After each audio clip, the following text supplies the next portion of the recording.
Я попрошу вашего внимания.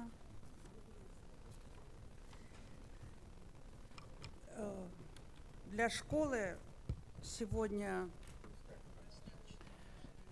Good morning. It is an important day to the school today. It is important,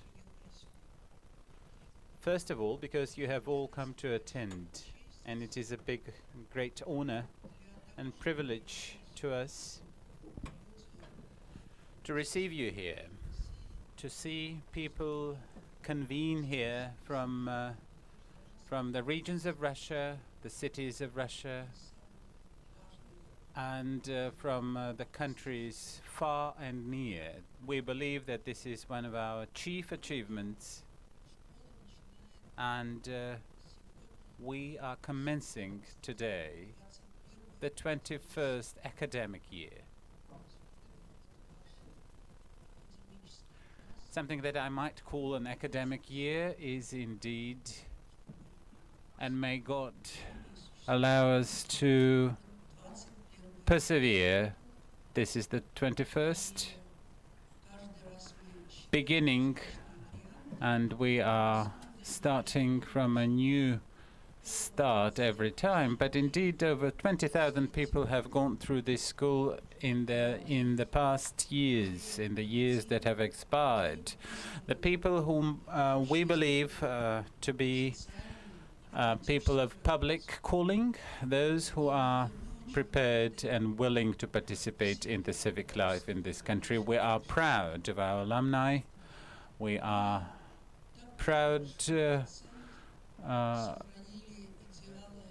of those who have gone and taken the ideals of the school into their lives. And indeed, every one of you has the right for one's opinion, and every person is free to live his or her life.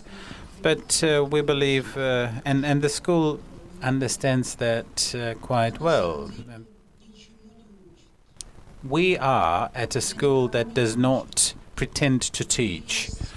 We are at a school which is not didactic, but rather pursues an objective of expanding the horizons, looking at considering the different subjects at different viewpoints. We believe that a modern man, a modern human in the contemporary society must have some principles and indeed profess the views as well as a critical mind.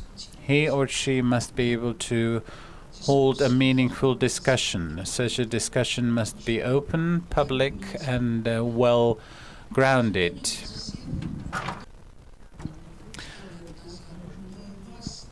It is unfortunate that for the past decades, the discipline of rhetoric and public discourse has indeed been somewhat eroded, and I think that the ideas of meaningful discussion, of compromise and concessions are what we have to be purporting in our everyday life. This is something that we need to be able to profess. The school, as it has always been, is deliberating the important subjects related to democracy, to its institutions, the rule of law, human rights, rights of minorities, and the whole set of somewhat,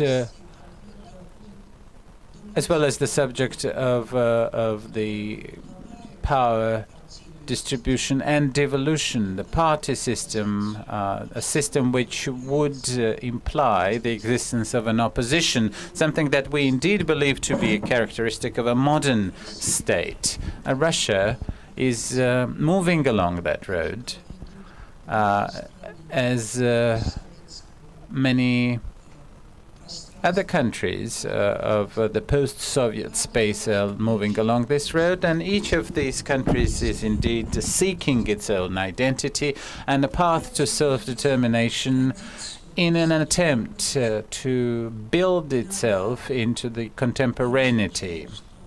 At times, we may not be seeing as to if we belong to history and how we should be moving forward, but indeed this is a path of a collective, cultural, and a very pointed process. Those people who are interested in these things, those people who are called by the various circumstances and the predilections to participate in this civic life are those who are participating in this march. And indeed, one of the human traits we will be talking about during this seminar is that of freedom. Freedom in a metaphysical sense, in a cultural sense, is the concept which makes us all human. It is what we may say, what we express through our lives, to be able to be connected to the reality and to be connected to what we arbitrarily call eternity. I would like to thank all our colleagues, the participants, the experts, who will come to grace this seminar for this coming week. I would like to thank the foundations, the donors, both Russian and international, to allow us to conduct these seminars and to make them comfortable and well organized. I would like to thank the alumni of the previous years of the Moscow School, and I know that Alexander Timakin is here, a person who has graduated from the school, but has also imparted a new dimension to our seminars insofar as the technological background is concerned. I would like to thank all of those who have been rendering financial support. We have received a grant from the Russian government. We have received a grant from the Prokhorov Foundation. We have received grants for 2 interesting seminars in Kaliningrad and in Ufa from the Foundation of Civic Initiatives, presided by Mr. Alexei Kudrin, our partner in that. Our seminar is broadcast throughout the country, as you may see, as attested by the various devices seen in this hall. But I would like to yet again inaugurate this seminar and give the floor to the Ambassador Extraordinary and Plenipotentiary of the Kingdom of Sweden to the Russian Federation, Miss Veronika Bard-Bringius, who is here for the first time. But she has been our friend and partner for years, and I would like to thank Sweden, the institutions of Sweden, and all of our great friends in Sweden. Mariana Holberg is here. Mariana Holberg has known the school for over 20 years. I would like to thank Mr. Mikhail Solman, the member of our advisory board, and all those Swedes and those in Sweden who have rendered their unwavering support to the school. And I would like to thank the ambassador for the partnership and the feeling of a friendship that we have shared with Sweden for over 15 years. Thank you.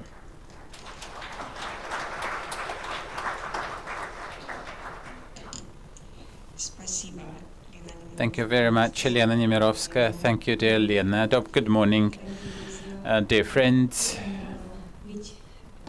I'm very glad to be here at the Moscow School of Civic Education, and I'm elated to see your colors, flying colors. I have been working as ambassador in Moscow for over 10 years, but about 30 years ago, I was also in Moscow. I lived and worked in Moscow.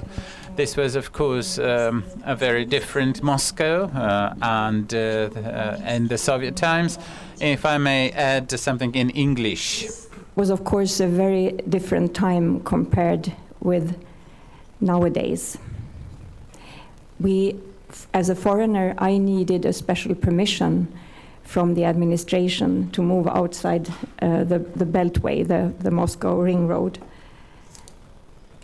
And this type of seminar, in order for you all from different countries, from different hemispheres, to compare notes on extremely important issues, as Lena just sketched to you, was of course impossible. And for me, it's almost, it is a very emotional moment to see you all sit here and have this chance to listen, I hope today, to the interesting discussions. And let me tell you, this openness, transparency, which you show here, is something my country has tried to cultivate. And it has been good for our country because it's a small country. It could set an example without this outreach to others, without comparing notes, without taking influences from other countries. For example, a huge amount of migrants. We could not have developed our economy, our living standards that well. So I will urge you never to believe words that isolation or building walls, closing borders is something which will do a country good. I think our small country is a good witness of that. In this vein, I hope you will have a nice and creative week under the auspices of Lena Nemirovskaya. Спасибо.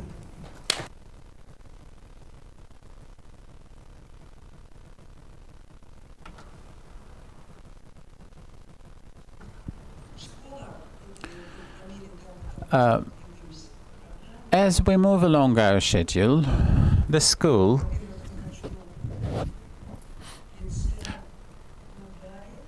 in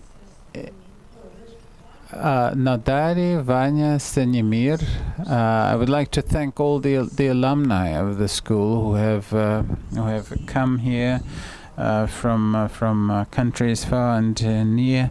I would like to reiterate that when this school was established 21 years ago, we had lived in this continuum somewhat isolated. Years later, the schools in Georgia and Armenia were established, and today we are having Armen Zakarian, the director of the Armenian School of Political Studies. I'm not sure how many schools exist. Already 20 schools after the model of our school have been established throughout many countries. Thank you very much. Thank you very much, dear Yelena Mikhailovna, dear participants and attendants of the seminar of the Moscow School of Civic Education. Ladies and gentlemen, it is my great pleasure to greet you here. I was here in 2009 and 2010.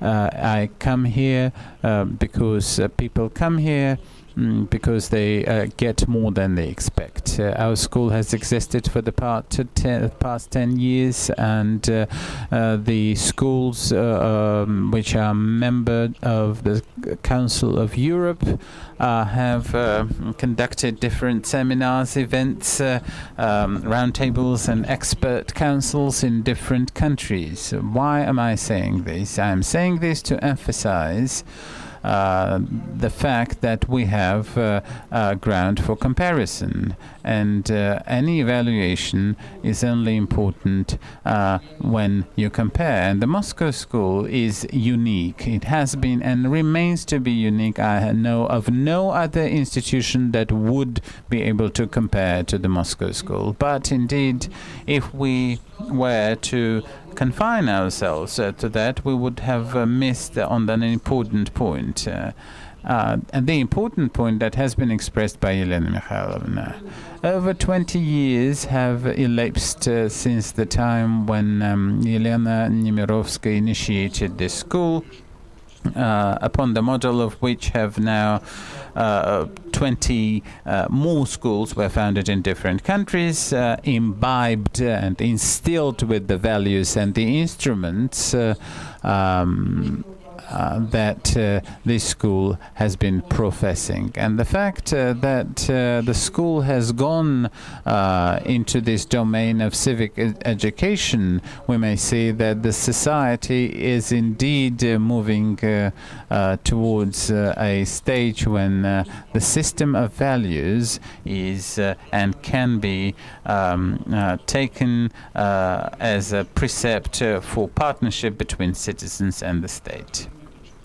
A citizen is a person with rights and responsibilities, and the feeling of responsibility. When I see and look around, I know that it is that quite legitimate that the Council of Europe has decided to establish such schools throughout the different countries, including many countries of the European Union, Greece and Romania, Poland and Bulgaria.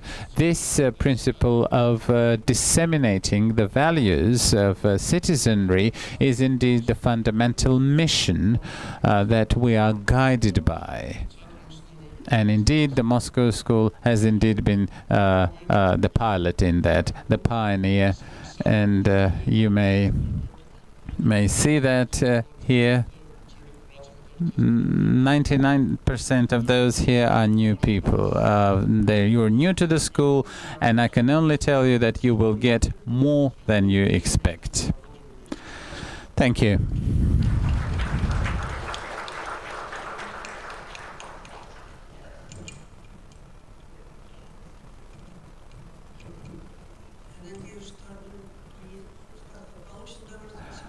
Well, I hope that Armen will derive some use and pleasure from this seminar. Not that you will have 3 minutes for welcoming remarks from Georgia. Thank you very much. I come here to Golitsyn, and I'm always quite anxious. I come here to Golitsyn to drink this air of hope, and I'm very glad to be with you, to be surrounded by you. It is a great pleasure. Two ladies in my life have given me most, my mother and Elena Mikhailovna Nemirovskaya.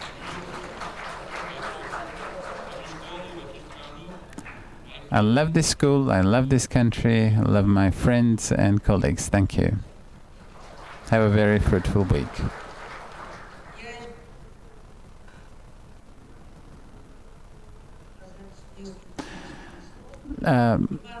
Ivan Starikov, representing very first minister of the government of Yegor Gaidar, public figure and one of the true Russian characters that the Siberian land has always given birth to.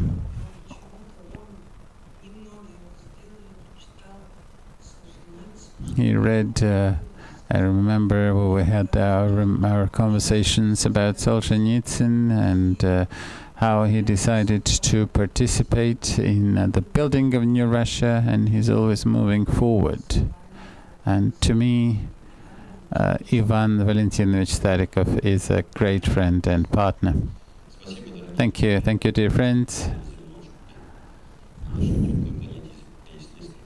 And there are indeed several places on this little planet. One is, of course, a little Siberian village nestled in a taiga, where I was born 53 years ago, and Golitsina in the regions of Moscow. I was born in Siberia and I became a citizen here. Over 20 years ago, I was as young as you are now. I was the member of the True State Duma. And what you will see and get here, you might not get elsewhere. I would like to express my very sincere gratitude to Yelena Mikhailovna, Yuri Petrovich, Alexander Sagamonov, and all those who have indeed conducting this most unique school. Sapere Aude, the creed of enlightenment as expressed by Immanuel Kant, is what this country, this school has always been extremely conscious of, which is when the country loses any will to be dignified. The Moscow School has always had it.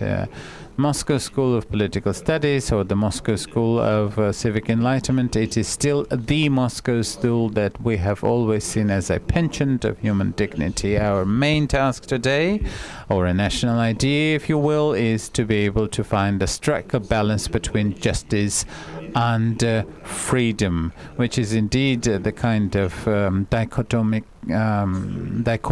expressed by Kant, where duty and freedom should compose and come together, something that the state may be lacking today. So I certainly urge you to acquire this will for dignity. Thank you.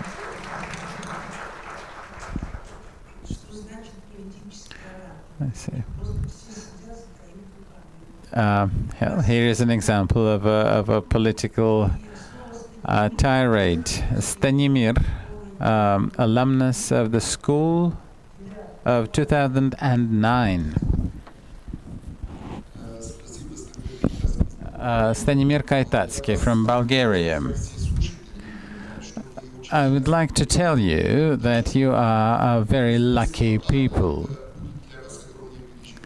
You have come here for a most unusual event in your life. You have come here to be able to learn to think critically and to be tolerant. You have come here for a great surprise of intellectual variety, and you have come here to be able to open up on the window of opportunity and indeed the freedom of an informed choice. I would like to thank you for that.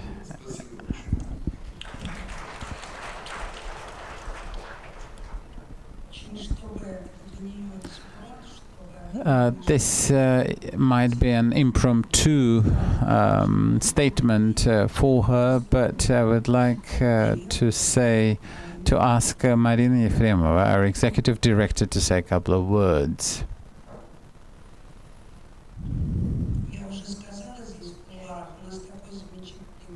We have a most amazing team. When you add up the age of all of our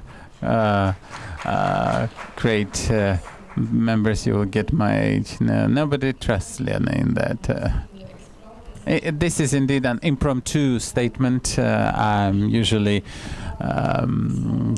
quite try to be quite silent because my most important task in this school is that of organization, and I'm always elated and very anxious to enter this hall, to enter the website, to open a new book. But we are very happy to be here. In my work, unfortunately, up to 90% of the time is consumed by the different inspectorates and the registrations, re-registrations, and the great a burden of paperwork that indeed takes up our time, that it is only when the seminar starts you understand that this is why it has been done for. This is what you see that when you can be content with what you do. I come from a very different field. I'm an economist and a financial manager, and I came to work for the school, and I came back here because this just opened a new, a hopeful new era in my life. So indeed, let us wish for this school to last for another 20-fold times the time it has already existed. Have a very fruitful week. Marina, thank you so very much. I would like to say, before this hall, I would like to say to her, to Natalia Razdev, we are under scrutiny all the time, but I would like to compliment them for being so persistent and professional in indeed upholding our well-being. Andrei Alexandrovich Zakharov will have the school, will have the floor, the alumnus of the very first course of this school. You will be listen to him, and he will be moderating different sessions. But indeed, while he is still a very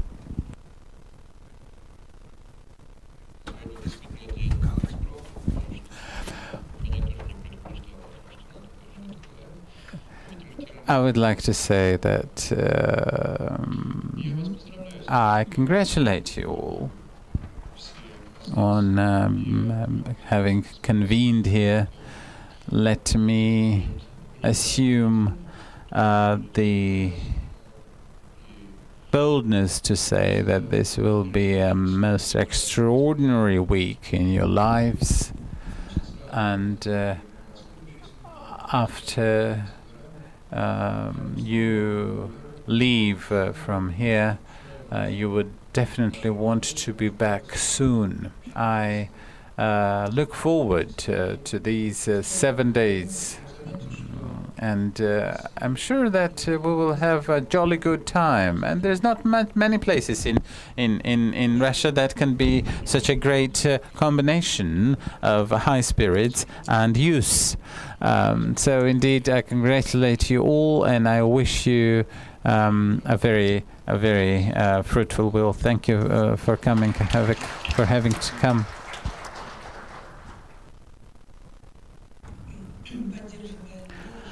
In support of what Andrei said, thank you for coming. I thank Mark and all the interpreters for working with us. Mark is there sitting in the booth. I would like to thank our engineers, Pavel and Alexander Timakin and his team, who render the technical support, and Sveta Aristarchova, who is responsible for the organizational aspect of this seminar. Natalia Razdev and all of our colleagues make this seminar happen.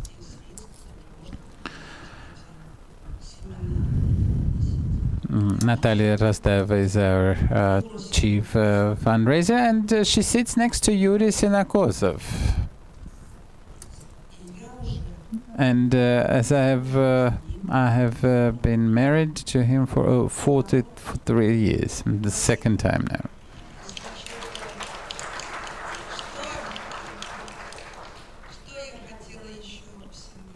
What I would like to say, this seminar is a performance. It is as contingent on you as it is contingent on the experts. Your active participation, your involvement, your being active in holding the discussion and asking questions. You may say what you think fit and appropriate, but you have to be concise and proper. You have to be able to differentiate between a question and a comment, and you have to abide by the discipline as indeed defined in your schedule. We have come here as partners, and we have to share this time together. Sorry for this somewhat mentor tone, but I'm asking you to be very attentive to this program. Thank you all. Thank you very much. If there's something that you might not be content with in terms of the organizational aspects, let me proceed. But please inform us, and we will try to solve your problems. It is very important for you to have a pause and to try and look around and to start thinking critically. Thank you ever so much. It is now my duty to open this first morning session of the seminar. The session, the lecture of Evgeny Gontmacher, our permanent expert, a person who is very much interested in our work, one of our important experts in the current Russian public discourse about the modern Russia. Thank you.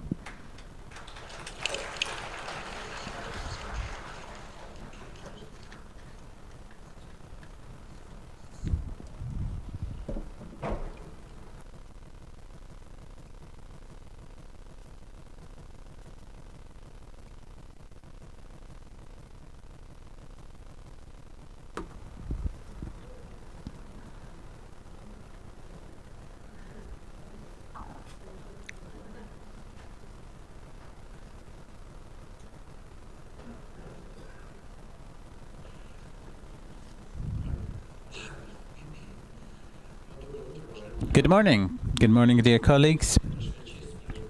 It is always a great pleasure for me to be here, and a great honor indeed. There are fewer and fewer places where you can discuss anything you want in such a wide auditorium. In many cases, when there is such a big audience, one doesn't feel like coming.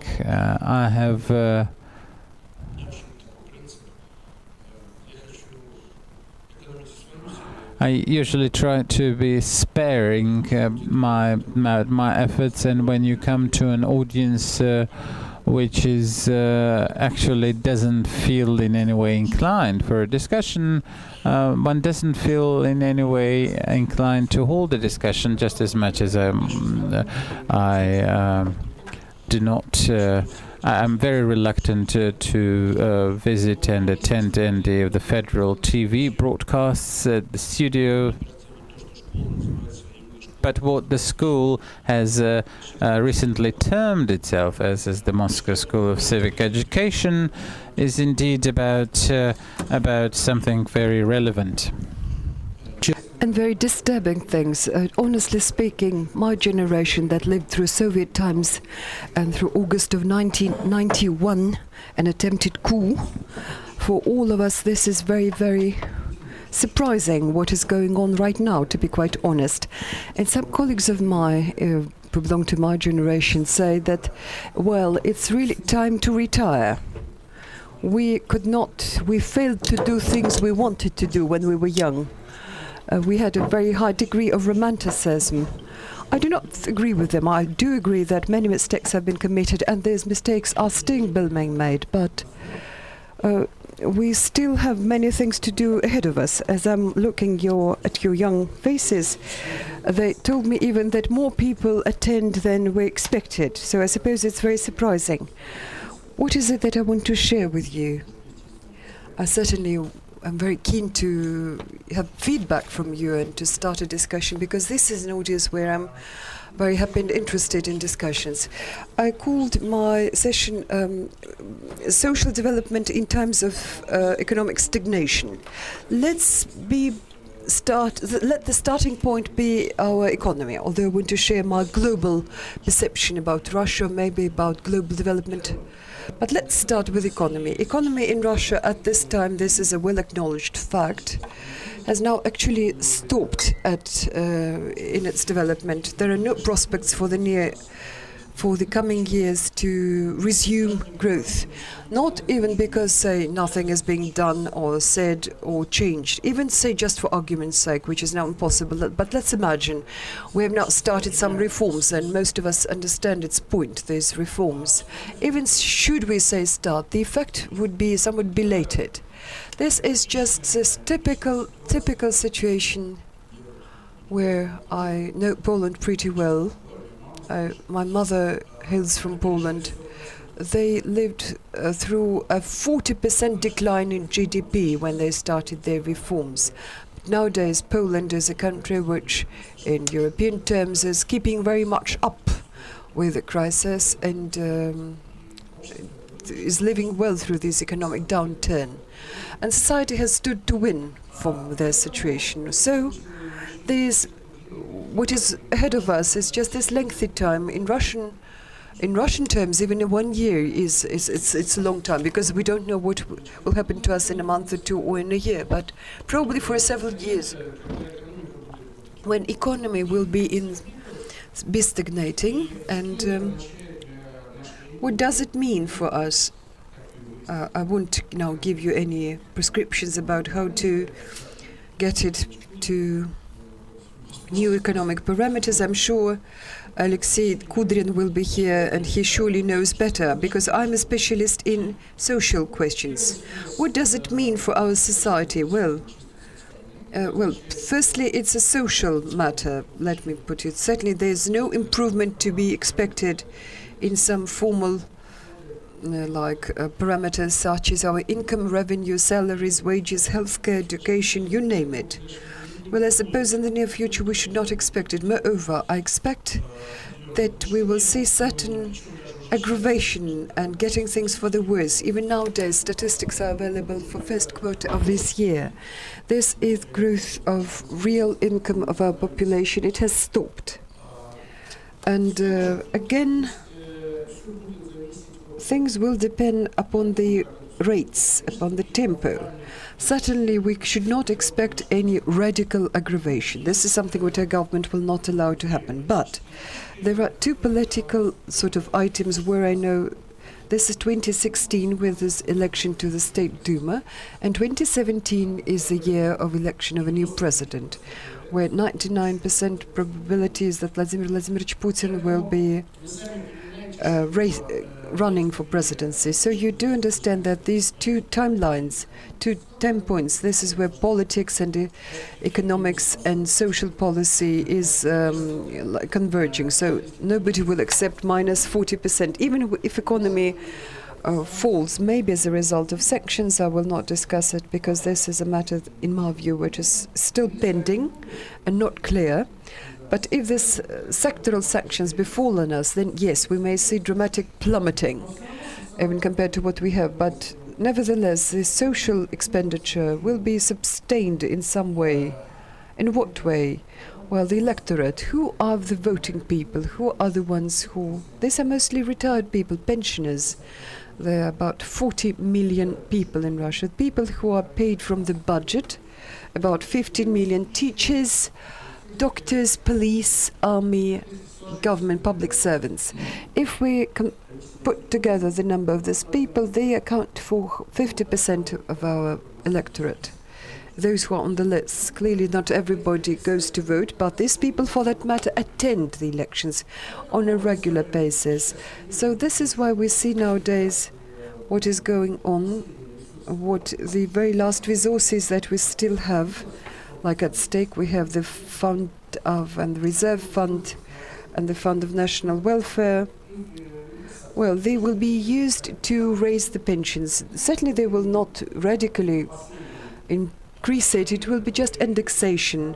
This is the last barrier that they will renounce only in the very hardest circumstances. You remember what happened when only older senior citizens went to protest when the government adopted a law when they replaced some benefits with monetary payment. This is called monetization. Zurabov, who was at the time minister, he wanted me to become his deputy, who would be responsible. I certainly did not want to be responsible for that. So I suggested my own option, and they didn't listen to it. So senior citizens protested, and people who are paid from the budget, now they have just dramatic increase in salary to both physicians and doctors and teachers. That's actually fine. Actually, I was the one who always was for raising the salaries for people who are paid from the budget. This happens as all regional budgets, as you know, they are just focusing on this alone. And the items of expenditure, say, on school education, it's 80% of it is made up of salaries and wages to teachers. All the remaining things like refurbishment of the utilities, it's all just cut to the minimum if they can. Moreover, we see that there are jobs are cut for many years, for that matter. It's now more become perceptible. Yes, the technical staff are being fired. The same in law enforcement. They shut down small district and just small village clinics. So now the attempt for this select group of people who will continue to be employed to provide best conditions for them, increase the salary and whatever, but so the situation, they will try to keep it up. That they are replacing the free services for out-of-pocket services in healthcare. Now the Chamber of Audits in Russia acknowledged that they're now displacing free medical care and instead substituting it with out-of-pocket payments. It's good for people who are healthy, but for those who are not really well and for those who have school children, they realize that nowadays we have to pay more and more for schooling, which is supposed to be free. So may I repeat, this policy of supporting these groups in the electorate, it will carry on till 2016, 2017. What happens next, nobody really knows, because later economy will certainly be failing, probably, but question is, again, about these reserves, as I told you about the funds that we have available. But in point of fact, the thing is that they will certainly raise taxes, I have no doubts about it, although they're making some claims that this will not be done. But you will see that by 2016 or at latest 2018, income tax will be not 13%, but they will introduce a progressive scale, and quite a tough one. For that matter, as of the 1st of January, they will increase new realty tax, real estate tax, which is market price evaluation of our housing. It's good, it's actually good. But devil sits in the details. How about to calculate these evaluations, where market cost is considered like, just say, like what's the cost of your price when systemic corruption, when you can pay to this evaluator and he will evaluate it, will assess the cost, the value of your flat, just depending on how much you pay is bribe to him. So there's no good institutions that are not working in this country. So certainly it makes no nobody really doubts that property tax should be really evaluated at market prices, but there should be some balance between freedom and justice, because there are poor people, there are senior citizens, but they should not stand to suffer. But this is where I think these new sort of taxes and many others, which I will not say discuss, because there's this taxation of business nowadays. They want to increase insurance installments for the pensions fund. This is surely going to happen next year, because demographics is something we can't go away with. Escape. And this is where the question rises: to which extent our society can sustain and reach certain limit of patience, may I put it, in a great number of our people. Because even those, let's say, pensioners, people who are retired, who say where their salary, where their pension will not go down, but they will still be suffering very much, because, say, utilities payments will soar, and I have no doubts about it. They will be just by two-digit figures in percentage. In some regions it may be several-fold. But this is the algorithm. When I say several-fold, it seems like very much like government officials say, okay, it means just if you paid 100 rubles, now you will now pay 500 rubles, but it's only 400 rubles increase. This is what government officials think. But we do know our public, especially our people in the senior age and who are very poor, people really are counting every kopeck, and for them, there's this increase is drastic. I'm just giving you the figures. In real life, as you know, that utilities now eat up a lot of a budget, especially in many regions where people pay for one-bedroom flat several thousand rubles per month, which may be hard for them if they don't know how to make both ends meet. So this question arises about to which extent our society can keep up, can sort of digest these social shifts, which mostly will happen for the worse. And some people will be affected more or less. Well, what about business? Business will capitalize what it has, and we'll try to. We have outflow of capital. Mind you, that capital outflow, even if you opened a currency account, this also is counted as capital outflow. But the very fact that you opened an account in a foreign currency, it means that you distrust the economic processes that take place in a country where payments are made in rubles. And this is where, in my view, we do have a certain point which we should look at, point in time, and we will probably see it in the coming years, these years of economic and social compaction and involution. To which extent, in a great portion of our society, they still have carrying on with the skills of what life was like in Soviet times. You remember that people at that time were, how shall I put it, pretty much flexible in terms of their consumption. They would just buy, they might even travel to another town to buy some food cheaper. But for many people, they think it's very much, they take it for granted, but in exchange, we have a great country, the Soviet Union, we're respected, we're feared, and you name it. At a certain time, there was a propaganda machine that worked for this. But in a new society, when we have a younger generation that does not remember the time, which, for that matter, in those 20-something years, have begun, as I think, becoming more accustomed to another kind of consumption. And there's people, as I see it, as I always communicate with them, they somehow live very much like, say, young people in other countries live. To which extent the return of this Soviet motivation? Okay, guys, let's accept harder life, but we are rising from our kneeled position, which we stood, and in return for respect and fear. I don't know if people will take it, because I don't know, because what I've been seeing in the recent months.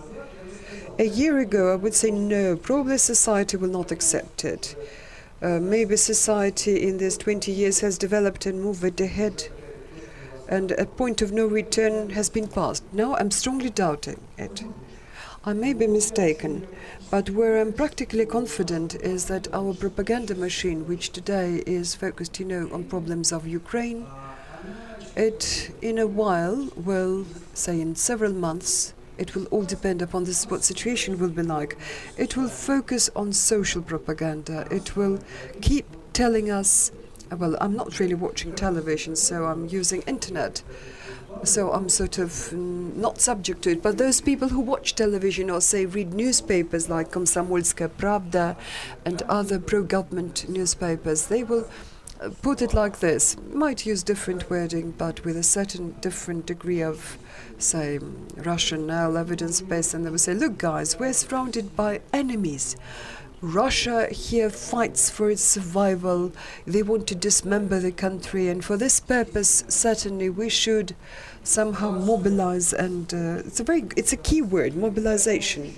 Why do we need now to think about, like, I don't know, social development? And what we need is we must just accept it and try to develop our defense army and so on.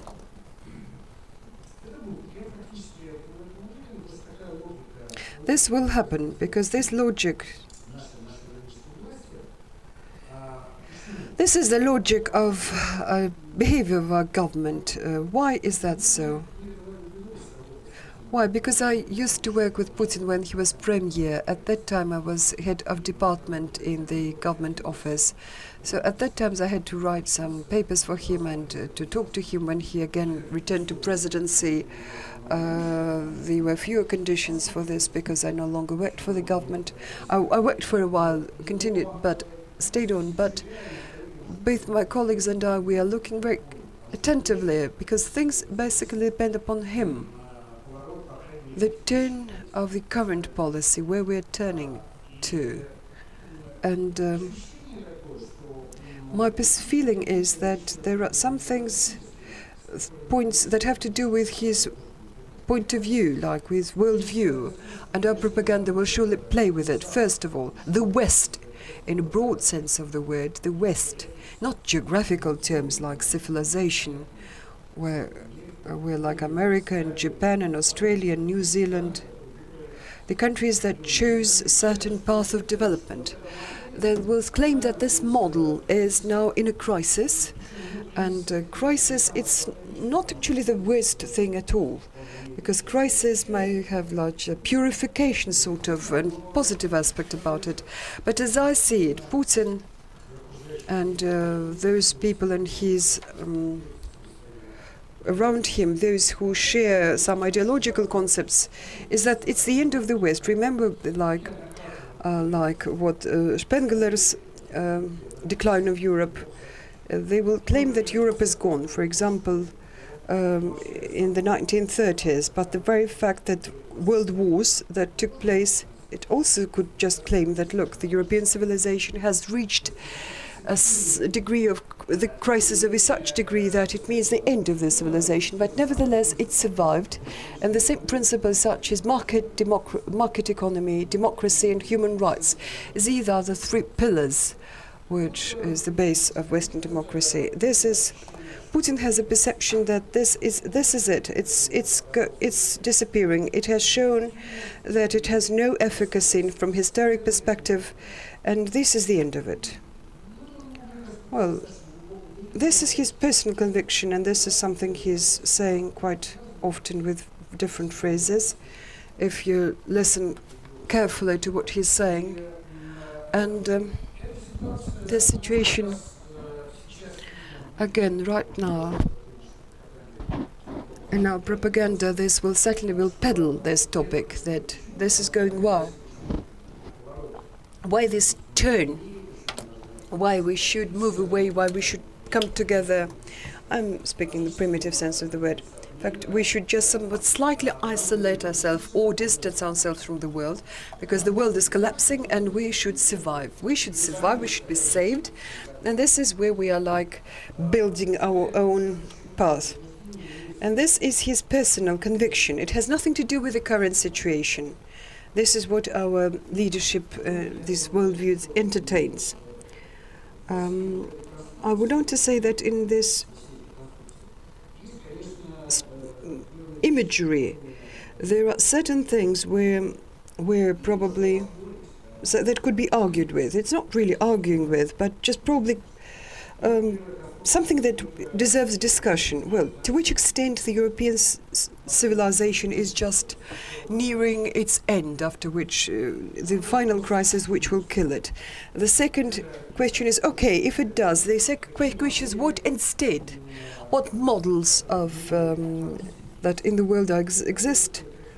Which models suit Russia? If we think, and we trust our leadership that, remember, like, was it Medinsky, Russia is not Europe in his basis of cultural policy, and he, at the same time, we, for that matter, we were outraged by this because it's not right, and the concept which is now being pursued by the concept promoted by the presidential administration, they deleted it. They were afraid of a suggestion that would be that radical. For that matter, these two items which are now on the current agenda in Russia, it's about Russia, for that matter, first of all. I don't know what about Europeans. Probably they will talk here and they will share with their perspective here, whether it is the end of Europe or not. But two issues: the fate of European civilization, first, and second, what do we propose instead, if this is really the case? From my perspective, as I see it, certainly you could disagree with this, and this is something you'd be doing. I think European civilization has still very great chances for further development, to enjoy further development, and I've talked about it with my Western colleagues, and I keep reading and discussing. I think that the problem here, they do face major problems, but they're not radical in their nature. They're not, indeed, in the European model nowadays, it's experiencing, again, I'm just quoting the words by Ivan Valentinovich, there is demand for equity and fairness and justice. What we have seen in the recent years, all these financial bubbles, especially in the United States, a certain excessive power that was enjoyed by the financial coterie elites, and the dilution somewhat of the middle class. Many things really happened, but certainly it is different in different countries. I mostly refer to the United States as a country that produces 25% of the global GDP. So whether we want it or not, whether we want to love it or not, but this is the country that is determining the situation in the world, including Russia for that matter.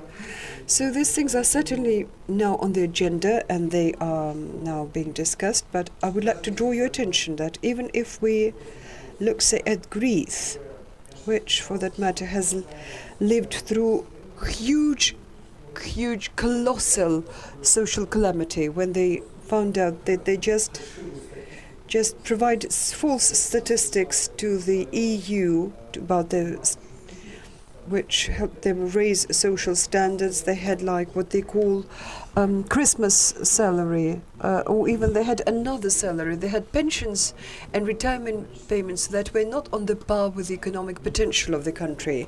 They had a huge amount of government officials, and remember that under the pressure of Europe, and because the crisis burst into open, they had to cut down and abolish many things, which in Russian situation so far as yet is impossible. Well, how can you in Russia decrease the pensions? I think it's just impossible, as yet. I cannot imagine a situation in nominal terms. But this is what they did. Remember, they had huge public outrage and demonstrations and rioting. They had, I remember our press wrote, look, Greece is leaving the Eurozone. They even discussed it. What happens when this drachma is back? Nothing really happened. There were parliamentary elections, yes, indeed. The right parties obtained many votes. And when the decisive vote took place, whether Greece is in Europe, remains in Europe or not, they took a decision, no. Nevertheless, Greece remained in Europe, remained in the Eurozone, we can now see UK, which nowadays is going through certain processes, quite sophisticated, complicated processes, when there was election to the European Parliament, when this independence party, which is sort of close to promoting isolation of UK. But nevertheless, it's still going on within the corridor that goes within these three values. Nobody doubts market economy. Nobody just claims, let's build an economy along different lines. What different lines? We will now discuss it. Nobody doubts democracy as a working institution. Certainly, democracy is undergoing change. It's clear that many things that exist in European model, they were born in the late 19th century, and probably it is time to rethink and modernize them. I'm sure, and I know that a great discussion is underway in Europe, and I'm sure it will bring about its fruits. And human rights. Human rights, we should mind that they're not in just this utilitarian sort of aspect like Human Rights Watch, for example, which keeps telling us that somebody's rights were violated, say, right to assembly, right to a rally. No. In point of fact, this is a global value. It has to do with the relations between citizens and government. This is what human rights are about. If man is part and parcel of the state, it's just one small bolt, and then it's one thing. This was the case what we saw. A classical example is Mussolini. It's a corporate, if those who are interested, please read through it. A lot of books were written about it. Corporate state by Mussolini, when everybody was involved. Trade unions, employers, yes, they did have private property. People in the street, they were all part and parcel of the state machine. In Soviet times, yes, that was very much the case too.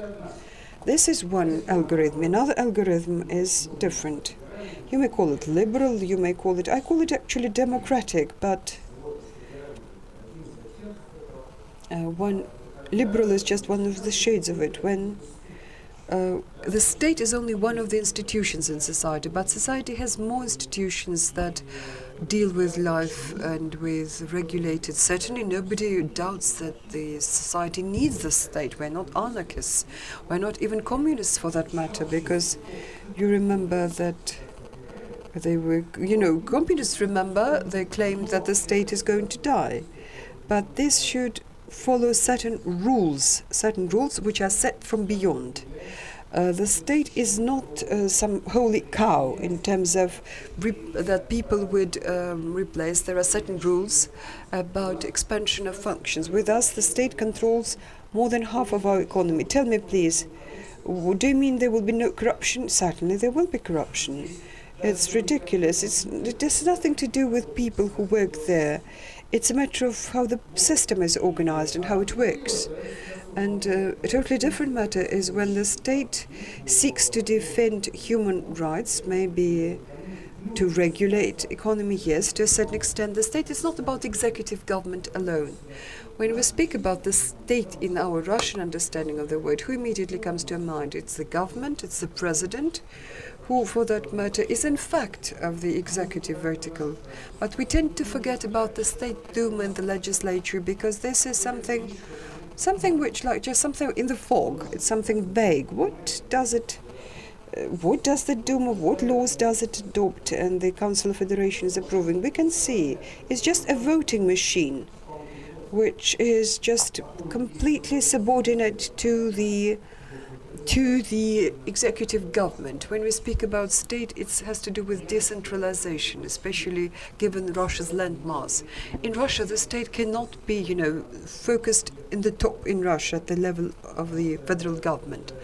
Why? Because such huge risks, which for that matter are now being realized in terms of decision-taking, they're huge. It means that manually from Moscow you cannot really govern even closer areas such as Kostroma and Kirov areas, Khabarovsk or whatever, where in point of fact they appoint a governor who just listens to what the president has to tell him. It's very much the same. And the very fact that with us decentralization of government exists on paper alone, this again also just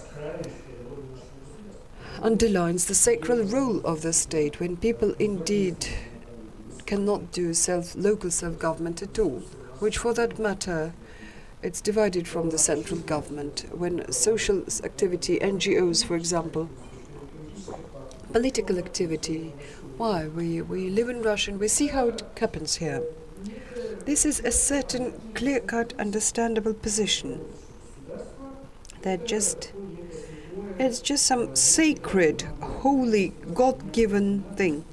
We remember Karamzin. Instead of this history of the country, he wrote the history of the Russian state, Karamzin. But for that matter, Russia has not always had a state. When they say they baptized Prince Vladimir, Russia was not. They were very different things. Up to they were just several tribes. There were different various links between people and so on. The state, the Russian state, was born in, the way we understand it, was born much later. It's quite clear. And for that matter, this textbook of history, no, it's not. We had to methodology of teaching history. It's also centered on the state. This is what they want, is that the history of the state. But history Russia is not about history of people, culture, some social events. It's the history of our states, how Tsars, what wars they waged, how they say, for example, what about the Crimea? Putin demanded that the textbooks should write in special paragraphs about the history of the Crimea. Yes, this is part and parcel of our history, how we conquered Crimea and how we got it back. Much to the interpreter's delight. So these two models of the state, this is also the dividing line, the watershed. Because what does it mean if we in Russia really should begin to build this European model of our life? This would mean that quite banal things which are such as political competition, free press for that matter. Well, free press, it's a difficult issue. We don't want to discuss it because it all depends upon the owner. There is editorial policy, but this is not quite what we see today, to put it mildly. This certainly means decentralization of central government. That's for sure a different role of business as an institution, which can, in point of fact, carry out many functions through self-regulating organizations. It's now still the domain of the state. So this is something that is non-existent in this. So there's three items: democracy, market economy, and human rights, in a broad sense of the word, when we speak about the role of the state. This is a model as we see it. As far as what we see from here, from the Russian perspective, in Europe, I don't expect in the near decades it will be subject to change, will be overthrown.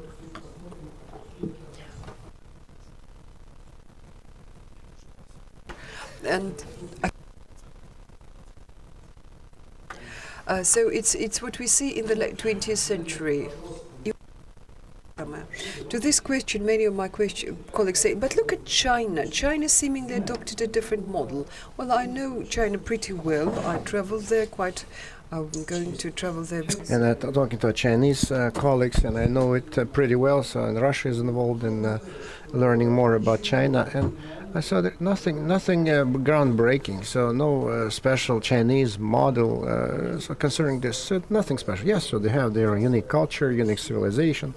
But Russia has a unique culture and civilization as well, because we're a big nation, so we're different from the viewpoint of culture. We're different from Germans, from the French, different cultures, different languages. Background is different, but they kind of. But the mentality and culture.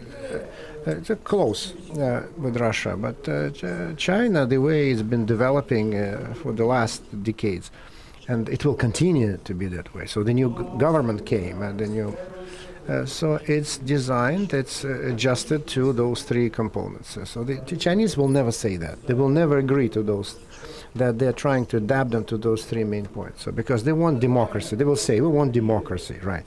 They will say, because they are adherents of slow so migration, 20 years, 30 years towards democracy. But there's in private talks, so liberal democracy, that's the tops. That's how far they can go. Then in China they have a big challenge, a big set of economic challenges. So then the large enterprises are all state-owned, and they need to speed up efficiency, and it's so privatization is coming. Yes. Then we need to create their own class of owners. So that's what was done in Russia in the 90s.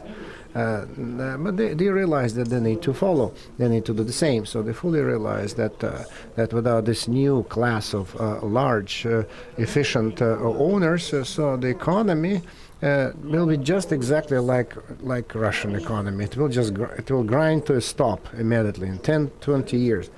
So now just we can certainly envy their 8% of GDP growth, but this feeling is there. So they understand, they realize that. But what it means? What are the implications? Because certainly it's the change of political landscape, right? So when there are big owners, so there are rich people, there are billionaires, and so they made money in the sell and buy, so trading, retail. But the people who will control the backbone of the Chinese economy, which is the heavy industry. So when they appear. So when, for example, the Chinese oil company will be privatized 10, 15 years. So then political landscape will change completely, because that will then migrate to multi-party system. But they have multi-party system is similar to what we have. Now the multi-party system, so the development of local initiatives in China, so the self-governance, a lot is being done. So they are moving and slowly, painstakingly, but they are moving in the same direction. So there is no talk about that they're building an alternative model, unique something. No, it's not there. Maybe North Korea as an alternative model, but it's not even in the cards. So we're not considering this option seriously. So then the rest of the world, Latin America, so with their waves, spikes, it's moving in the same direction. So take Chile, Colombia, Mexico, the most developed countries in this area. So they're moving along the same lines. So they do have Bolivia. There is Bolivia. So they're trying just to be unique in this respect. But even Cuba, within the next several years, so it will be the country that will be moving exactly the same, along the same European lines, the same scenario. And the BRICS countries, so India is the largest democracy in the world. So the new premier came to power, who is going just to initiate large-scale economic reforms, because this was not developed very well. So then take Brazil. So Brazil made it leapfrogged. So when they moved into clear-cut, understandable principles, so then they abandoned the dictatorship, and so now they are moving along the lines of democracy as well. And let me repeat myself. What concerns me is when there is this debate going on in our society. So then a lot of propaganda and experts are saying about that who are close to power. Let's look for our unique way of development. Russia is different. So it's very disturbing. It raises a lot of concerns, because there's looking for special ways. So it's a dead end. It's a dead end, and so when so if slowly, surely, in a sustainable fashion, you need to move along, and we just will be making mad dashes left, right, So we'll be involved. This is Brownian movement, and it won't be good. and then this is not productive, and this is not efficient, and it's doomed to disaster. And then, so then gas contracts signed with China. So if you take this economy, I'm not going just even to discuss the nature of those gas contracts. So we need to sell to China because they're our neighbor, trading partner, etc. It's good, but there are some limitations. It can go only so far because China wants to involve us into their zone of economic influence, and for us, we are a source of commodities, oil and gas and timber and coal. Yes, it's true. And remembering that China is still moving in the right direction, it's just a geopolitical competition. So United States, China. So there are 3 centers of power: U.S., the European Union, and China. So 3 centers of power, and we are in between these 3 sprockets and 3 cogs. And if we're trying just to become the 4th sprocket, so economically, even if we cannot do that because we have no economic capabilities to become the 4th sprocket. And because those 3 sprockets just will break our sprocket to pieces. And so certainly we need just to make a certain mental or political selection. I don't know which one. Certainly just we need just in favor of European movement, because this is something that we have not yet discussed thoroughly in the last 20 years. So we need to see what it means for Russia to go along the lines of the European way. So because if you just take a carbon paper and copy it, and then in 5 years' time everything will be fine. We just copy and paste. No, it doesn't work that way. Drag and drop doesn't work. And so then objectively it was impossible. And but now, so that's it's the crisis of our society for all of us. So when these new global issues are on the agenda, and so not on how to treat Ukraine, attitude to Ukraine, but this is a more global issue: where to move, where to go, and so that's and I think that for 143 million people, which direction to move. So if we clean it up, and that we need to, I fully realize that Putin is not yet ready for that, and so then there is no one to discuss these issues with, and so everyone is they think about it, and I know that Putin thinks about it. But it's all latent and closed mode of thinking. But we can do it. We can do, and we can think, and we can work out the ways of the further follow-up development of Russia. And so this seminar is a good reason just to start thinking: who are we with, and how do we need to develop? Thank you.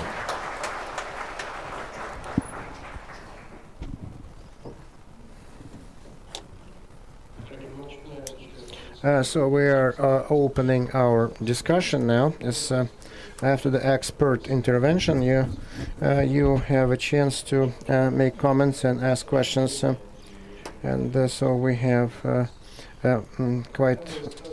we have some time left for everyone to ask questions. So please, when you make because I will give the floor, so never just try to speak from where you are, because that will be persecuted. So please, and so wait until I call you to ask your question. Otherwise, so the democracy will not be observed in such a big team. And then as we continue, I will brief you up on how we need to behave. Okay, so first take the mic, identify yourself, then I give you the floor, and then you ask your question. David Krasnodarsky. Thank you very much for your spirited intervention and a wonderful subject matter that you touched upon. You systemically showed the political situation, the economic stagnation, and what place Russia has in the world. And then you spoke about the importance of the public discussion. But currently you see that the pressure on the civil society and the political institutions, all the mechanism, operation, so they are closing down, so they are hunted down, especially in the regions, and they're disappearing. And well, you failed to mention two things. That the judiciary, the independent judiciary, what's happening there. So then, so I actually came up face to face with this, and I think that this mechanism of the independent judiciary does not exist in Russia. And the role of special agencies, so the repressive machine that is gaining ground and becoming, so this flywheel is turning faster. So when this discussion eventually will come up on the agenda, and become one. I think that we started this discussion, I hope. So we got the ball rolling, and so we have it, at least here. But I will agree with your assessment of the judiciary.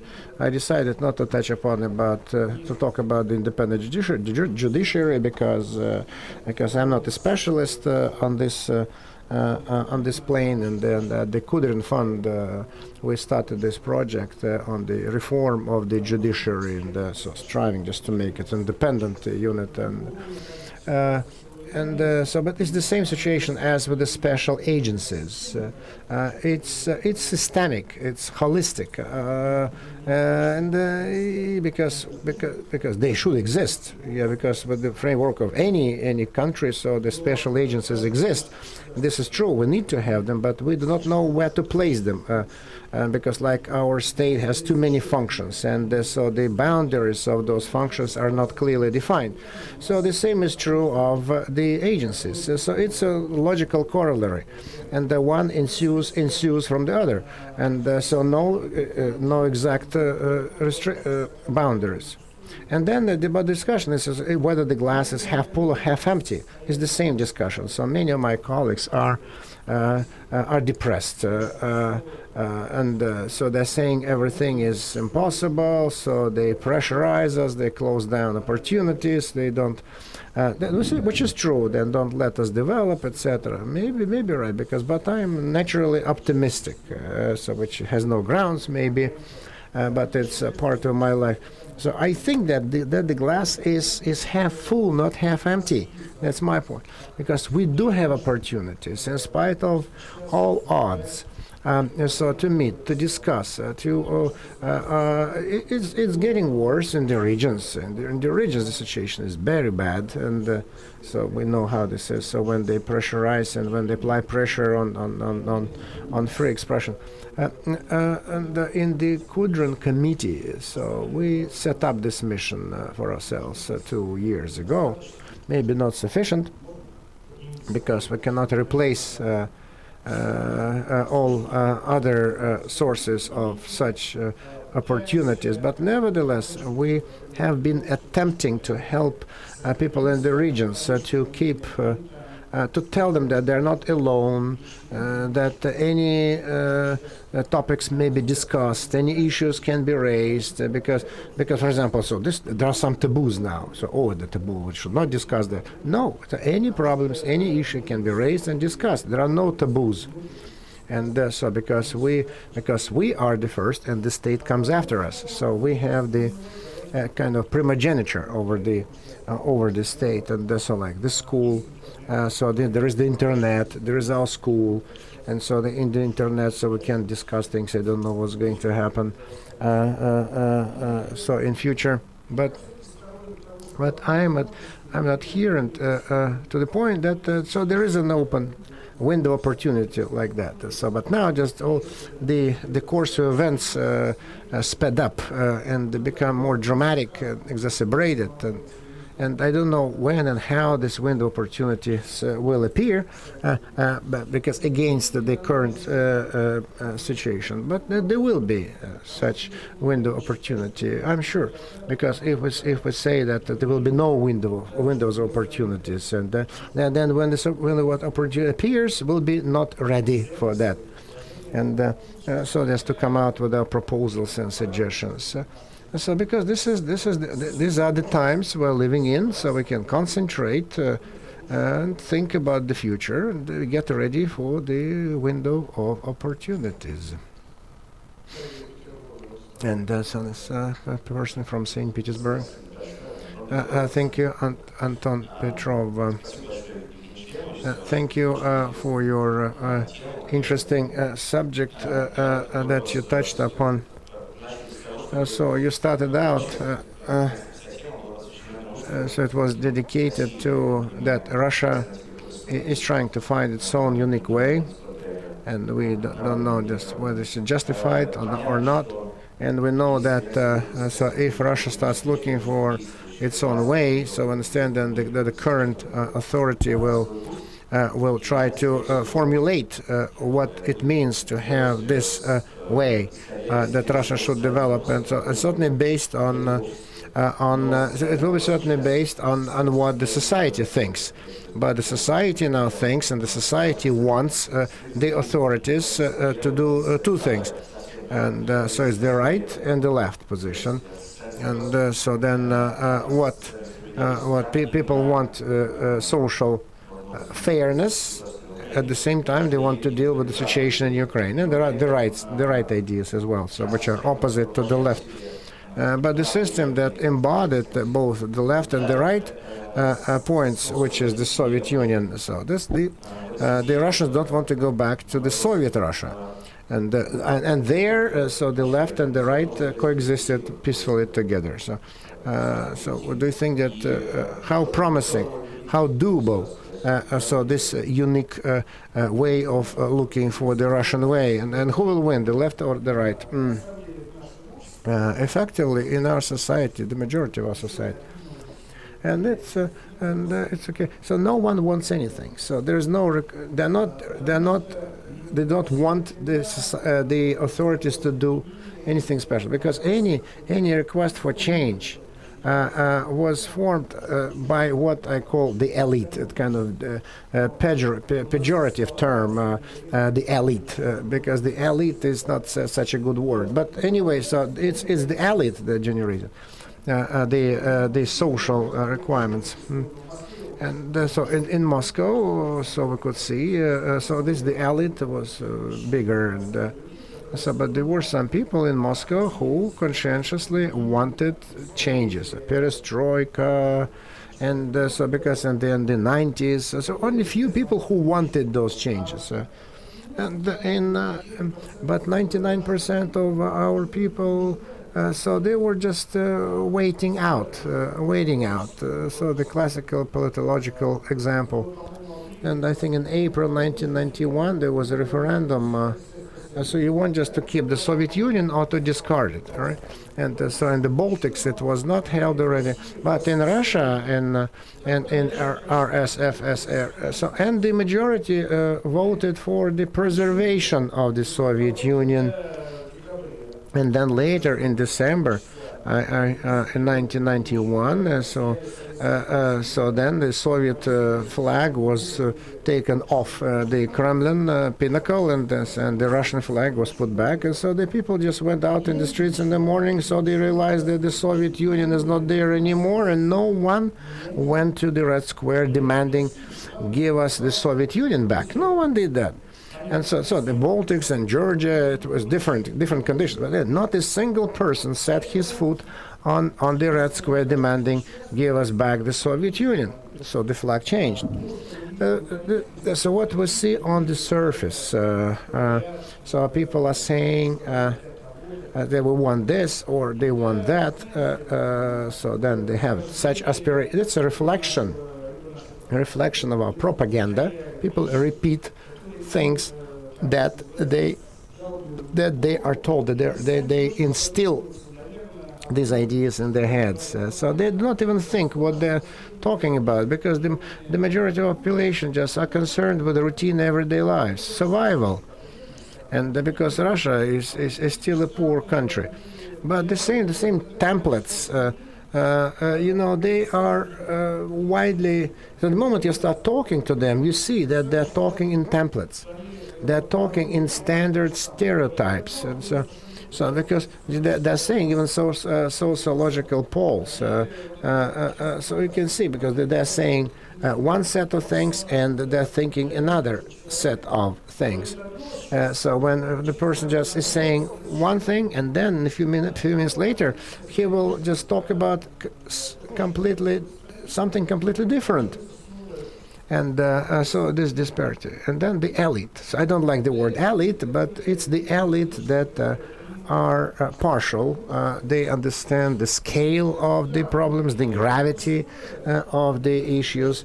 And so there they have the left people there, the right people there.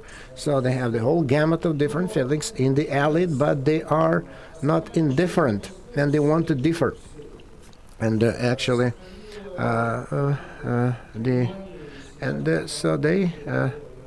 And then the majority still want to go west. So they like Western values.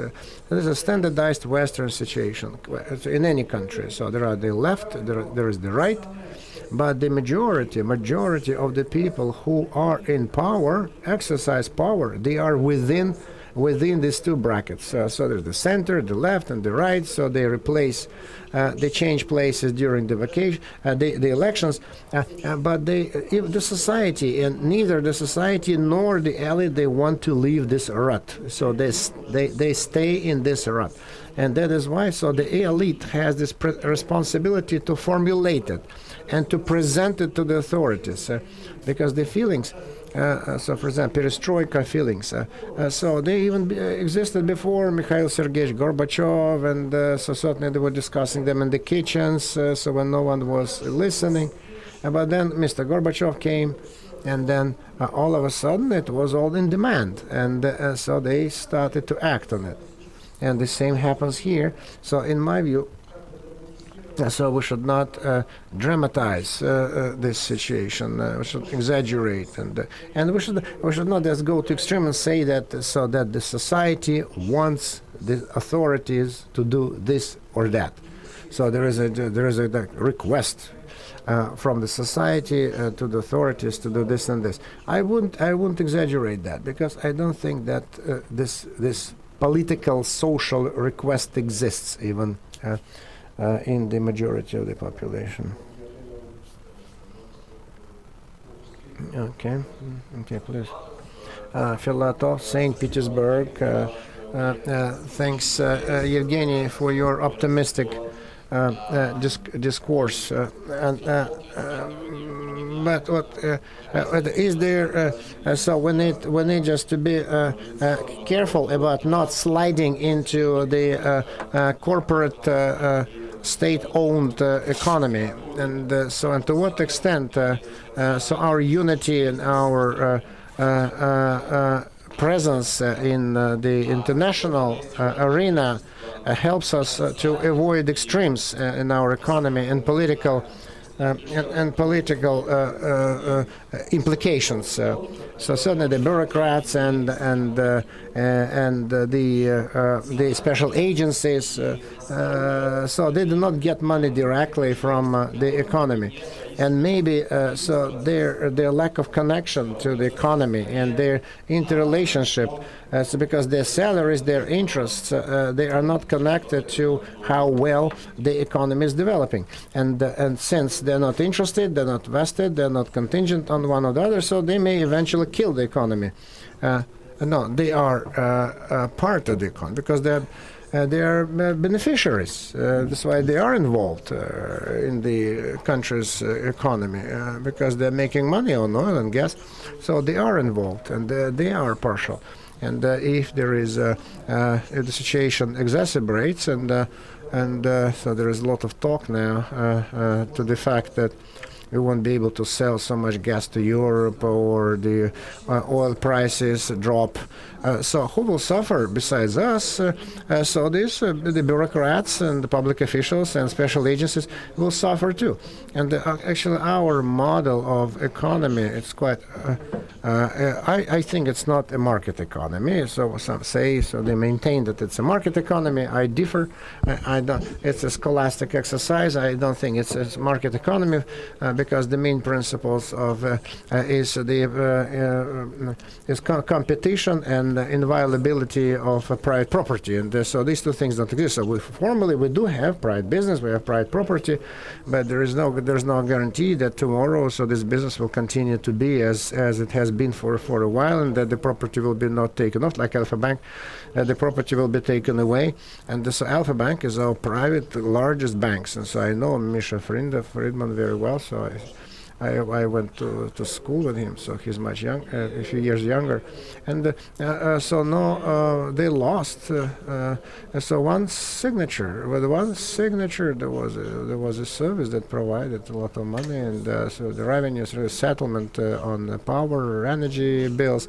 So one signature, it was just given over to the Bank of Russia, and so they were the service was taken away from them and given over to the Bank of Russia. So this is competition. So there is some competition in small businesses, middle business. So, for example, in cell telephony, there's a lot of competition.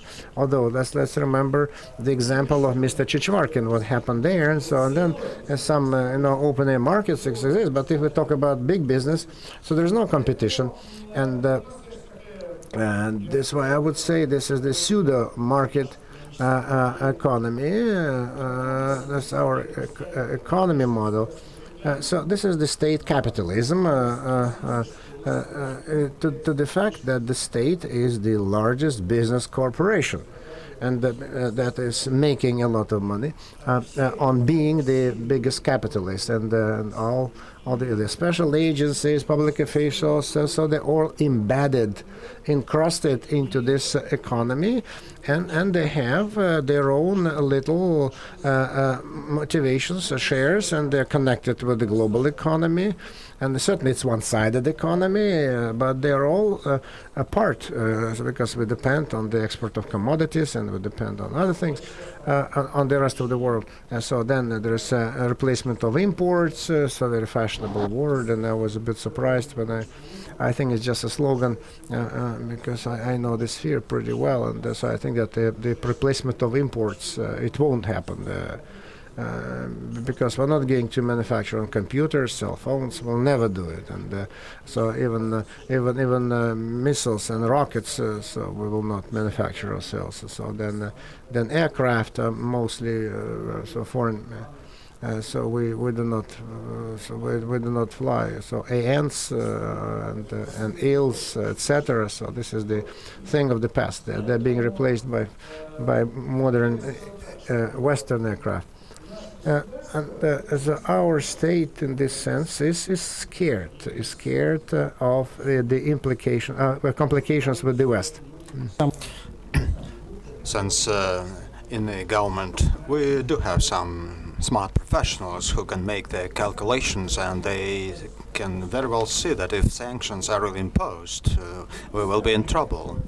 But on the other hand, it's quite clear that should we try to fit into global economy, being competitive as a country, which is a good part of the global economy, then we will have to replace a lot of things here. It's in economic terms and in public life and in many other areas. So I have a feeling that those professionals, governmental professionals, they face a dilemma. On the one hand, they would like to impose their own rule and introduce another Iron Curtain, but the other part of the brain starts working and saying it's impossible. We will walk barefoot and wear some rubbish, and inflation rate will be spiraling, and $1 may cost as high as 100 rubles. And you can understand and can really be afraid of those social implications. So my main view is negative, and I am a moderate optimist, and that moderate optimism is based on that economic determinism, meaning that such a big country as Russia cannot split from the rest of the world, and it's not the 19th century. Okay, let's move on. Our Georgian friend, please. Thank you very much. I am Vakhtang Tsatsanov. I'm a graduate from the Tbilisi School for Political Studies. First, I would like to express my words of gratitude to the team of the Moscow School, which made it possible for me to attend the seminar. It's a great honor for me, and I would like to really express gratitude to Ms. Ambassador, Her Excellency. You really inspired me.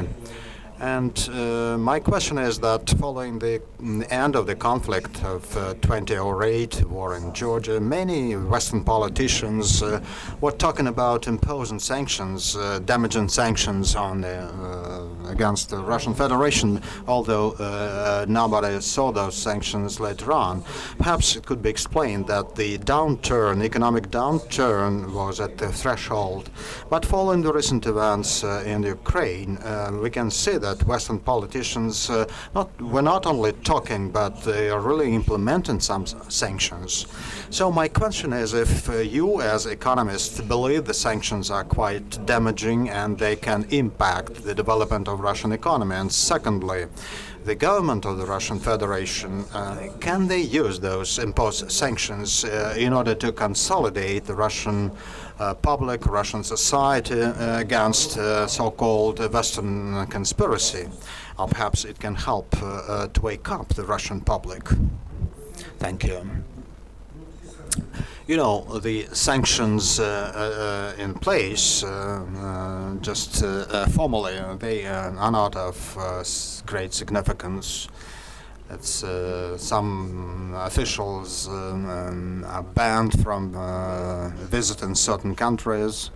Some sanctions were imposed on the Russia and S&P banks, and that was that. But it's not sanctions that really matter.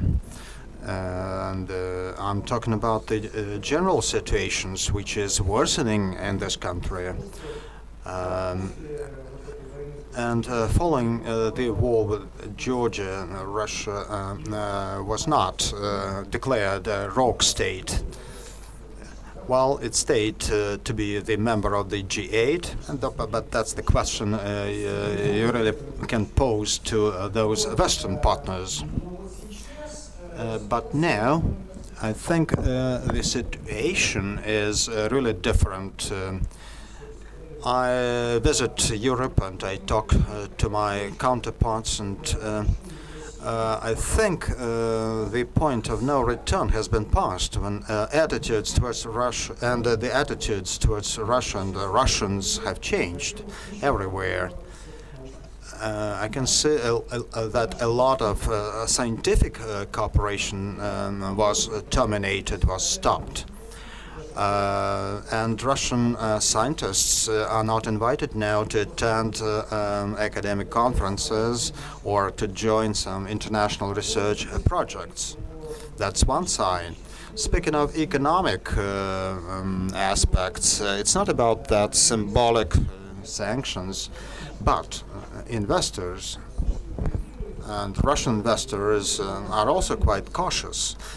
But that's mainly about foreign investors, and the moment they saw the development of the situation, they didn't have to wait for some super sanctions. They just stopped investing into this country, stopped investing into Russia. And even that quite moderate amount of investments which we saw in the recent years was stopped.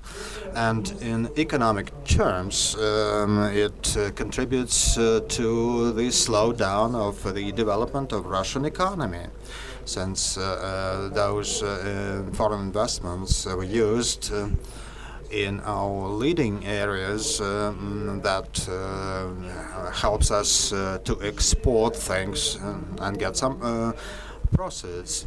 And it's really much more powerful than the formal sanctions. As for those possible future sanctions, I don't know. It will depend on the development of the situation. But as a matter of fact, the West has, I think, great opportunities, great capabilities to disrupt economic life here. Say, Western banks will close correspondent banks of their Russian counterparts tomorrow. What would it mean for this country? It would mean that all settlements in hard currency will be stopped, will be blocked. And there is a lot of other things. In many technological respects, in respect to financial infrastructure, we have really been integrated to the world, to the global structures so strongly that if we leave, and should we decide to make up their own payment system, well, it will be such a great effort. And it's silly, to try to replicate Visa or MasterCard. And when that foolish law was passed, making Visa and MasterCard leave this country, and when those payment system made a hint that they would leave, then immediately after that, at the Economic Forum at St. Petersburg, Putin said that some amendments had to be introduced so that those securities, pledges for Visa and MasterCard should be deleted from that law. And it's not even the threat that the natural gas will not be purchased from Russia, but those really things pertaining to technologies that are really threatening. But I have also an impression that some Western elites, and not only political elites and intellectual elites, they put Russia on a blacklist, and really they put Russia on the list of rogue states, and for us it will be very hard to change things to reverse. I'm not sure then when it will have an impact, but it will. Okay, let's move on. You please, miss, on that side of the table, introduce yourself. I'm Olga Fandeva from Khanty-Mansiysk. I would like to add a comment to your presentation about raising salaries to civil servants. I was the member of the Governor's Council in Khanty-Mansiysk, and I was preparing a report, and I was given the figures and numbers about the rise in salaries, and my organization carried out an independent monitoring and check, and we found out that those salaries were raised because working hours were extended. So I had exact information, data that are reported to the government, saying that those officials would be paid 50 to 60,000 rubles a month. But my organization found out that teachers are paid 28,000 per one position, as well as physicians, and their actual salaries are much less. So I asked the government of Khanty-Mansiysk how they are going to address that challenge. And I was told that people at least were given an opportunity to earn more. So if you work in two shifts, So teachers and doctors were allowed to do into shifts, but you understand that it can be overwhelming, can be quite a burden.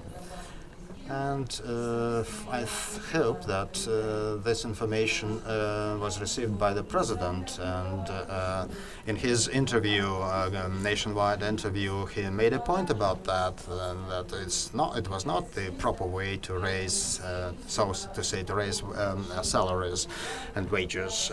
But things have not changed, and nothing is improved.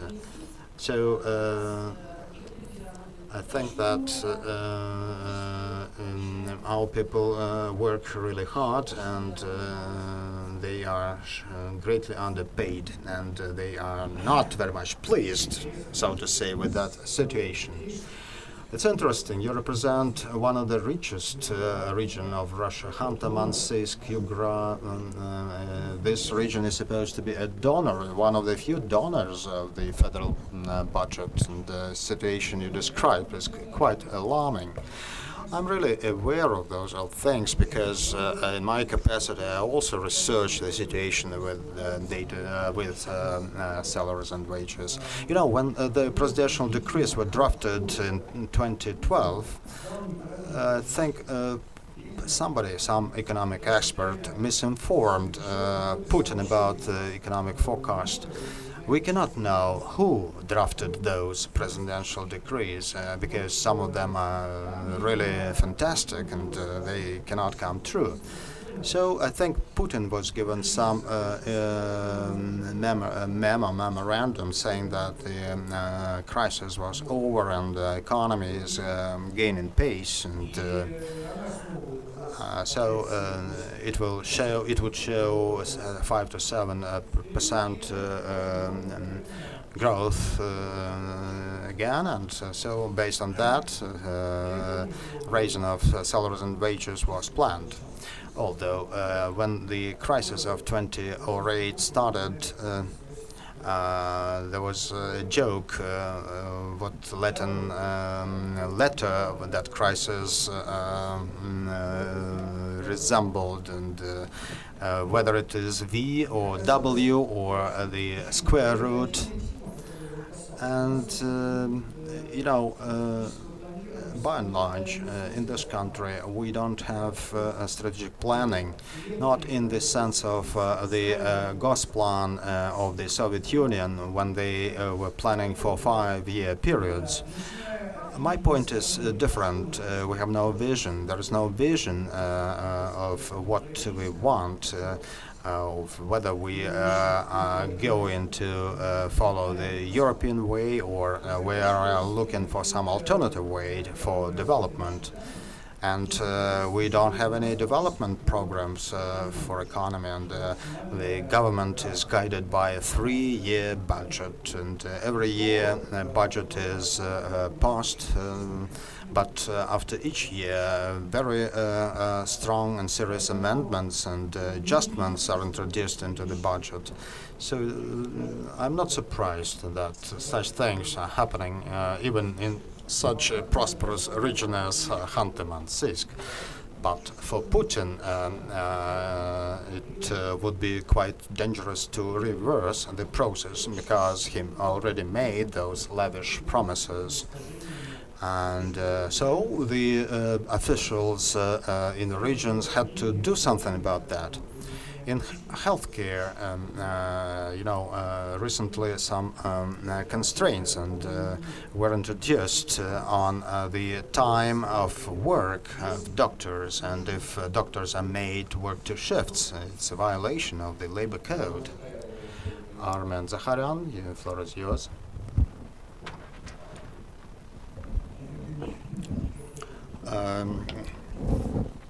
Evgeny, I would like to thank you really for that most interesting presentation. And my question, actually there are 2 short questions. A few years ago, we heard the announcement of the establishment of Eurasian Union between Kazakhstan, Belarus and Russia. How viable do you think the union is? Second question, Can you really substantiate your hint that dollar may cost 100 rubles? Well, let's start with the latter point. It was a joke, but certainly, as we say, that there is part of a joke in each joke. And it was just a hypothetical observation. I think that we're not threatened by that right now. But I would like to stress that in Russia, even economic processes are unpredictable in this country, and the gap is growing. So hypothetically, it can be suggested that dollar will cost 100 rubles. It's not the current reality, but still. As for the Eurasian Union, I think I'm fully supportive of all integration processes between those countries.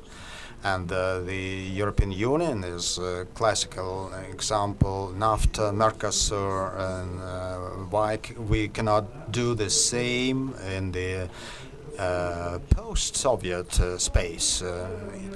It's the global trend. Integration is a global trend, and from this perspective, I don't think it's bad. And the president of Kazakhstan, I think, insisted on establishing a pure economic union, avoiding any political bias or obligations. So I can only reiterate by saying that my general attitude is positive. But I wonder to what extent the potential of the integration can be utilized, since in order to see that potential growing and so that Belarus, Kazakhstan and Russia can really benefit from that, we need new institutions. And should Russia stay to be the economy of the kind it is now, and Belarus is also very close to Russia, and you might have heard about the recent decision by Lukashenko about making farmers stay on their land. Kazakhstan is more advanced in this sense, and as we can see,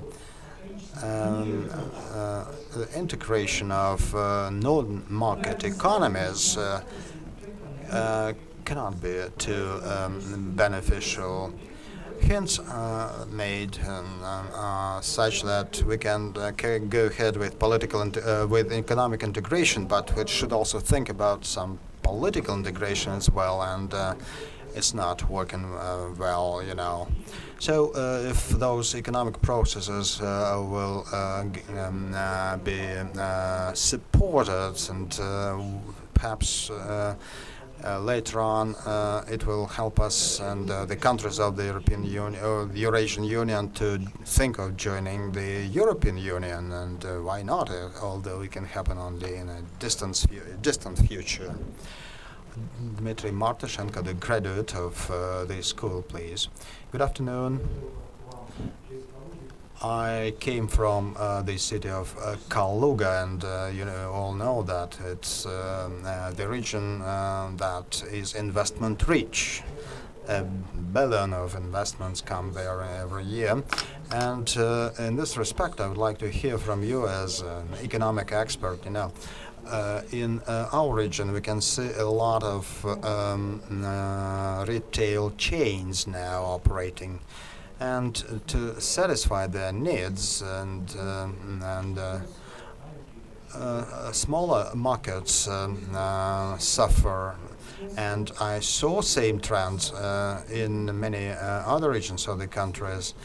So those big chains, they eliminate SMEs, so that those small businesses are made to close with the arrival, with the emergence of those big retail chains.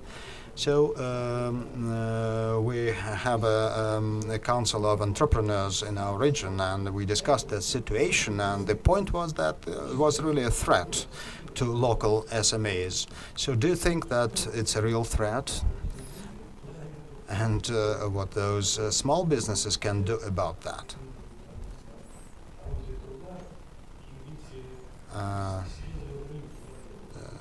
perhaps it can be even the cause of some unrest on the part of those who lose their business. Well, by and large, you are right. But that process is not uniform. It's true that big chains, they are operating across the entire Russia, but that's good.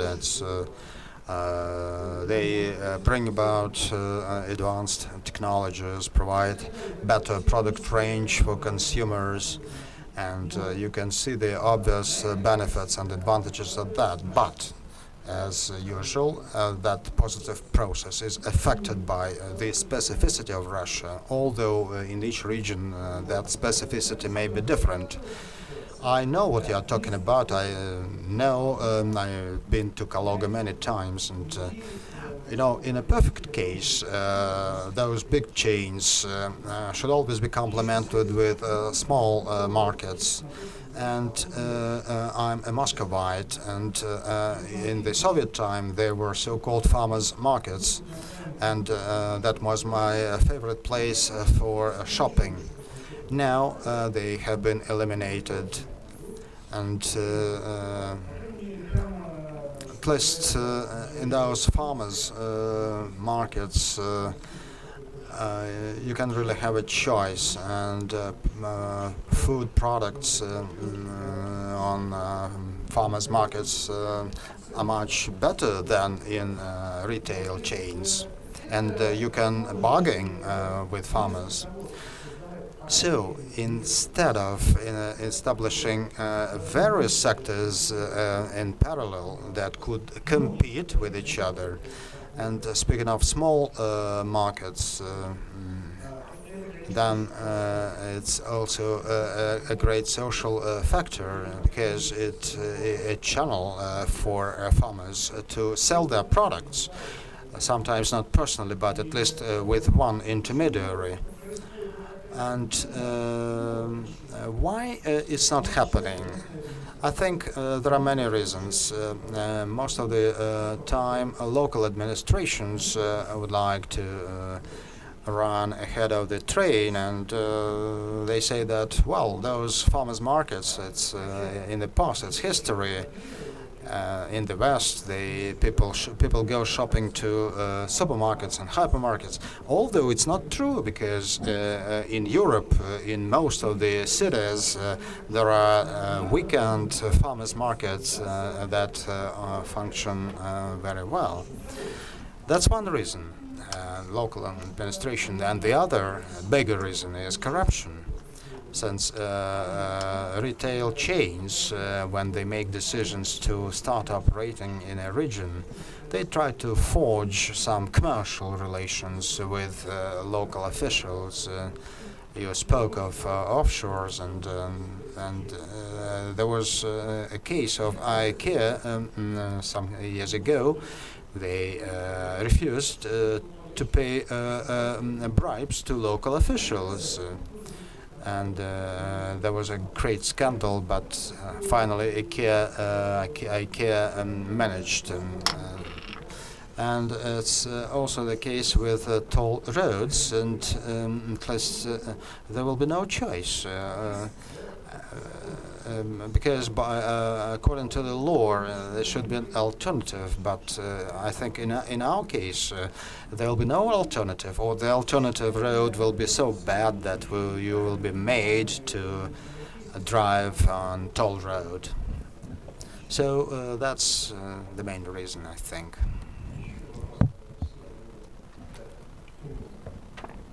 You please? I'm Nadezhda Grishnova from Saratov region.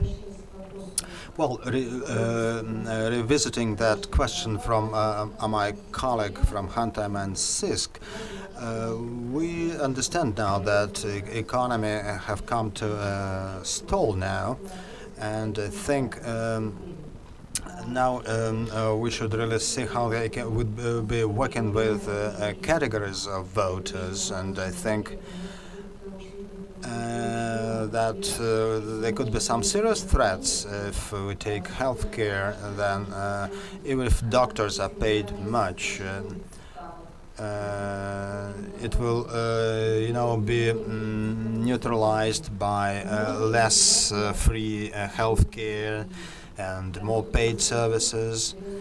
I wonder if this is the instrument, categories of voters that the government, the authorities can work with.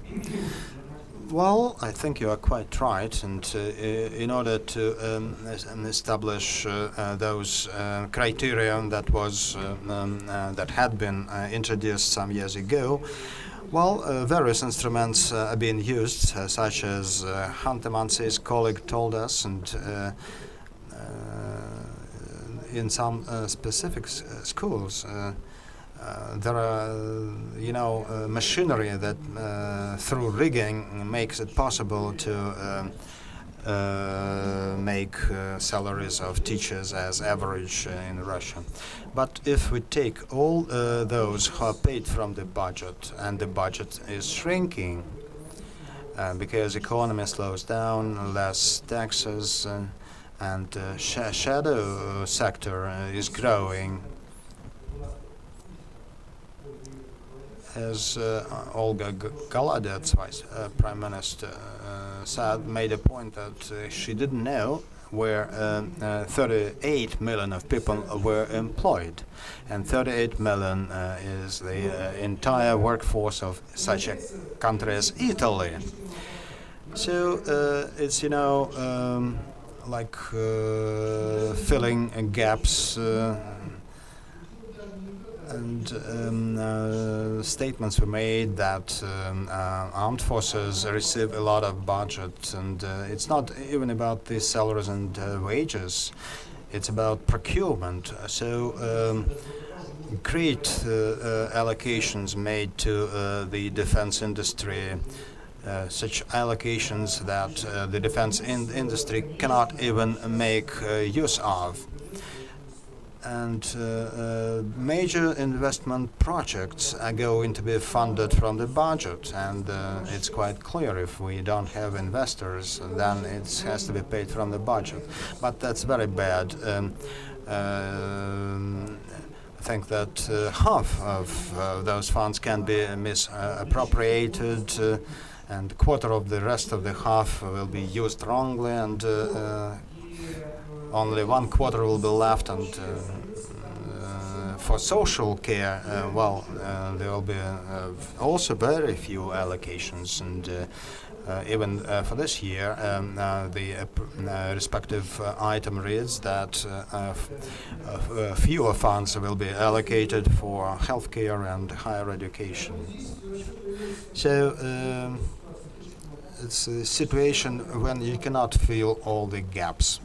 On the one hand, governors are asked to meet all the criteria set forth in the presidential decrees of 2012, and we have that United Russia Front, who are also displeased with the closure of small hospitals in villages, and many schools in rural areas are closed too, and children are to be brought to other schools by buses through great distances. And governors are told that you still have to raise wages and salaries, but please do not close those healthcare points in rural areas. And another problem arises with high-tech healthcare, and we are watching those developments quite closely, but those are systemic errors and systemic malfunctions. And as I said, that the way out of that filling gaps situation, or actually there are two ways.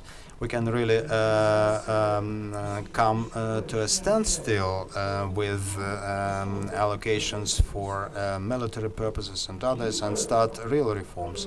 Or the other way around is the increase of propaganda that would keep on assuring us that things are going well.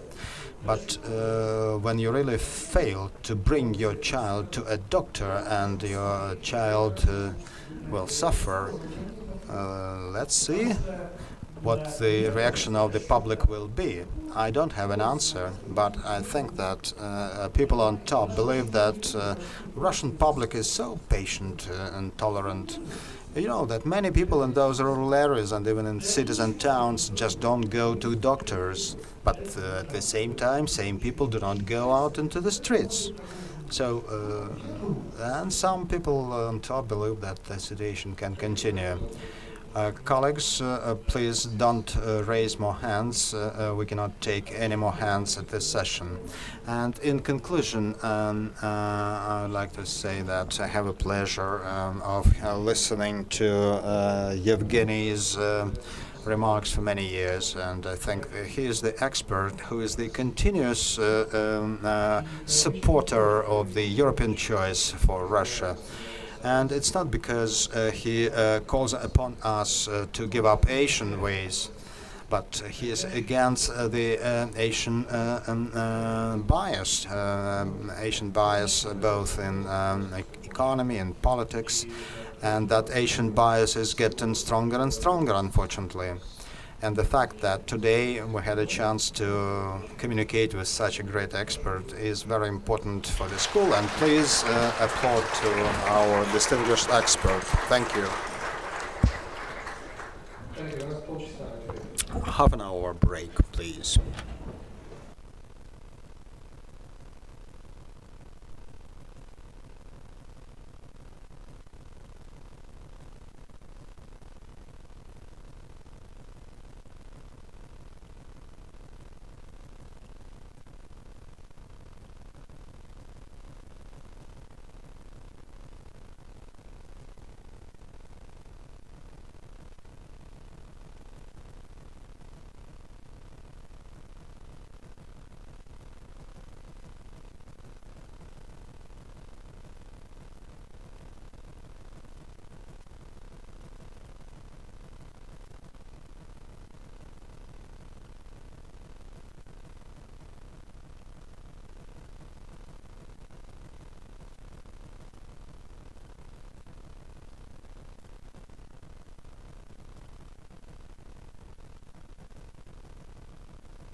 И еще одно замечание. Вы заметили, что очень душно и работают кондиционеры.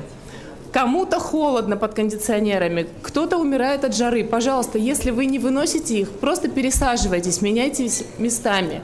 Они работать будут, иначе мы просто все задохнемся здесь.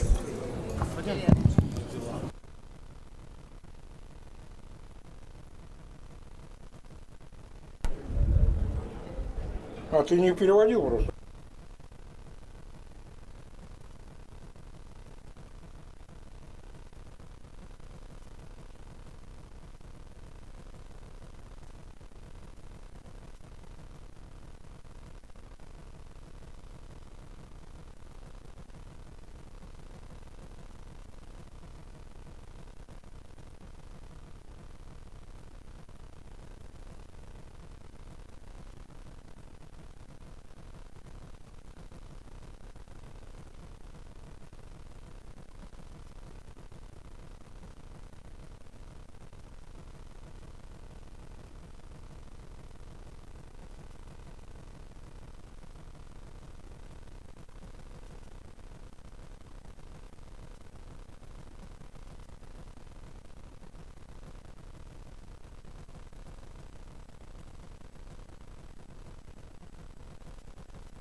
Уважаемые коллеги, пожалуйста, я прошу тишины.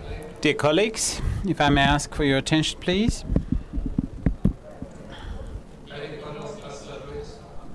Colleagues, please take your seats.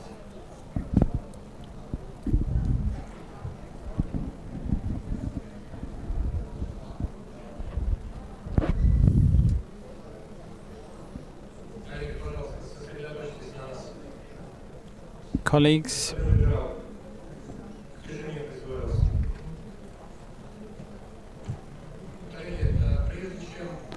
before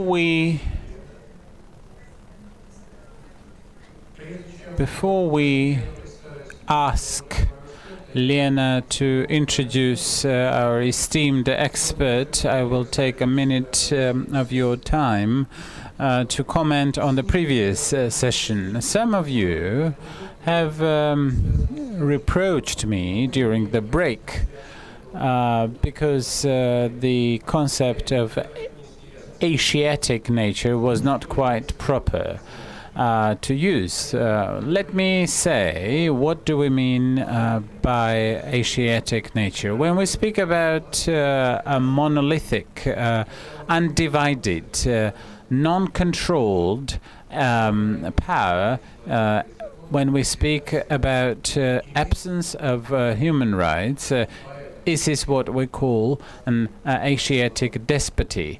And indeed, those of you who might have not perceived my words properly, I would like to ask you to talk about the tradition of this Asiatic nature that Kluchevsky, Solovyov, Berdyaev, Frank, and other great representatives of the Russian culture have expressed. And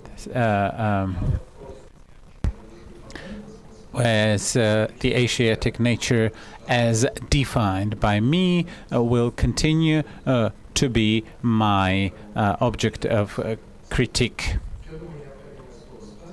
Let me then ask Lena to introduce our expert.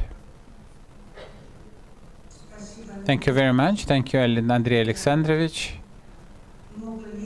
For many years, for over 10 years, I repeat one and the same phrase or thought that I may dress in different words, but that thought and that verb stays the same.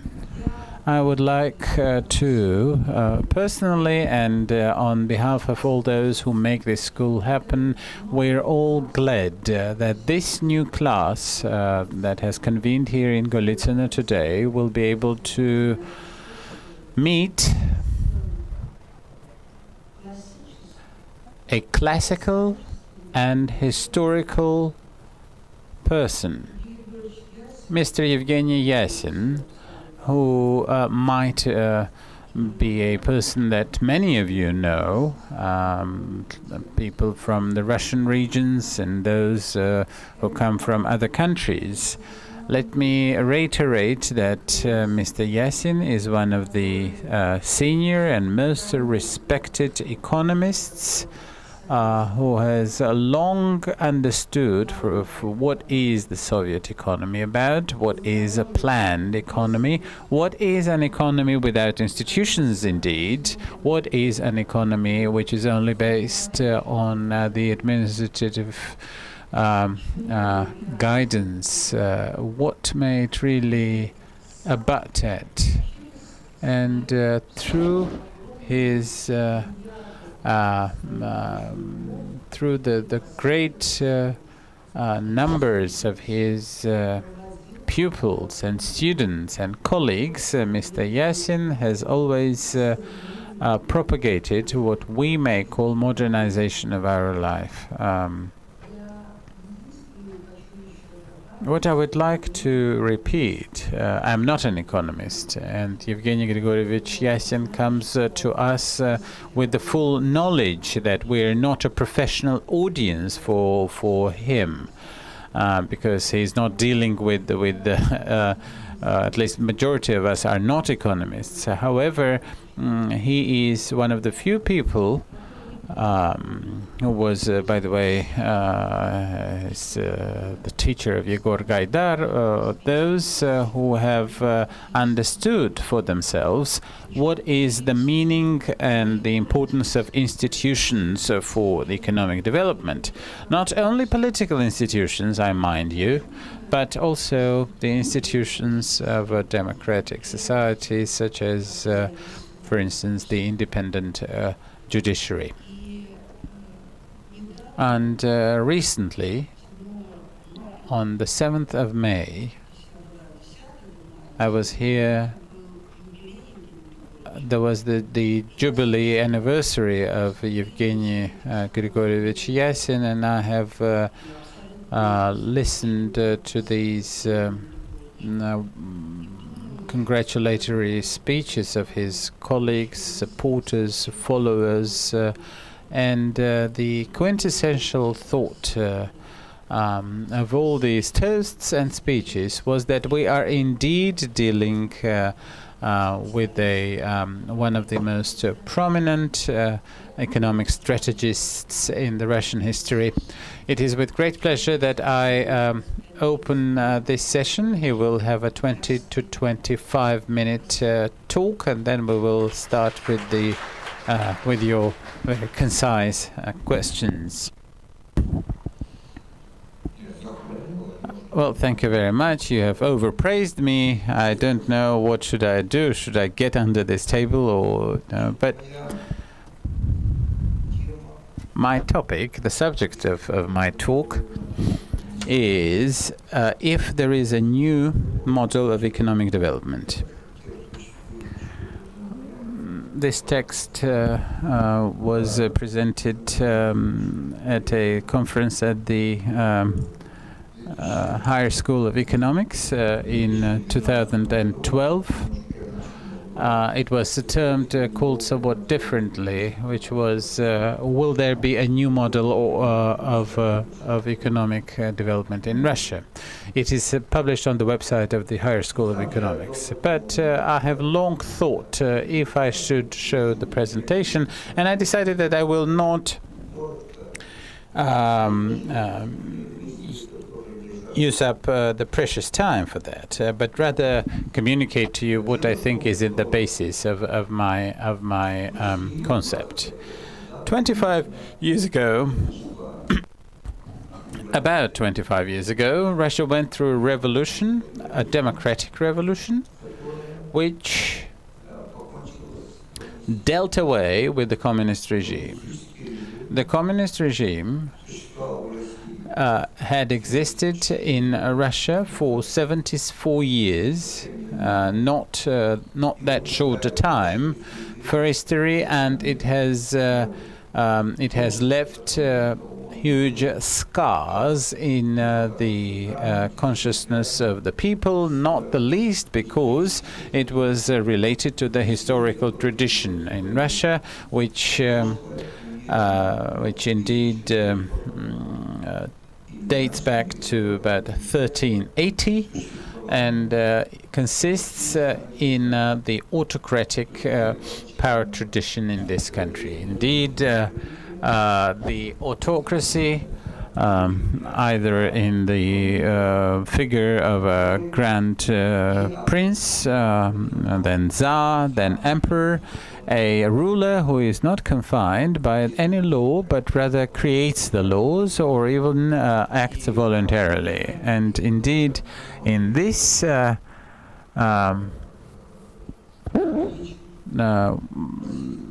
Russian culture was seen as somewhat different, a culture which could be perceived, may have been ill perceived by others, but something quite customary for the Russians. One of the first discussions about this in the beginning of the 90s is, as we all know from the Middle Age studies, is the correspondence of Ivan the Terrible and Prince Kurbsky. But indeed, the roots take us deep into history and the system of administration, the system of government, the system that was built in Russia in the time when for 250 years the Mongols came to rule over the country, and indeed one of the Andrei Bogolyubsky was one of the founders of autocracy. Up until 1861, the beginning of the great reforms of Alexander II, Russia lived under this regime of autocracy. And then for many more years, this regime refused to concede anything. The Soviet system, which might have seemed to be based on the European political and economic progressive concepts, was at the same time, as it turned out to be,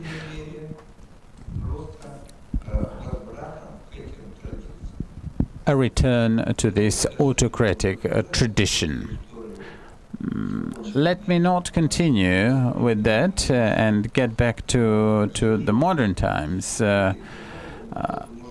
And we may look at these institutions that we see today as a struggle point or a point of contention between the task of adaptation of Russia to the modern culture and economy and the influence of these autocratic traditions that have always been supported by the ruling elite to hold and grasp the power and not to be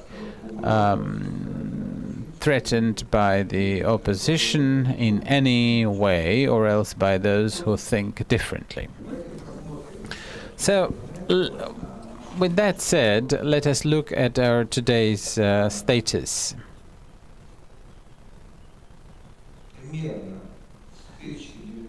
From about 1997, the newly reformed Russian economy, the Russian society,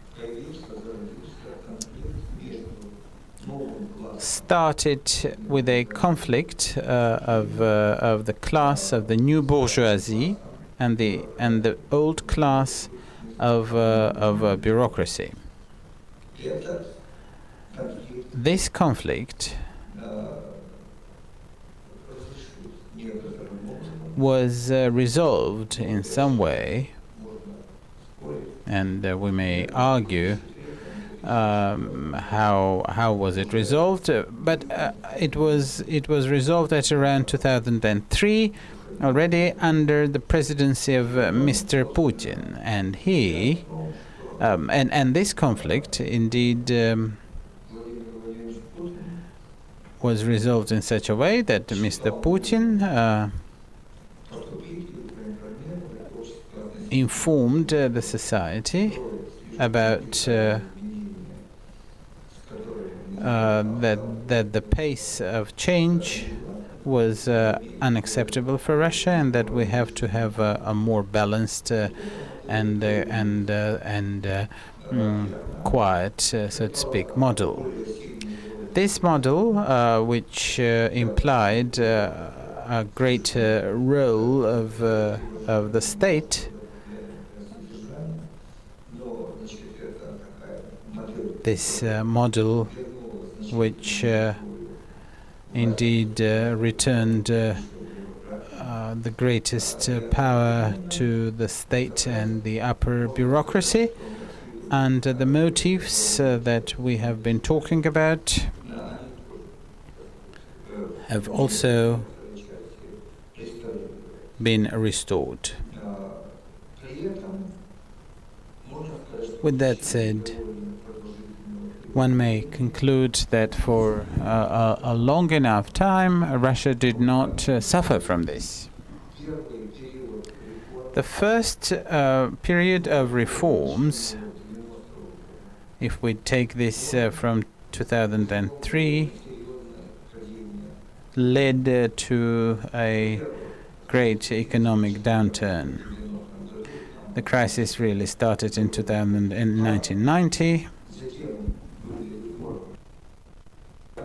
Then Gaidar's reforms led to the establishment of the market economy and departure from the planned economy, and the need, after liberalization of prices, to control the inflation. The Russian companies also, because the Russian economy was open to the world, the Russian companies found themselves in a difficult situation, as they mostly turned out to be non-competitive with the Western companies that started to arrive in Russia. This led to a significant economic downturn, the great raise in prices and the need to contain the inflation, and eventually, when in 1998 a large-scale financial crisis started in Russia, which was indeed the consequence of the Asiatic financial crisis, we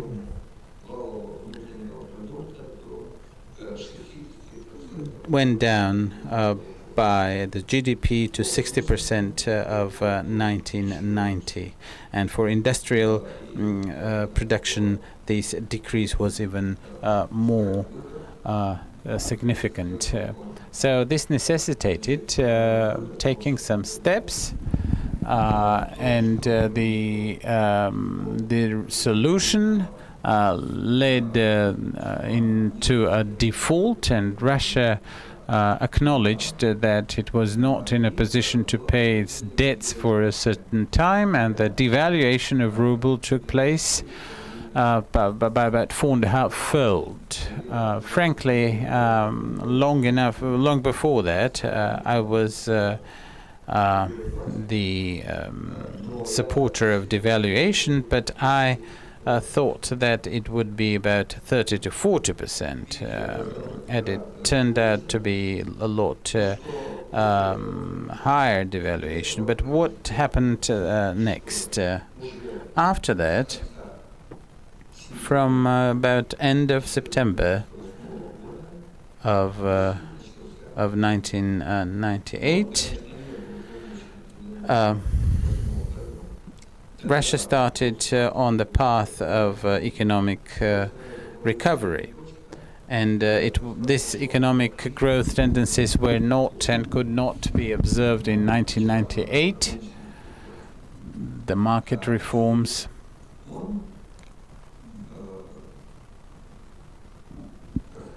but this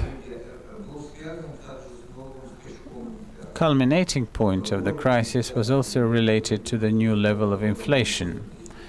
The 1998 level of inflation was 84%. Well, to me, it was like a disaster, because before that we saw the 1998 growth tendencies when the inflation was only 11%.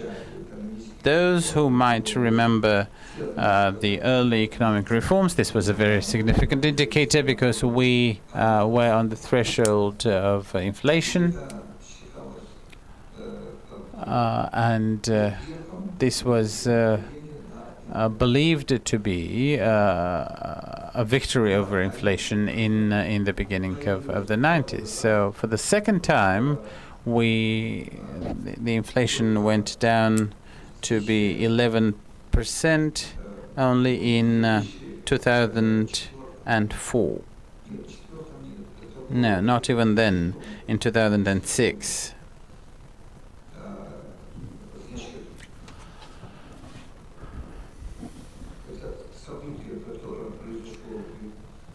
The events of 2002, 2003 have literally changed the economic situation and the economic regime in this country by putting this country on a different economic track.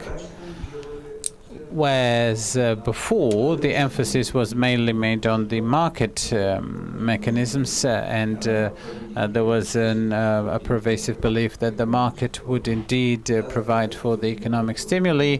But starting from 1998, we saw that rising tempo of economic development, which indeed reached its apex in 2002.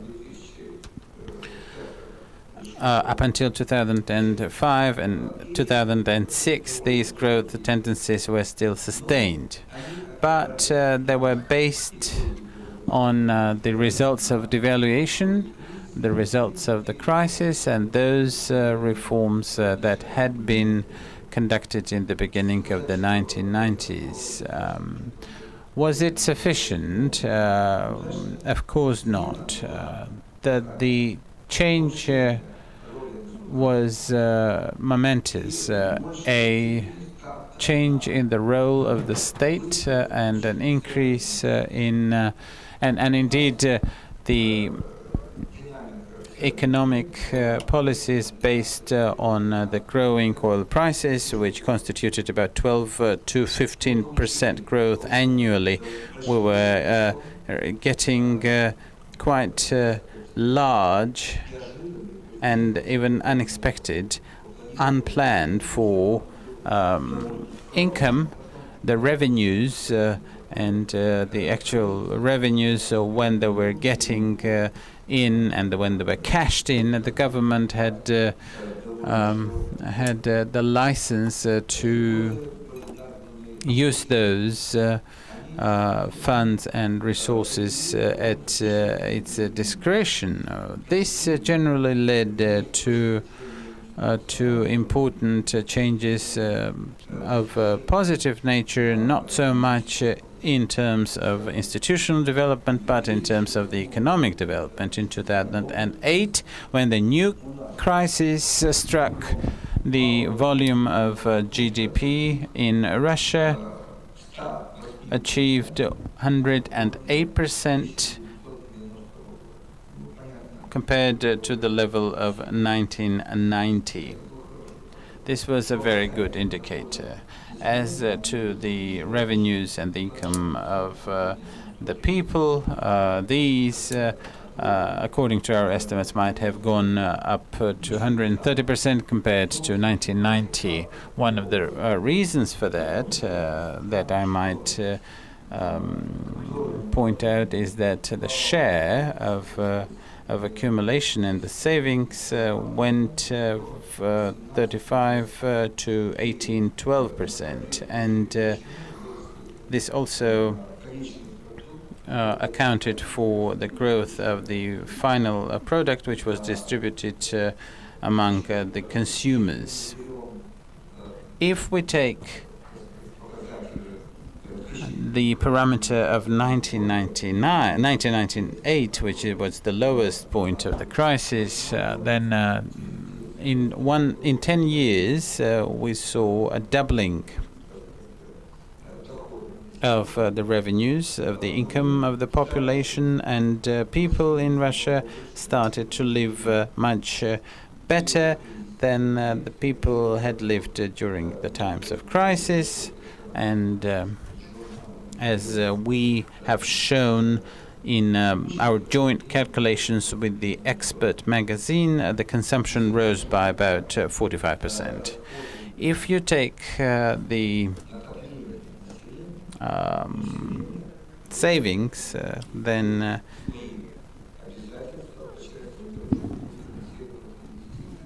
it is about the investment, and the people started to be able to invest.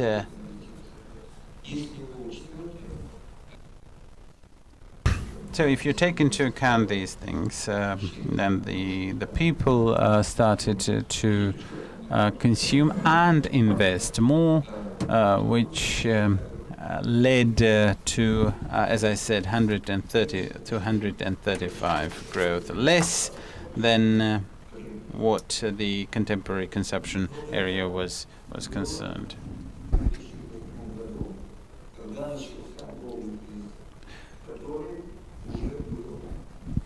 But in 2008, a new crisis struck, which was a world global crisis, and we, being a legitimate link of the world economy, suffered the blow. The model of economic growth, which during the several fat years served us very well without failing, and it served it well because at that time we were increasing GDP by on average 7.5% every year, 7.3% every year. We grew at the same rate, or say similar rate, that China, India had, and Brazil. This is where we then we could use somewhat smaller indicators. We could say, look at South Africa, that could be put into this group of countries with outstanding growth. Turkey and other countries, they were the countries with high growth rate, economic growth rate. If we look now at, just to compare, for the sake of comparison, developed countries, I would like to say that growth rates were very modest, much lower there. And bearing in mind that the policy, or say development of economy that was typical of fat years, was based upon the decision that was taken by Mr. Alan Greenspan in his time. He was chair, or rather president, of the Federal Reserve System, which is like the Central Bank of the United States, who in 2001 lowered discount rate from 61%. So they all counted upon, very much like today, many economists in Russia say, do let us lower discount rate on, let's make loans and credits cheaper. That's why entrepreneurs and the public will just all rush for cheap loans and economy will grow and grow faster. Alan Greenspan is a very intelligent person, surprisingly intelligent. He probably stuck to the same looks, and this is what he did at the time. But what is interesting is that if countries like China, India, Russia, Brazil took just head start and rushed forward, I can give you this data to support this point. In 10 years, from 2000 to 2010, GDP of China grew by 271%, India 211%, Brazil 133%, Turkey 146%, Russia 160%. This is the picture of what was going on with developing countries. At the same time, in developed countries, in the United States, in the same 10 years, they grew by 18%, Germany by 9%, France by 12%, UK by 15%, Japan by 7%. This is just an illustration. It is not just to the detriment. I would just put it, it does not at all mean that economy in the developed countries was to some extent bad or mean. It's just a statement of the fact. The facts are that developed countries are the most important, like 90% importance, affected to promote technological borders of technological capacity or potential, what they used to call in Soviet times technological and scientific progress. They are the only ones who can do it, including, say, Japan here.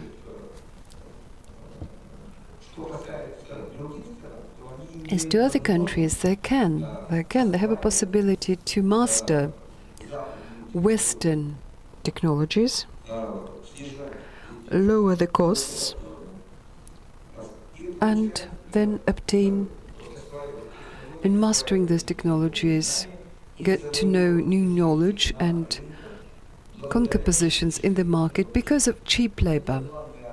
This is the main weapon of China, and for obvious reason it is not quite the case for us. For us it is oil. Growing demand on fuel, which we could provide to meet this demand. So we had an economy which was based upon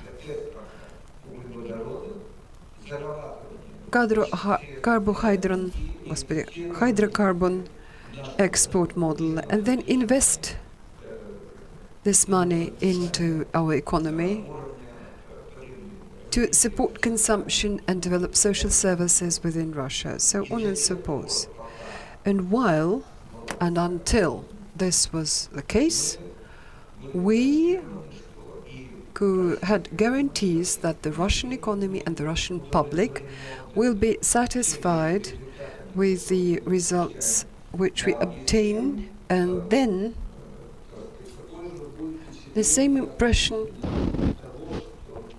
we will get about the whole system very much suits Russia, and there is nothing you can do about it. There was no better option, no better model that you can find for Russia. Then 2008 dawned upon us. This was the time of the global economic crisis anew. After 30 years and after what we could actively do, which was pretty much during a short time, while this model worked, this model suggested by Alan Greenspan, I'd like to say that in '83, the gentleman who took his post at the time, Paul Walker, did quite the opposite. He raised interest rates, discount rates, and interest rates from 1% to 6%. And this ensured rise in American economy. American economy attracted huge capital for investment, mostly from Arabic countries. In the same way, they lowered the taxes, and after that, during a number of years, they enjoyed the advantages of a quite rapid economic growth. But I showed you that growth under Walker was pretty much high. Under Greenspan, although his policy certainly brought some success.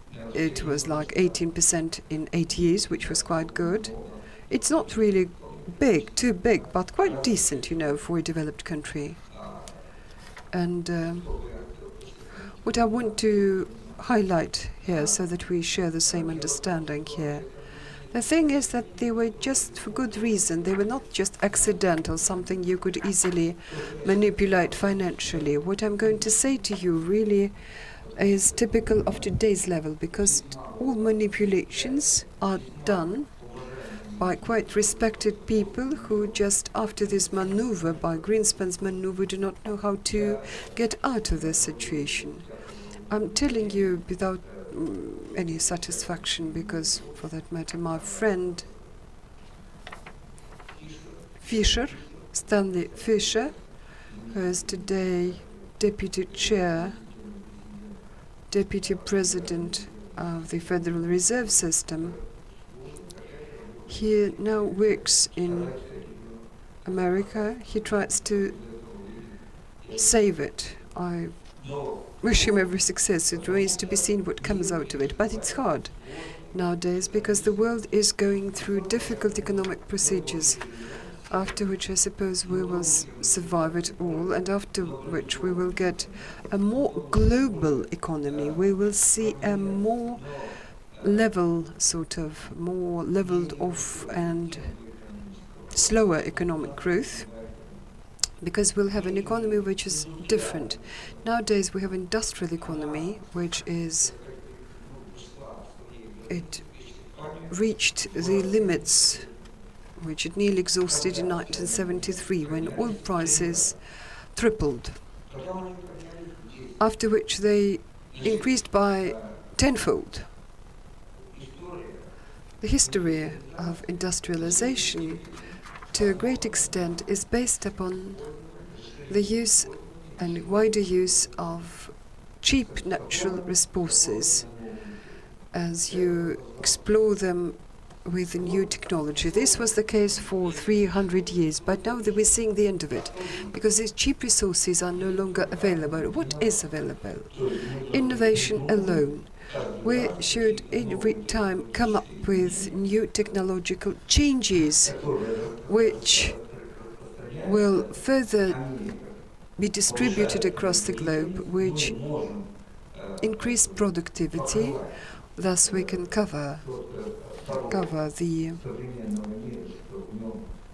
this sort of vice of today's world, where in developed countries the population is either reducing or at least growing at much slower rates than in developing countries.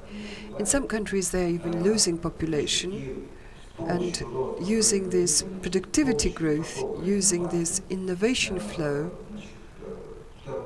still we continue to seek economic growth. What about Russia? Is it possible in Russia at all? I believe that nowadays we are in somewhat in between position. Although in terms of main indicators of development level, we are quite rightly put into the developing nations group, we are not really moving well ahead. Although we have very nice economic indicators. If you ask me, depending on the moods that we now have in Russian society, how long will we see this crisis? Or are we to expect a new wave and a new downfall or whatever? I will say you, no way. Russia is quite favorable economic position. What is all about? We can see it in our still having positive growth rates. The recession is not there yet, although the first months of 2014 seem to show that there is a certain danger that recession will set in, and this danger is serious. But the financial situation is all right. We are third largest currency reserves. We, in this respect, feel quite happily here, quite comfortable here. We have a possibility to sort of feed, if we can put it this way, or help our neighbors, like allies from former Soviet Union, former republics of the Soviet Union. So I would not say that there are any obvious reasons which show that drastic aggravation of situation would set in. But this is my outlook. We live in a globalized world that is becoming even more globalized. In today's world, greater weight and greater indicators are enjoyed by the countries, only the countries that will, to a great extent, assume and generate innovation.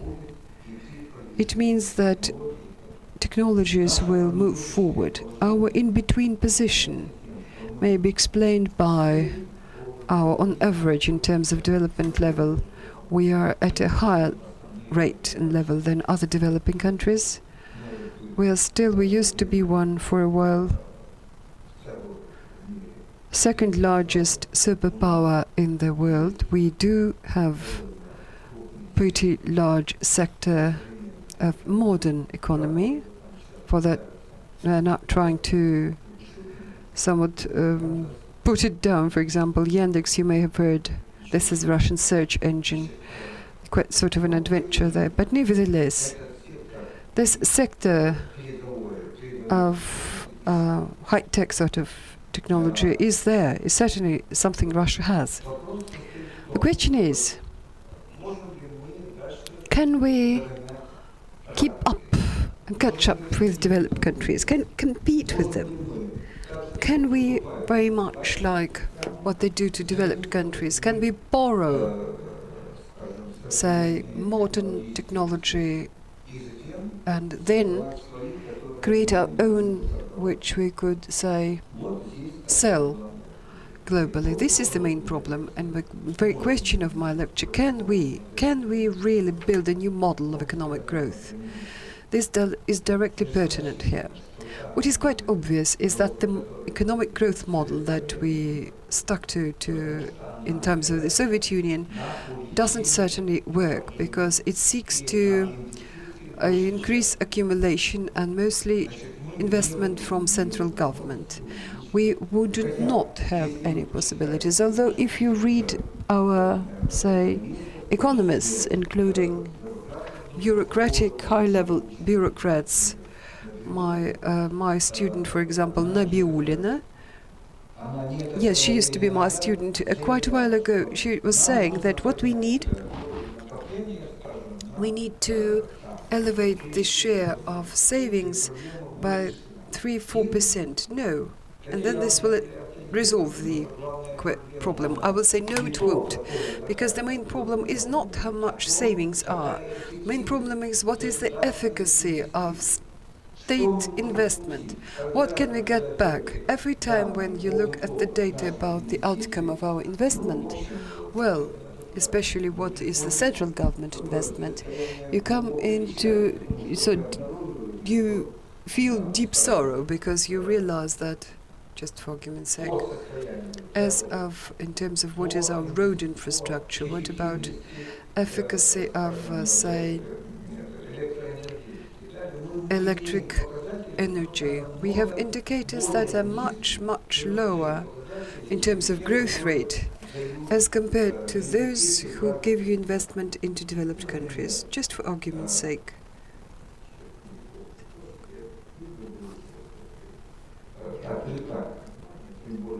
I won't really want to distract your attention by giving you some, because Lena is sort of looking at me and just giving me a hint I should stop.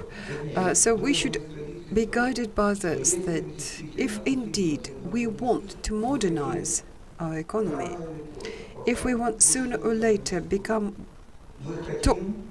to top economic league, we want to make use of the achievements of modern economy, then we must ensure that modernization takes place. Briefly, what is modernization? Growth of productivity at the rates that are higher than what we see in developed countries. Higher productivity growth. If we do have this productivity growth, which is higher than what we see in developed countries, then yes, we can claim that modernization is underway. At present, this is something we do not have. Even when we see growing, when gross output and when like productivity grew at 5%, even in those times, in terms of growth of physical indicators, the cost indicators, not only relative but compared to developed countries, we are not catching up. Nowadays, the situation is grown even worse because the growth rates, in 2013 was 1.3%. This is lower than what the United States of America have. This is lower than most European countries. And what do we do about next? Are there any factors which we can use to make them work, to ensure higher productivity growth rates?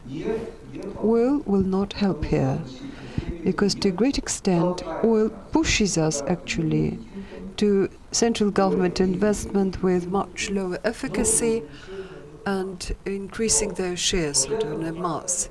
But this factor is no longer there, because to do it we should have at least about the same growth rates of income which was given by growing oil prices. But this is something we do not see and probably will not see. Then what can do it instead? Then there is only one factor which we could bet upon. This is growing business activity. Growing business activity means increasing the role of business, giving business, creating most favorable environment, which means that it should enjoy conditions that are better than you see in other countries of the world, be they developed or developing. Then we should see this general perception that in Russia it makes sense to invest into Russia because business there is good. I'd like to say that I'm not really a source of that sort of promotes all kinds of threatening or intimidating scenarios. No.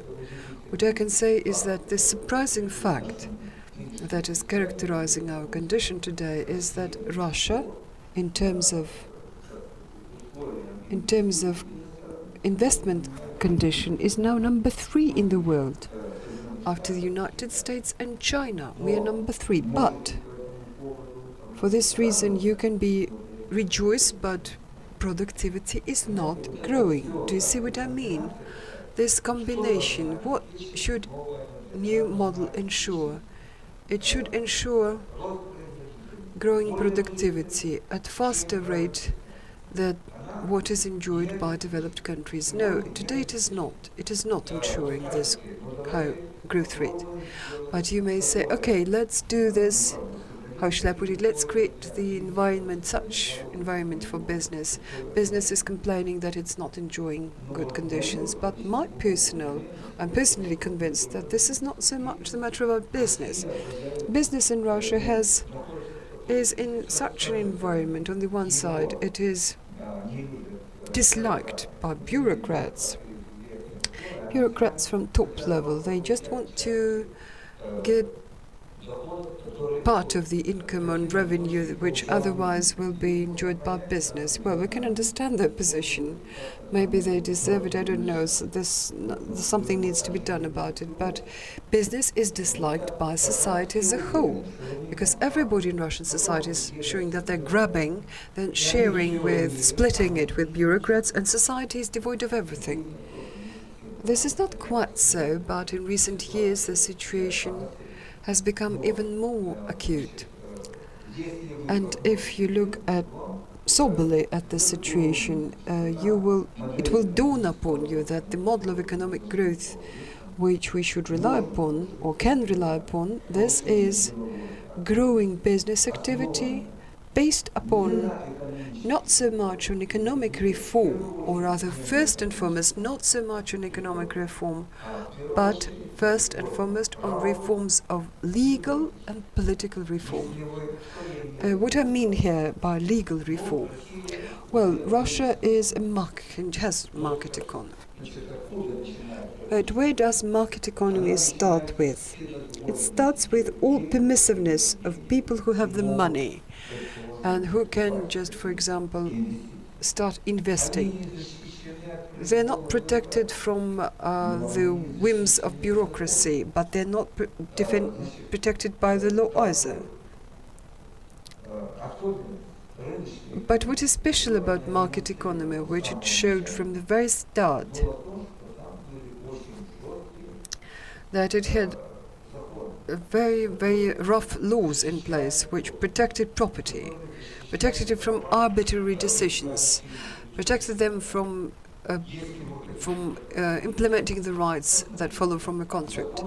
Please look at the laws adopted in 6th century BC, Solon's legislation in ancient Athens, in ancient Greece. That was typical of the time. New market economy, and this is when economy in ancient Greece, that is what was typical of it, what was made it different. It was market economy at the time. And this is what it required, rule of law. That is why if we decide to embark upon ensuring rule of law in this country, then we get a chance to do it for the future. If not, I personally am convinced no. Because the system that claims yes, say in 9% of cases, we will consider that the law will work. And if nobody says to the judge that you should return the verdict such and such, if nobody sort of commands the judge or imposes their will to the judge, or to the one, say, who may pay to the judge, or there is just... Let it be only 1% that would be subject to such operations, but if it's there is distrust in general. Otherwise, if you have distrust, then the system doesn't work at all. Recently I read a book by Anne Redgrave. I strongly recommend it to you. It was published in translation, in Russian translation, by the editorial house of High School of Economics. It's named Institutes or The Way to Modern Economy. Redgrave is economist by background, mathematician. He's one of the few those who are interested by this link between institutional theory and history. I cannot say that he's the only one. Douglas North is also the champion of the same theory. Grave is just something unusual. He describes the situation, how it worked, how infrastructure was put in place in market economy, say beginning with 11th century with medieval Europe. May I recommend it to you? Please read. It's very convincing, this book.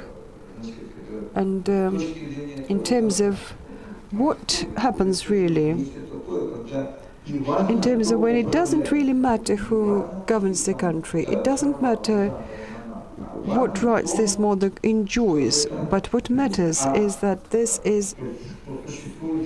that law is in place. And secondly, creation of institutions that ensure this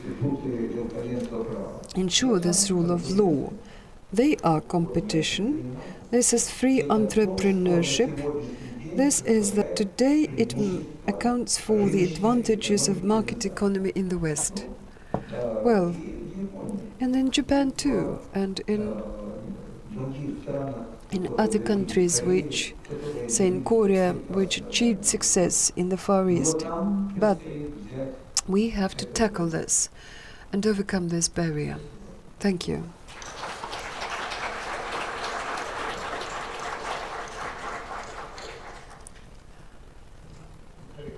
Dear colleagues, 35 more minutes to go for Q&A. Please, remember to give your name. Kovalyov from Volgograd. Much was said about innovation, about modernization, but first my comment and then question. May I speak about on behalf of Volgograd region? Modernization and innovation, they imply certain investors that would invest money and into some modern projects. Well, problem is that these investors are not much around. In Volgograd, who is modern investor today? This is just hello from the 1990s, who in that time, by record, by just criminal activity, they got their business. They just became legal. They just came to agreement with administration that like honest. And then somebody comes to us and says, come on, let's start innovation production. We hear the word innovation production, it's something like, well, let's fly to the moon, for example. People who don't have either economic or legal education, who have heard about global economy, something like, have heard that it exists, but they don't quite understand how they can build it. And what they have is some kind of sort of beastly fear before innovation and modernization. And this is my personal perception. Before this generation goes away, before these people retire or because of competition they are eliminated, it will be impossible to convince them to invest money into it.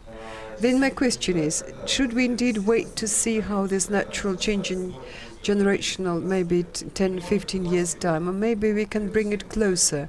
We can make these generations go away sooner. This sounds like a very radical call. I want to say that quite reasonable question, and it's very much to the point.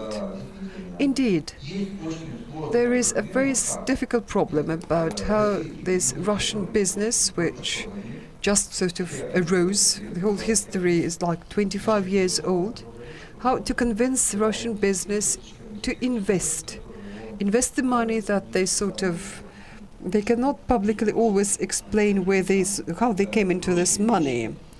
And you know what I mean.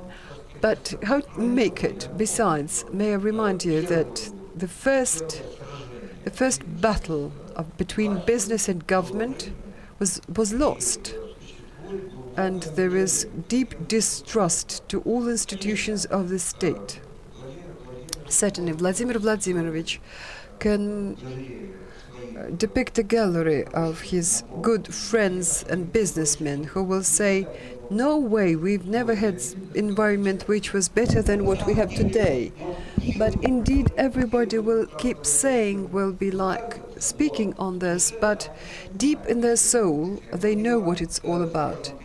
One thing is when gentlemen which have business, that business is based upon their being close friends to President Putin. Okay, they may have enjoy some advantages, but all the other have deep distrust about business to the state, deep distrust from the people to business and the state, but the state certainly experiences mistrust. I personally tried to stimulate these negotiations between representatives of the Russian legal system, judicial system, and, them businessmen, so that they should make sure that the indicators in terms of persecution of business is 6 times higher than what you see on average in all people who are against whom investigation has started. I failed. I literally failed. During the first session was attended by many people from business, representatives of business, because businessmen are not very keen to attend.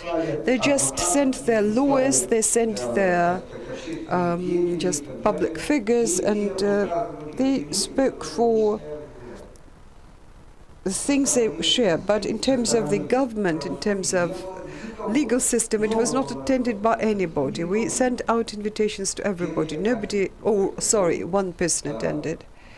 He was professor of the Academy of the Prosecutor's Office in Russia, who, well, comparatively recently was sent into retirement because he disagreed with the prosecution office. But he is just speaking aloud about things which I'm saying to you aloud here publicly. No, because each of them knows that it can be used against them, used in some processes, used in some, well, let God judge them, but this is what situation is like. So I asked them, what can be done to change this situation? Any attempts by what, say, the government didn't support my attempt? Okay, I made this conclusion. It's clear that it won't happen just by itself. But if the state doesn't pursue this course, if we don't see change in policy, then I don't know. Because legal system, justice, judicial system think they are in right.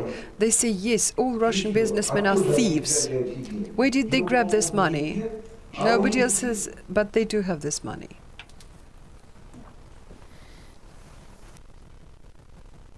Прошу вас. Okay, Starikov. Friends, I wanted to tell you that I am a disciple of Mr. Yasin, and I think he is my coach, my spiritual leader.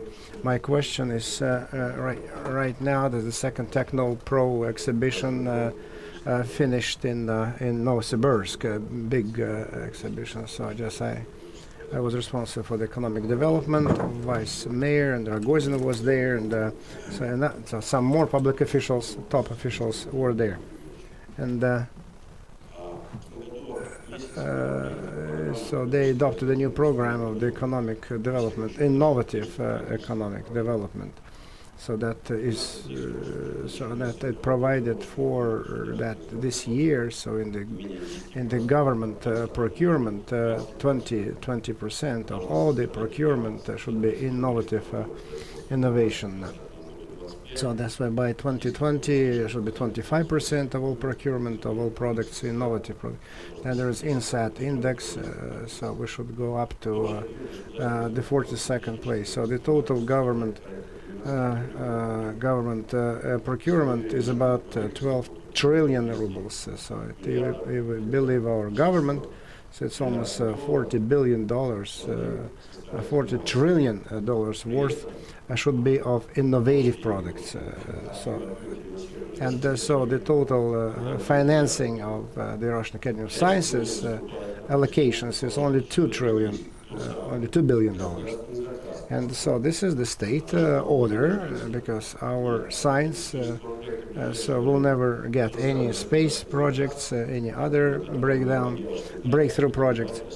So that is why, unfortunately, there is not enough money. And at that forum, I saw people were confused, and everyone just tried to address the issue of the replacement of imports.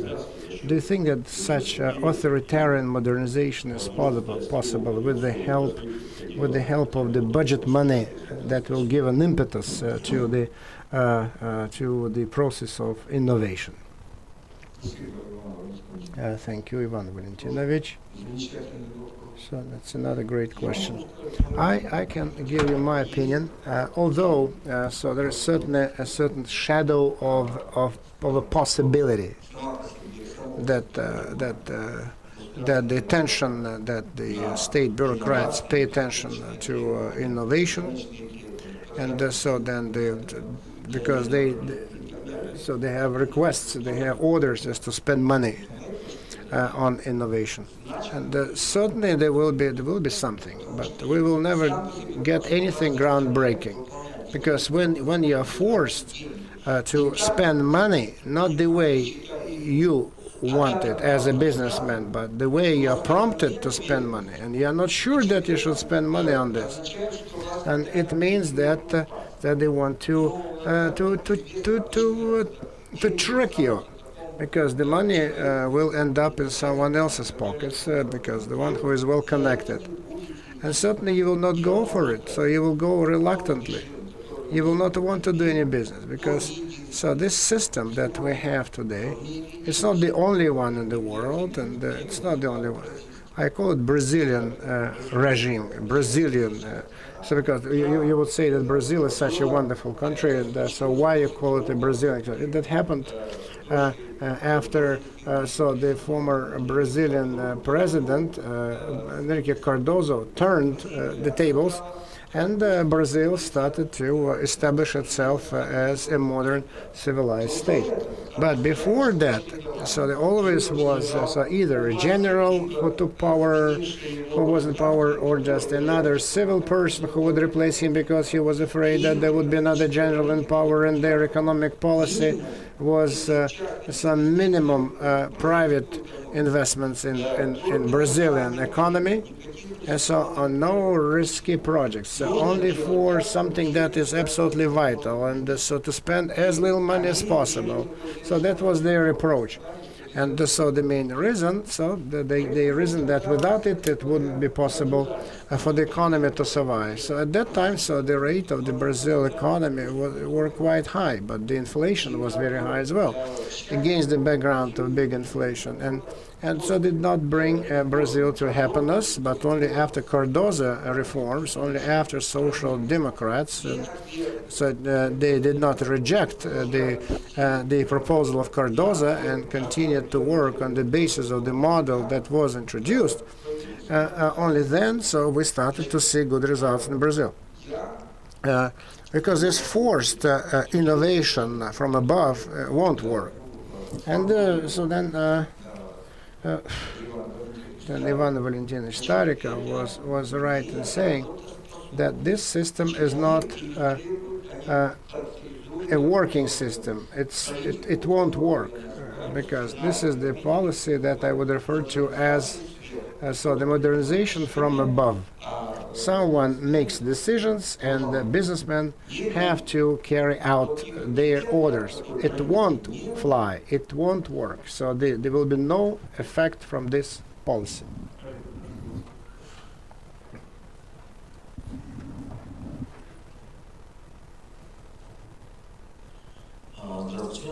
Vadim Korovin, member of the Federation of Car Owners. I'd like to thank the management of the school for a chance to visit this session. Evgeny Grigorьevich, thank you for the wonderful presentation. My question: how would you respond to the reduction of refinancing rate in the Russian Federation? Now refinancing is about 8%. And what would be your comment to reduce drastically the refinancing rate?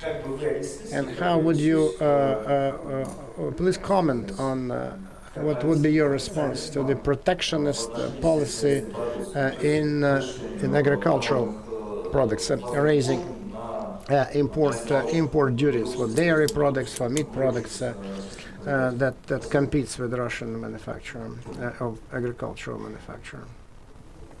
What would be your response? And so I need to respond to the comment of Mr. Starikov concerning imports replacement. So this is new policy that we're trying to introduce, I'm against it. So not because I'm against replacement of imports, but I don't want it to be declared as a policy. Because I think that every businessman should decide whether he will be involved in the replacement of imports, or he will just guarantee exports. And that's their responsibility, business's responsibility. So about agriculture, I'm not a big specialist in agriculture, so that is why I don't trust what I'm going to tell you. But we have some facts.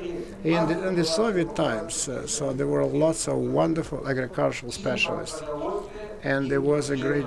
So the import, 40 million tons of grain were imported. So now there is no one there, no money, no financing, no allocations, so no support.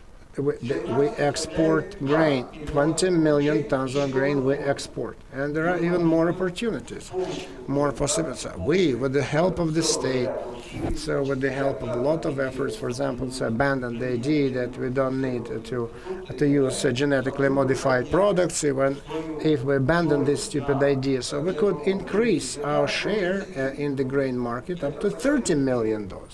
This is almost the limit. I studied this issue. But this is a good illustration, good picture.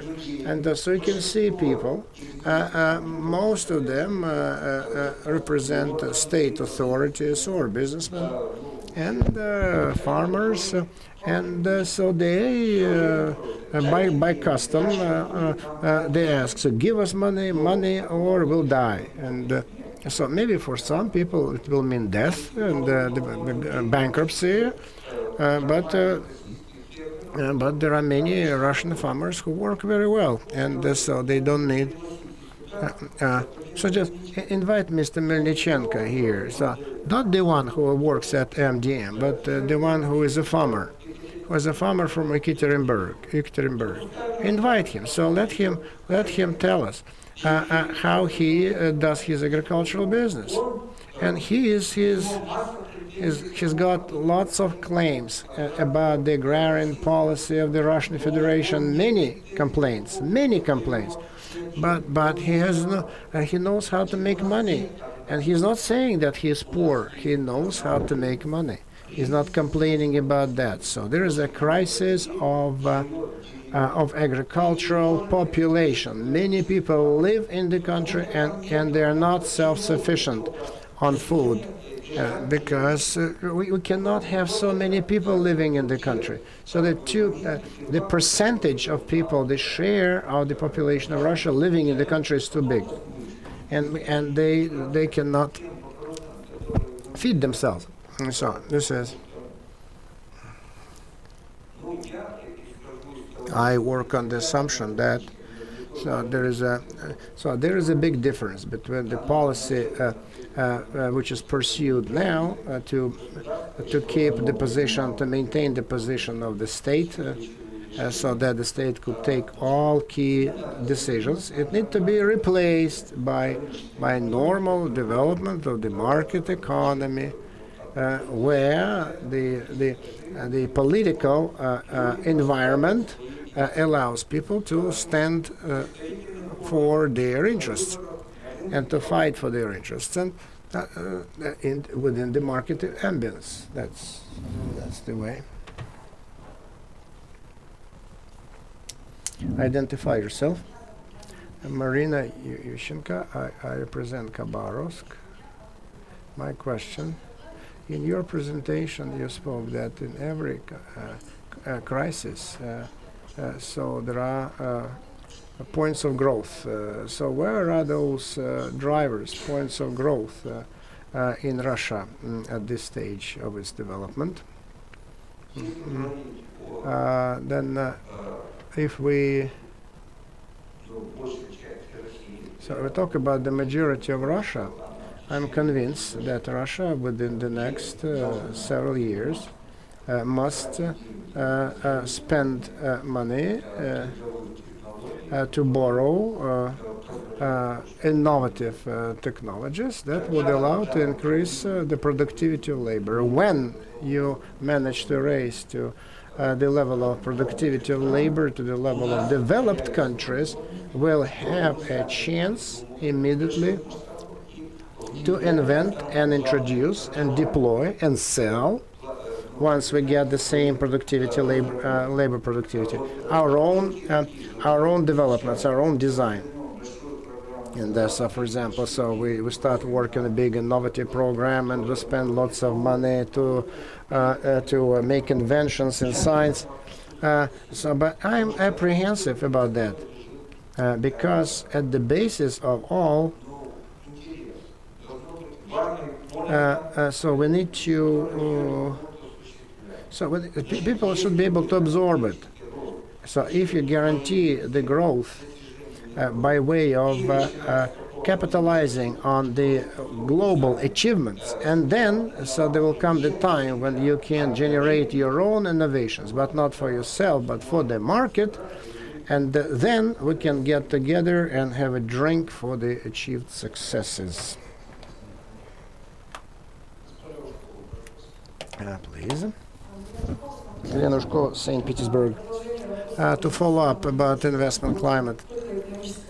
So then economic model of Russia, remembering about Crimea, to what extent this economic policy is predictable? So the federal program of development of transportation, but 110 billion rubles have been allocated to build something about Tamanian, the bridge across the Lena River. So now Medvedev say Tamania is not important because we get good ports in Crimea, so no need just to develop this new seaport in Taman. But that's a good signal for the investors who already invested that the state will not be able to honor their commitments. How critically important such decisions and such orders and meanderings can undermine the principle of private-public partnership. So now I don't see any good prospects because if every time we change investments in a bridge over across Lena, so when we start replacing it for the discussion of bridge across the Kerchensky Strait, so when we replace one for the other, because it's the background is a political background, so I think that will make no progress. So unless, as long as this continues to happen, but the policy that requires a lot of government spendings and no dividends except political dividends, and even those political dividends will have kind of attitude or to Russia a bit better, a bit worse, because they will those political dividends will take the shape of good attitude, bad attitude. So if I were holding a position in the government, I would understand. So I cannot say let's get Crimea back. So I cannot say that. And as Haninsky said, my friend, so no one who will rule Russia will never be able to return Crimea. Will not be able to return Crimea. And so you know that the response of the Russians, I would suggest joint effort to redesign the North Crimean Channel. So then building a bridge or Taman seaport, everything is permitted with someone's interests. Is the standard Soviet type of mindset only just put into the hands of modern businessmen who want to make a good buck. That's it. Because in your question there was the answer, and I even just felt this that it was coming.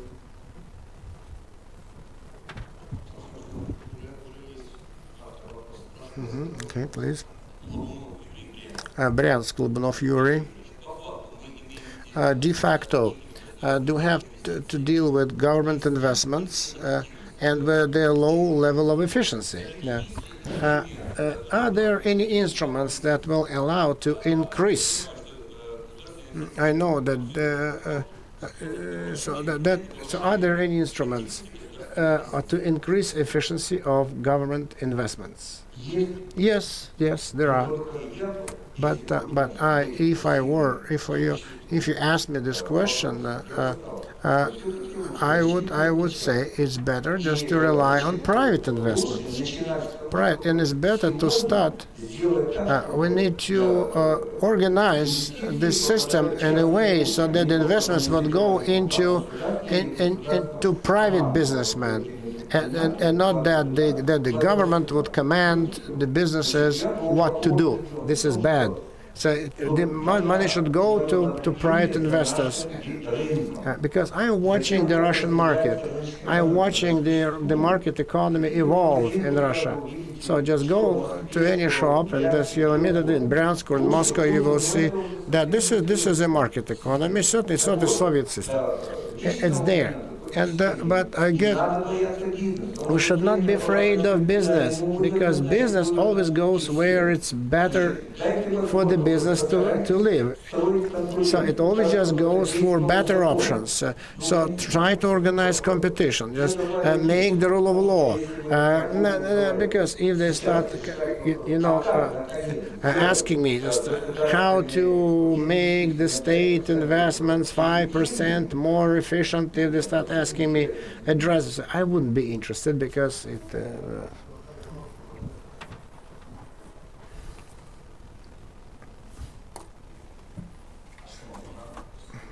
Astana. First, I'd like to thank the school for the chance to participate. My question. Then this Eurasian Union signature. So what about this integration? Will it be good just to introduce a single currency for the countries signatories of the customs union?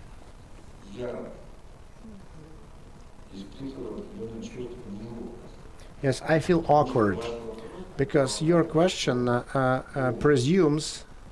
provides for a possibility to give you a yes answer.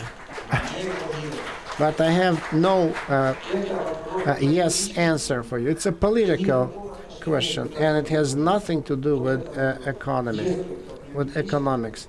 So this is a kind of this is the exaggerated, but exaggerated, bloated, out of proportions. But this is my answer. So I was in Astana recently, and so there was a forum dedicated to Gaidar, and so the public officials from Astana spoke, and they were saying that it used to be cooperation between Russia and Astana was profitable, was good, but now when we start talking about the customs union and the union, Eurasian Union, so the things are getting worse. Business is going down, and so then the public officials are beginning to get involved in business more than they used to, and as a result, the business starts to stagger.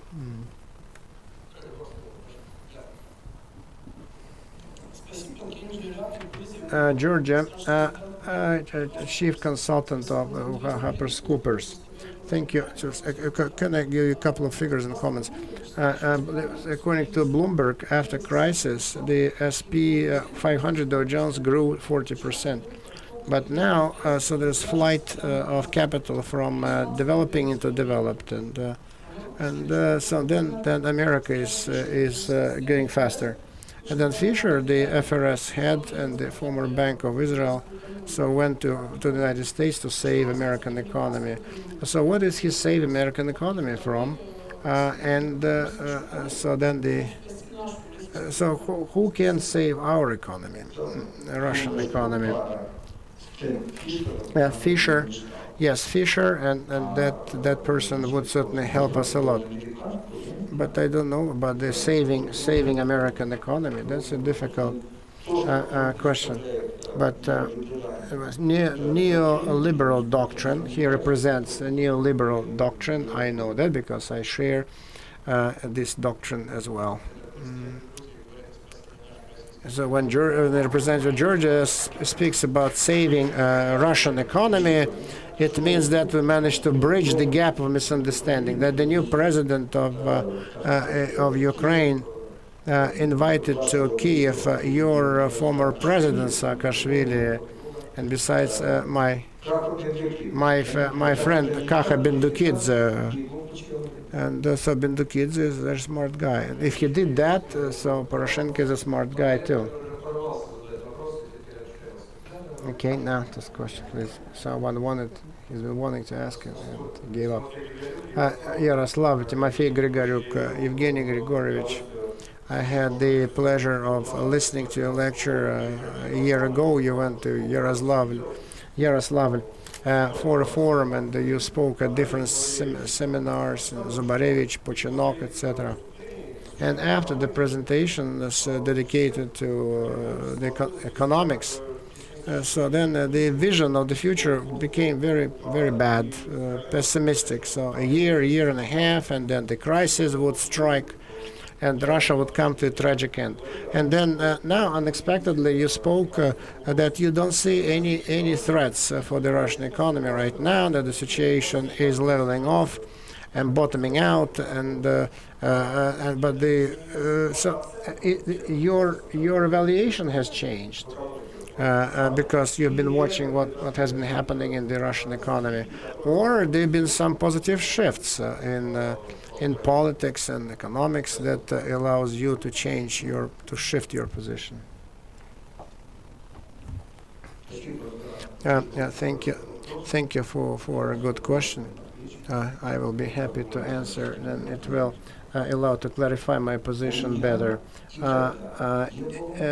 Even a year ago, I did not have any worries for the Russian economy, and let me tell you when. Because I see that so there is a competition between the market model and the command model of economy. So the market economy is not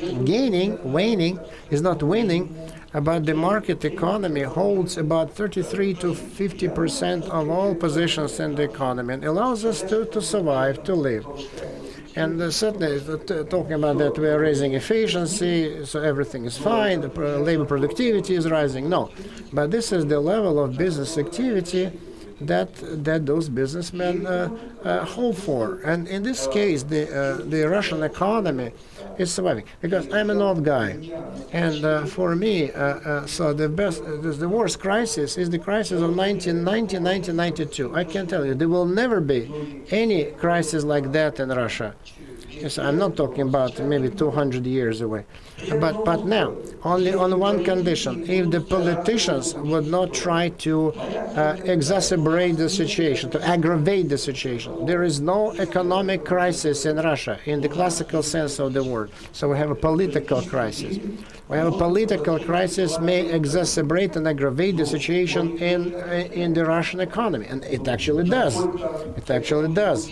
To what extent it will be noxious, damaging for the Russian economy, I can't say. But the economy, so there are two components, and they're well balanced. So one starts from Gaidar, another one starts from Putin, and it kind of survives. They coexist. There's certain competition: command economy versus market economy. And then the situation, the way it's playing out, so the market economy can survive nicely even at half of their potential. But there is a political danger. You feel it may be. It's not accidental that our authorities just pursue the policy they pursue, because they're trying just to liquidate the implications that they saw after the elections of 2011, because they want this domestic internal protest, because it's weak. This protest is very weak, and so mostly in big cities, in Moscow, most of the protests were going on. So they want to quench it, and they don't want it to continue. And they want so people. If you can't convince them, so let them scare. So be scared. So, and Crimea is a good point in question. Good afternoon, Krasnodar, Sochi. My question concerning efficiency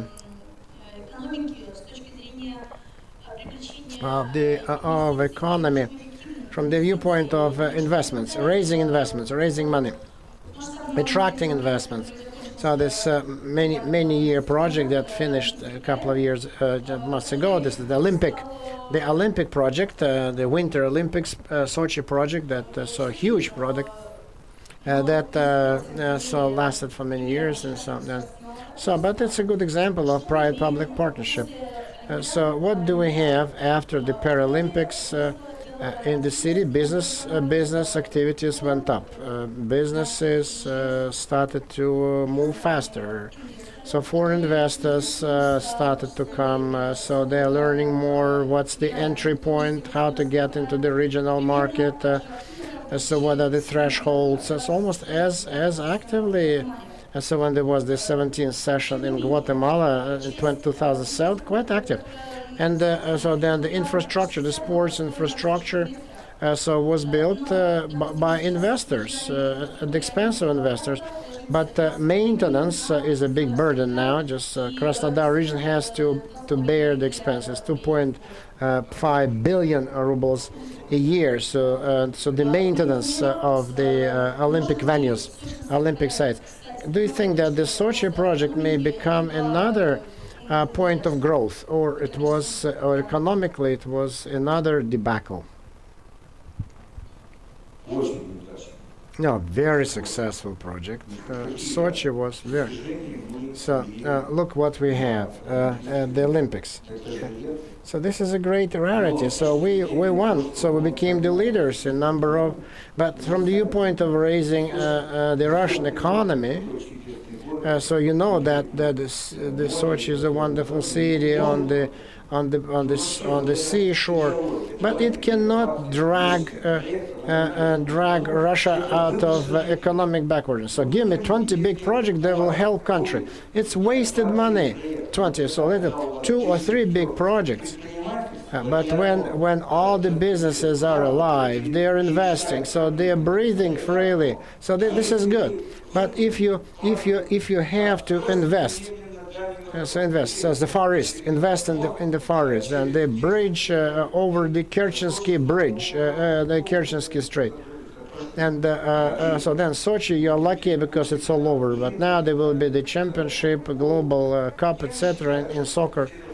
And I don't think this is not serious, because it only reminds me of the activities. I will not just tell you to compare. Don't want just to betray students, to let the school down. I will not draw any. So this is the implement of totalitarian systems of government. But when we talk about dragging the country out to economic backwardness, is raising its economy that just committed, that went through the economic revolution. Okay, try to use market mechanisms. So I'm happy for Sochi that at least foreigners come to your, but they're not going to go to Yalta.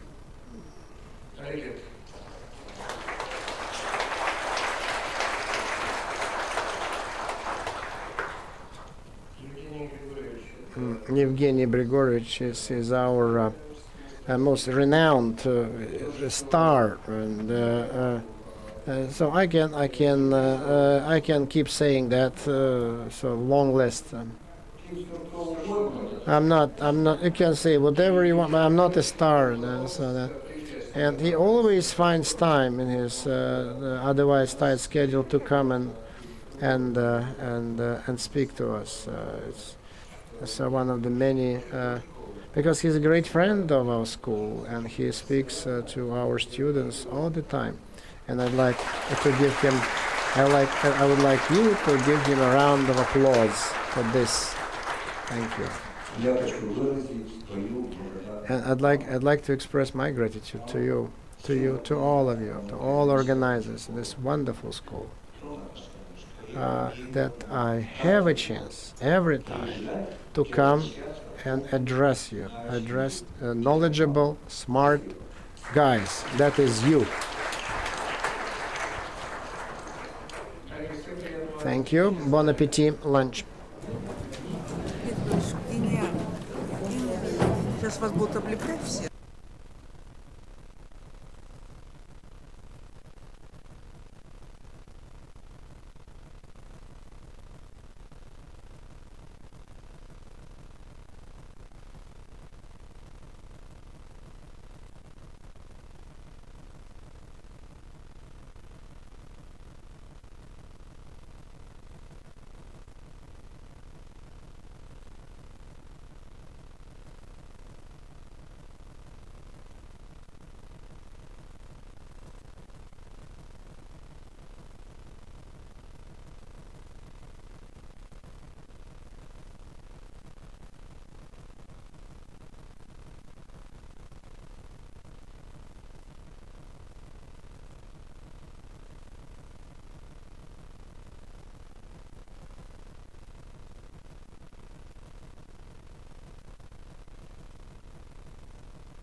И кому нужно прогресс командировочные, сдавайте их мне. И договоры тоже.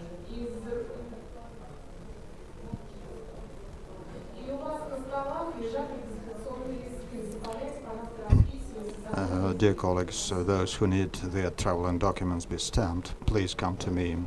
You have registration forms on your desks, so make sure you fill them out timely.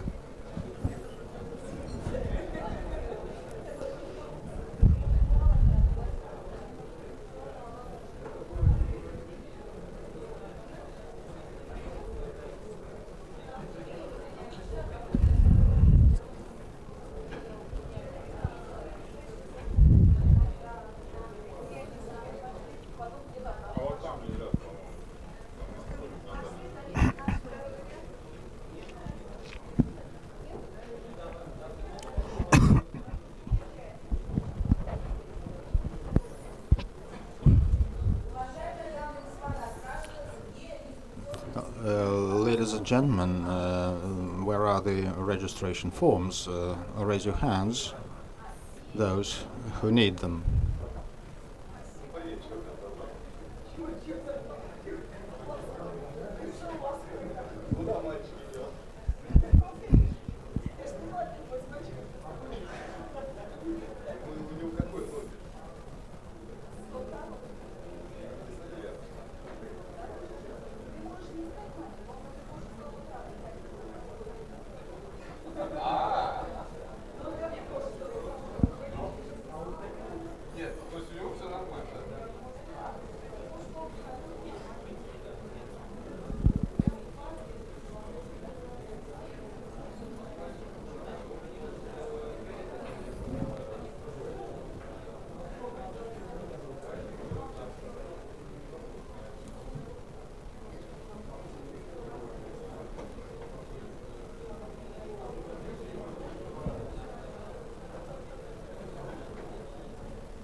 Dear colleagues,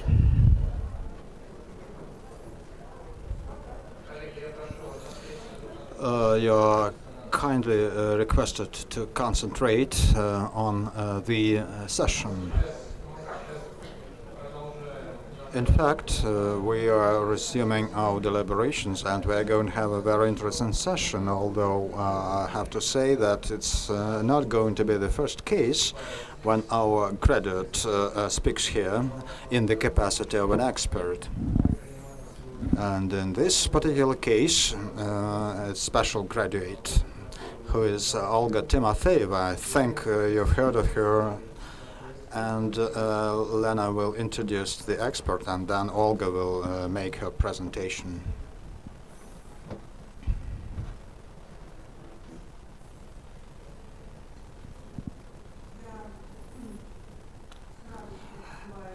It's my pleasure to open this session. It so happens that 12 years have passed, but I can remember very well where Olga sat at our sessions 12 years ago. She sat somewhere in the middle, and she is from Stavropol, from the south of Russia, and she was sitting in the middle. And I keep track of all her questions and interventions. Her questions were really wonderful. And then after that, she occasionally came to attend our alumni meetings. And all out of a sudden, she was elected to the legislature. And she's one of the co-chairs of the People's Front.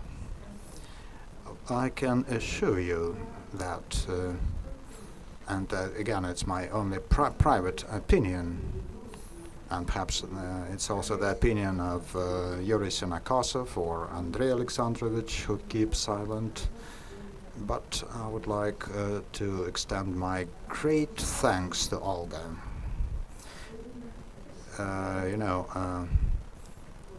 We are always short of smart, professional, skilled experts, and we can see a lot of professionals among our credits, but there are very few human beings among them.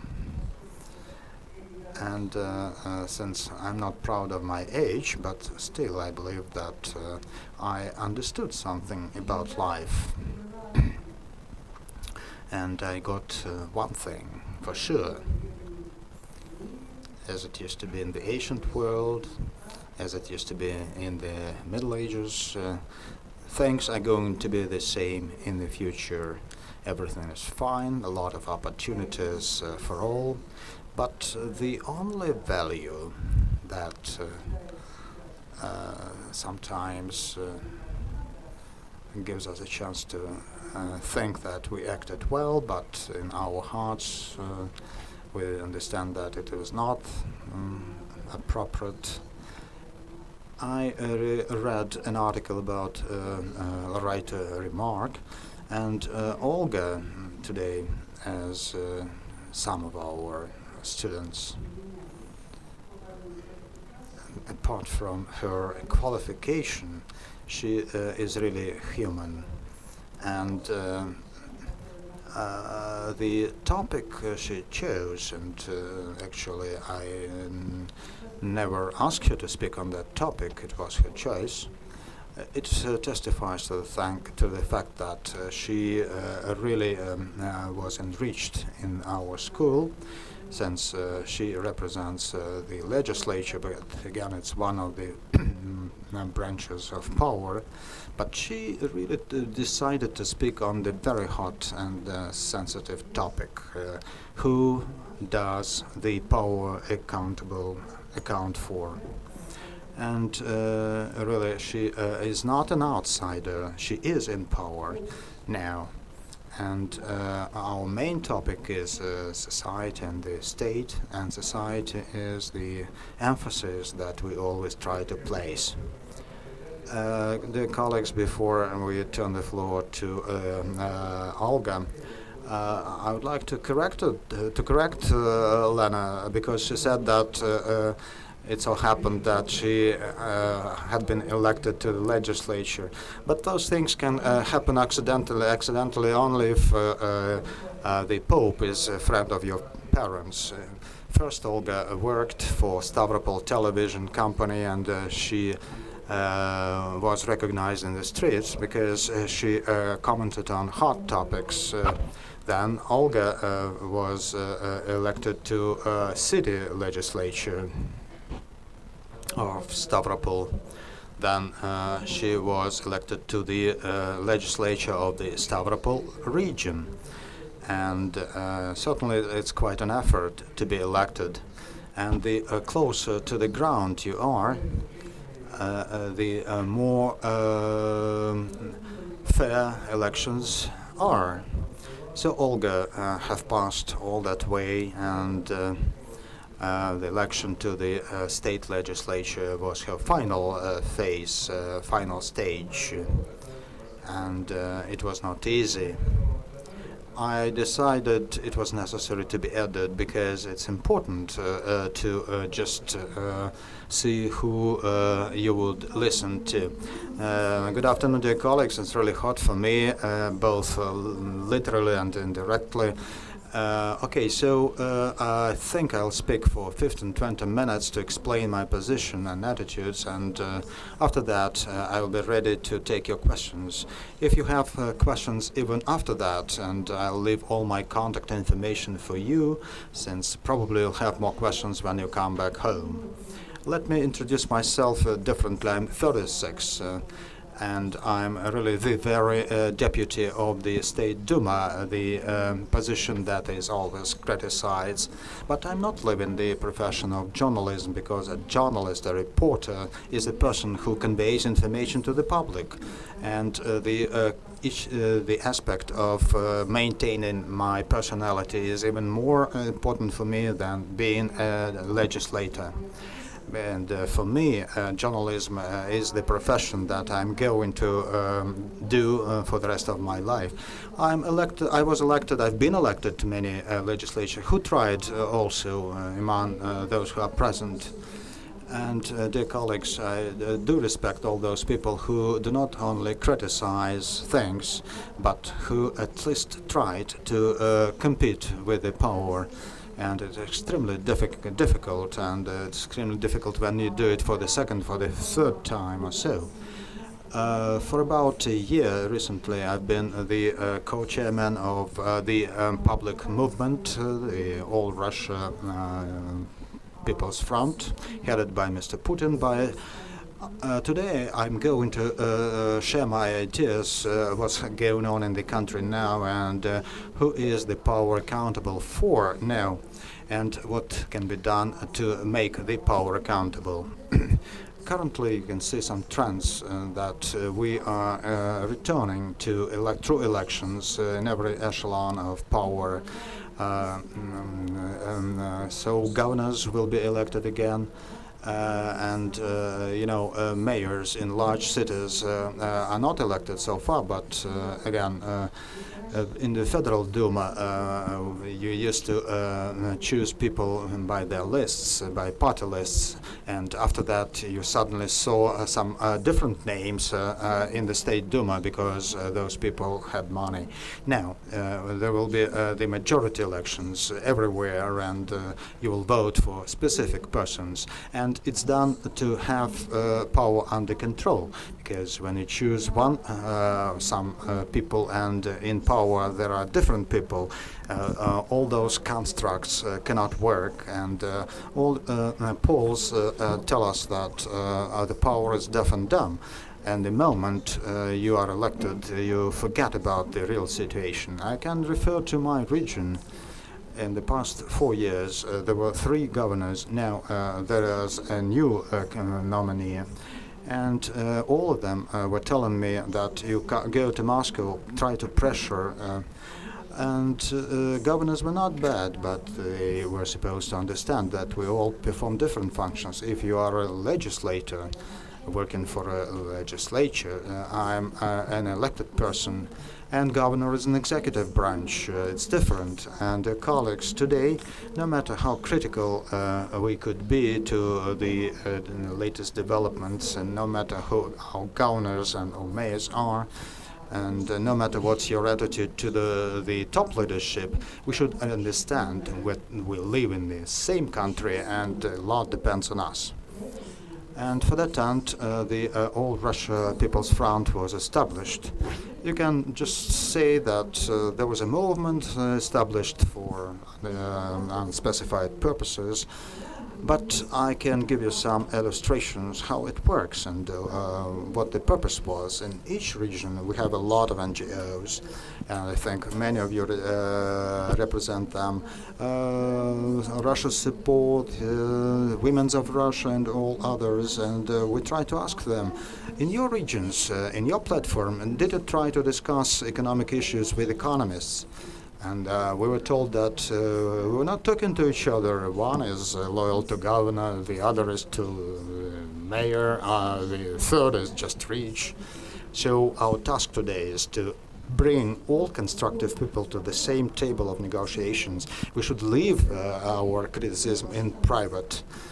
When privately we criticize everybody, but we don't make any contribution to that. And to improve that, we've launched several projects. Those are the first attempts to change something. We are raising the topic of supervision of the budget's expenditures, and we are trying to monitor the situation. Half of the country's officials procure cars that cost 7 to 10 million rubles, and when we raise that issue, we try to save money. Perhaps it's not some global questions, but it's something to keep the situation under control. Now, some kindergartens are being sold at the price of 600,000 rubles, and then they are resold for 50 times more amount. And then they later Putin met governors and found out that there was no offer and no bidding on the website, and screenshots still remain, so it helped us to improve the situation. Probably my examples are too specific, but again, the main task is to turn public figures into real actors. I'm a journalist myself. I can criticize the power. I can attend some rallies against corruption and other faults. I was fired several times. And even now, I'm told in Stavropol to come to Moscow and lobby Stavropol interests. But we would like to turn criticism into constructive progress so that we could really impact the power and change the situation. I can refer to some other examples. The Ryazan region, is there anybody from Ryazan? No. Well, there are famous sites of poet Yesenin that were built in by nice cottages, nice country houses, and land belongs to top Ryazan officials. Those are the facts. And when the public voices were just hushed, we raised this topic to the federal level, and this time the authorities of the Ryazan region was given a roadmap to bring all actors together and discuss all those burning issues. And I'm talking about that even the appointed or elected people do not understand that we should change our brains. You cannot return to the times of 10 years ago. Perhaps you paid something to be elected or to be appointed, and you think that for 5 years in a row you will have a control over the budget. But now I think the situation is tougher and it's more difficult, because now it's the public that begins playing its true role, and yourselves in your regions, when you voice criticism and when you are in opposition, you should also realize that in order to defeat the corruption and to put it under control, it's possible only if you are professionals. If you say now that the unified school exam is rubbish, but our children cannot pass those exams, and it's also sold and bought, it's one thing. But if you get all education officials together, doctors, parents together, if you invite them to your platforms to discuss, and you say that you need to amend, we need to amend this article in the law, we need to amend that, and to punish those people, those things will be constructive. And today we are all, and I'm also accredited at the school, when we were changing something, when we are going to change something, we should be true professional and competent people. And when we just, if it's just criticism, a piece of criticism in the press or somewhere else, nobody will count with us because we are not force. In Ulyanovsk city, instead of Ulyanovsk is the birthplace of Vladimir Lenin, and the city authorities decided to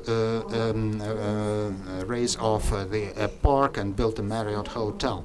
For several months, people in wintertime, people were on guard, safeguarding those trees in the park. We put all NGOs together there, so we invited all the people. And they asked me, what had you decided in Moscow what to do with the park?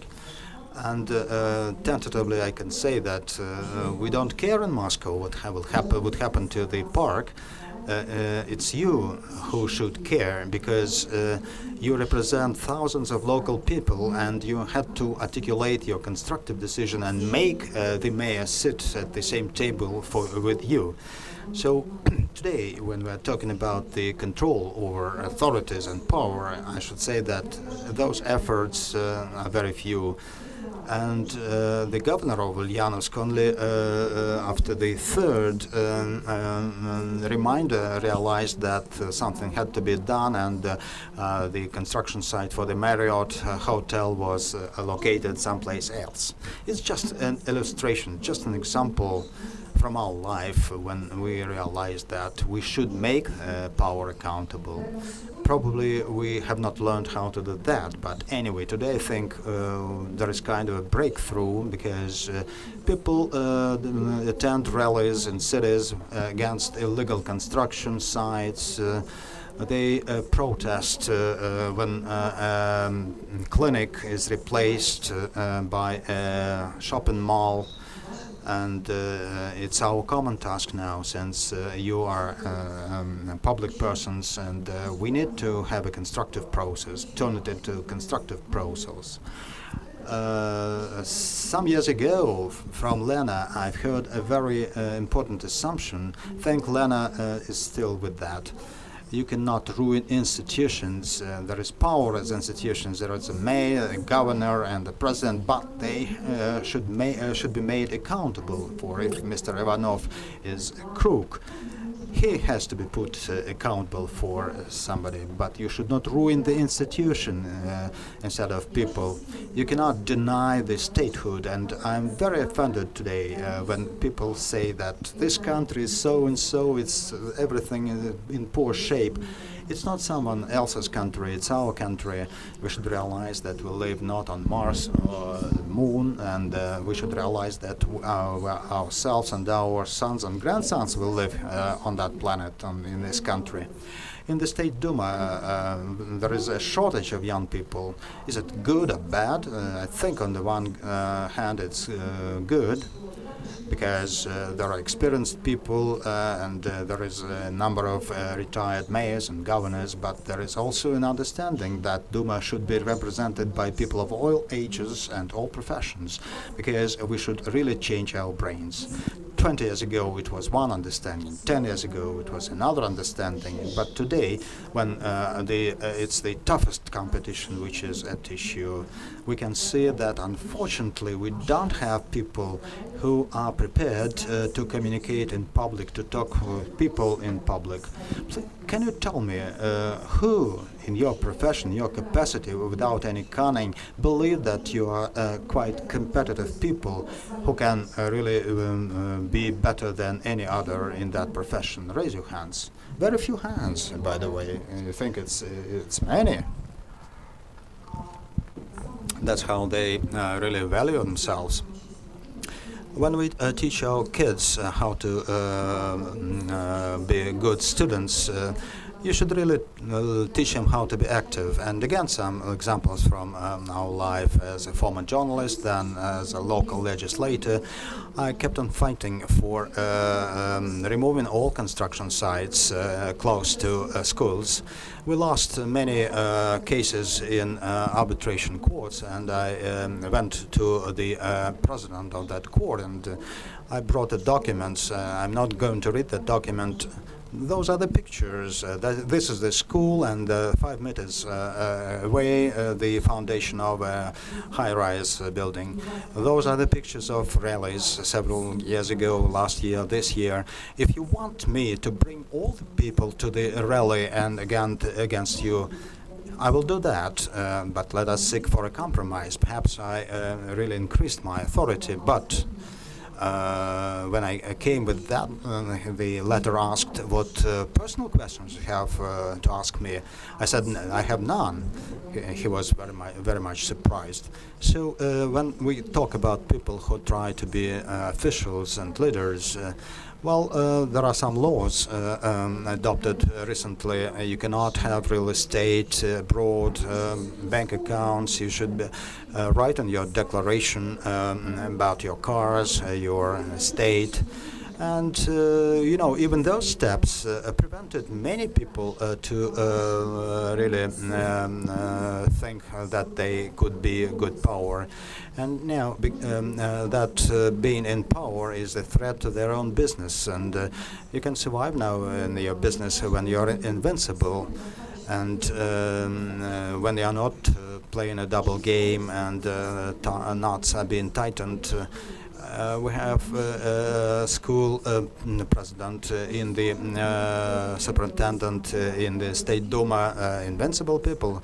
Or there is a farmer from Tambov who defends the interests of farmers. So is it good that professional people came to State Duma? It's another question. But the fact that those are the people who make officials accountable, it's good, and it's there, it's in place. I think I'll briefly tell you about the United or Russia People's Front, and that's the platform to combine journalists, NGOs, and you can say that perhaps there is some branch in our region, but we cannot say what's happening. I can tell you what's happening. Executive committees were set up throughout the country, but we are not launching our activities quite consciously before elections in September, not to change the political situation in the country. But in September, 40 governors who would run for the next terms, I don't think they will have easy time, because we are trying to launch all our campaigns at that time, trying to make them accountable for fund appropriations and other things. We just built a corruption site where some examples of misappropriation of funds are posted. It triggered some threats coming to those who place the information on the website. But today we have independent mass media on our platform. We held a media forum, and when we tried to choose the people throughout territories in some regions, we could not find independent bloggers, TV companies or newspapers, because most of them are funded from the budget, and most of them were domesticated. And particularly in Ryazan, 3 journalists were pressured very much. But really, when the power hears from the screen from President Putin that it was important, it is important, they try to pressure those journalists. So we are acting selectively. Sometimes it's state procurement, construction, or something else. It's not done just to generate waves. We do it to illustrate, to show that we cannot go ahead like that. And the effort should come from the bottom. And the more professional that effort at the bottom is, the better. Today I represent the Stavropol region, and school principals now are assigned a task to optimize their budgets. And if they do so from 15th of September, if they fail to do so, they will get 2,000 to 3,000 less for the failure to comply with the presidential decree. Although in the regions they always have funds to buy apartments for newly appointed officials and authorities. And we raised that point, but schools presidents really stopped the situation. And all officials realized that it could lead to a catastrophe. You cannot reduce wages and salaries of those who are paid from the budget. Probably they just didn't understand what the situation was.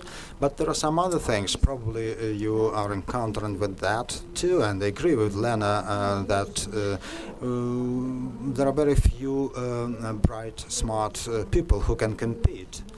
And the school here, perhaps that's the instrument to change your minds, and probably it's important for you to attend here, and you can go travel abroad, and you can change your positions, change your views. You know, when people abroad are proud of their country, I feel like being proud of my country too.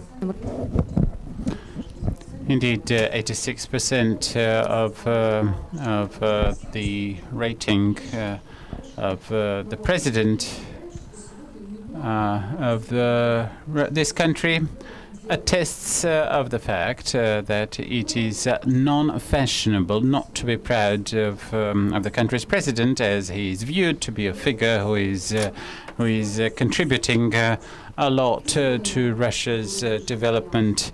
However, indeed, the rating is a thing made up of a mosaic of things. That might be the governor procuring helicopters. When the governor was asked, "Where are you flying to buy a helicopter?" And the governor may fly to an adjacent city, which is only 30 minutes of a car drive away.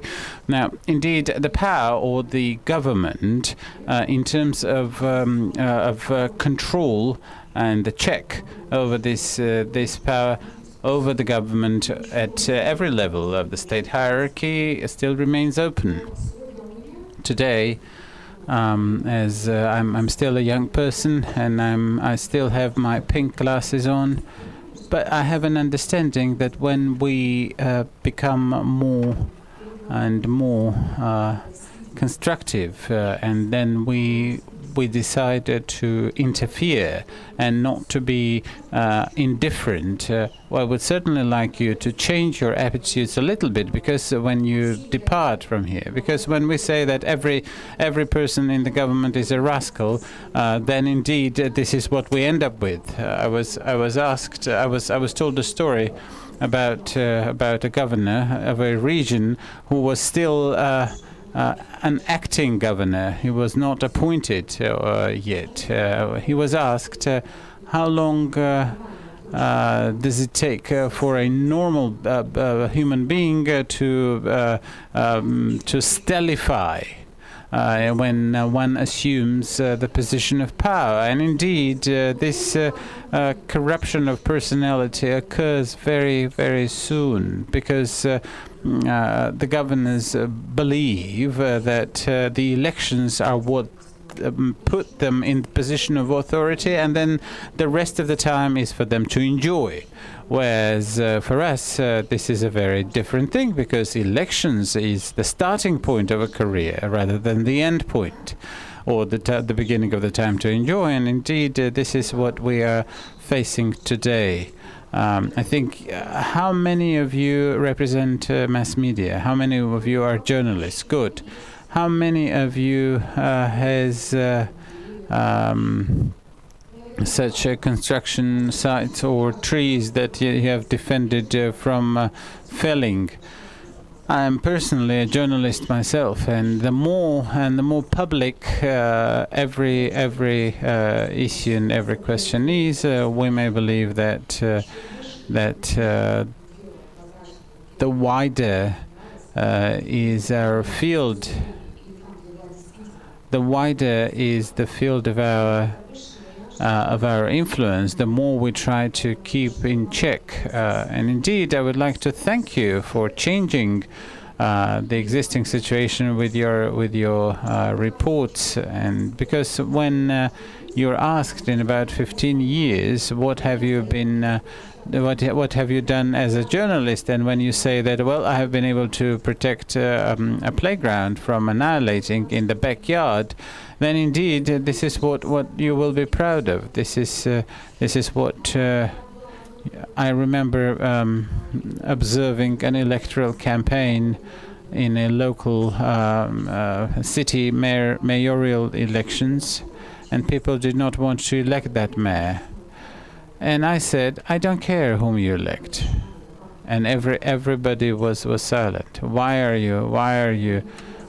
don't you care? Well, I don't live in your city. I live in a different city. And if you don't understand that you're manipulated, if you don't understand that you can make others and the government to sit to the accounts with you, then nothing would change. And the last, I'm sorry for this very, very common and even primitive examples, but this is what we are.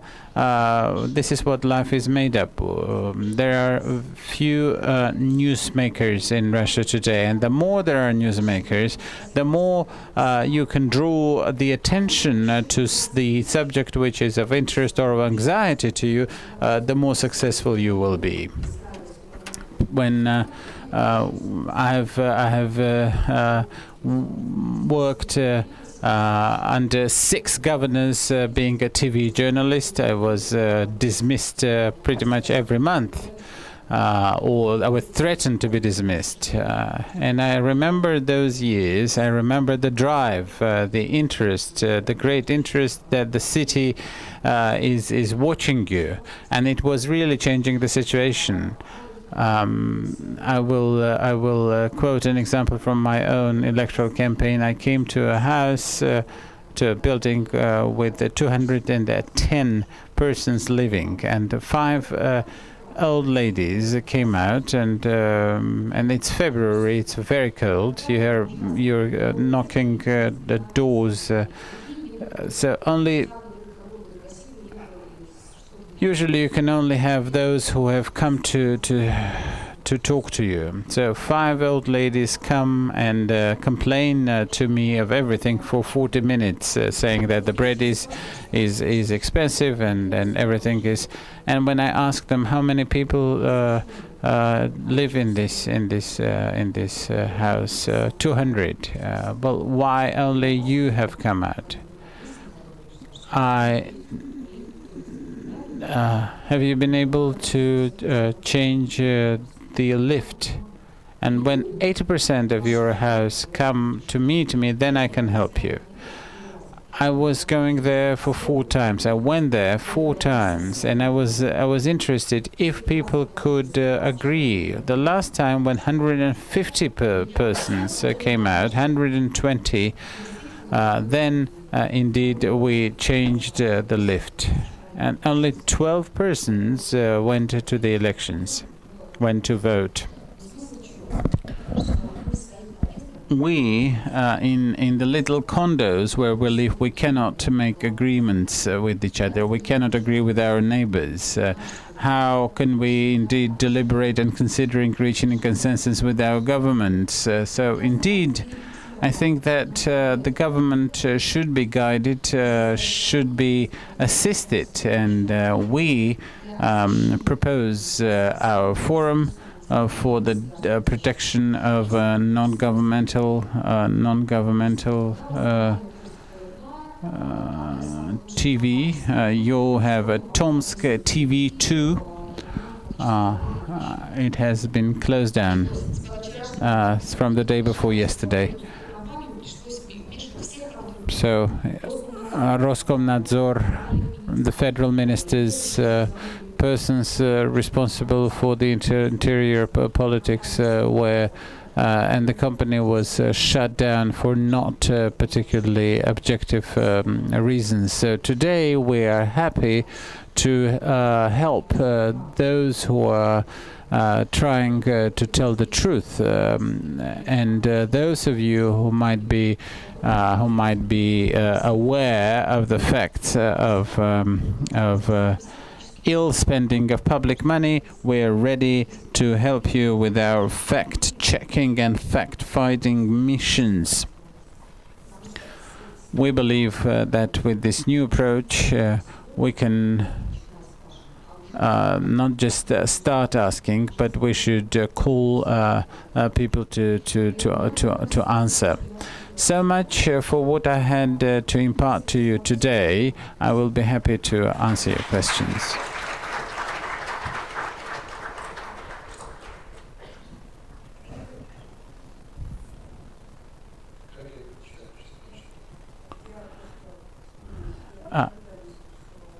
I have never listened to Olga, but I would like to today, after this session, I would like to congratulate you on this very, very good talk, because you have been able to indeed put the right emphasis to draw our attention to the matter of civil responsibility.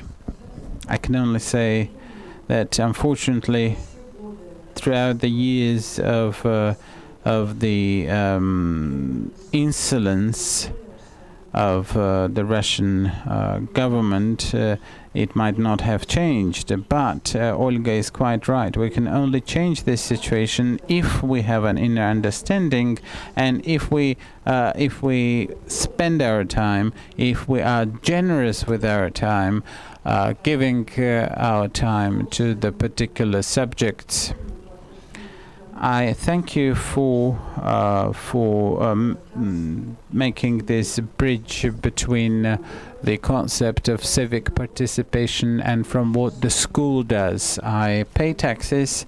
I am an active citizen. This is indeed the only thing we can suggest to you. Colleagues, we are now passing to the questions and answers session. The Republic of Komi will start this. Nina Kolikova from the Republic of Komi. Olga, I have a question about competitiveness of elections.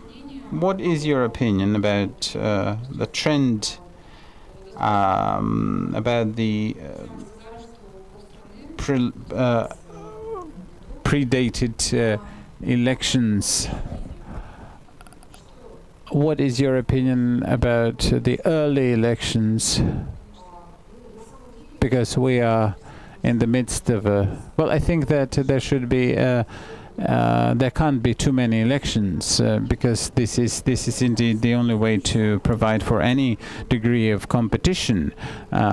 Whatever machinations may arise within the electoral campaign, however, if there are elections, there is by itself a matter of competitiveness. There is as an instance with the governor of Bryansk, who has run the region down the economic abyss over the past year and a half. For the president, it is not of specific interest if the governor was elected or appointed, if the things go bad.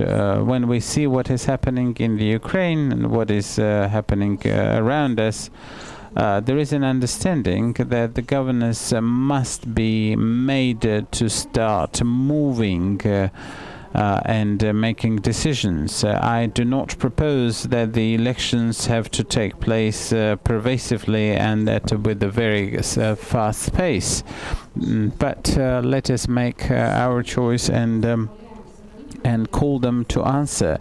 If the elections take place in a year or a year and a half, because many of them, their terms will run out in 2015, 2016. We don't really know what the kind of political situation will be encountering in a year and a half. But I have my doubts. And I think that there is a tendency that there is no caste of the untouchables.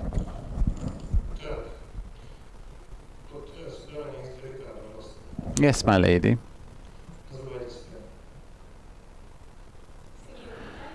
Natalia Sergeyeva from Samara.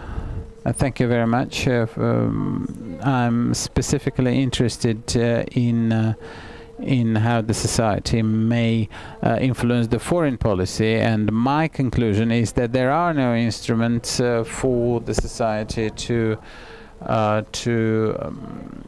influence interior or the internal policy. Thank you. Thank you very much. Thank you for your question. When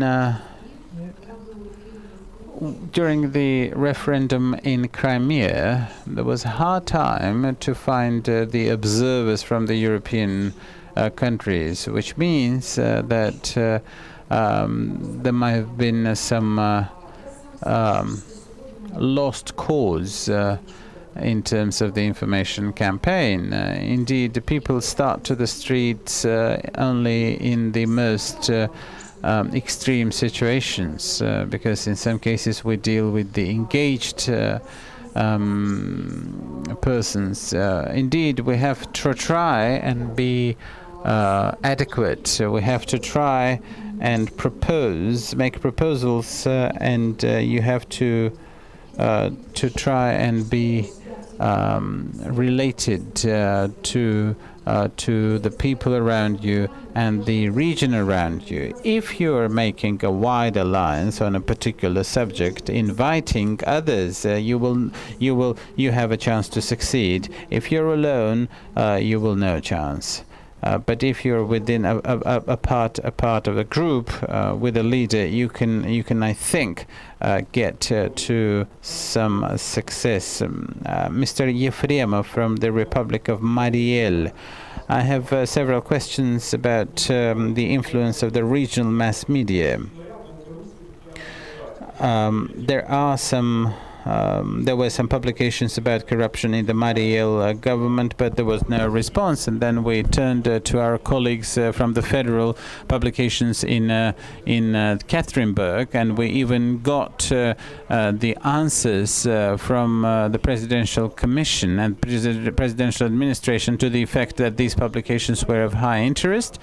And the prosecutor's office would investigate this. So we are in the middle of the court because the governor eventually litigated the journalists for defamation. So the governor is indeed totally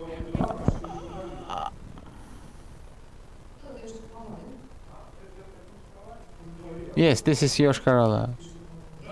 Yeah, your governor is a poet. That's right. He's a poet, and he also a litigator. Well, he's also a great construction person. I would like to exchange with you. There is the judiciary, which are the communication channels for the president, such as the investigation committee. These bodies and the prosecutor's office have to check on every material published in the mass media. Unfortunately, these duties of office are often neglected, which is of course a problem, but we will be happy to cooperate and to try and mediate. However, what you have mentioned is in many regions a very widespread thing. We have invited Mr. Putin to the independent mass media, and then when they got back to their regions, they got under the press of the local or regional government. Yuri Sergeyev from the Yamal-Nenets region, the Russian Popular Front is mainly engaged with the questions of state procurements, but how about the misled and the deceived shareholders of the so-called financial pyramids?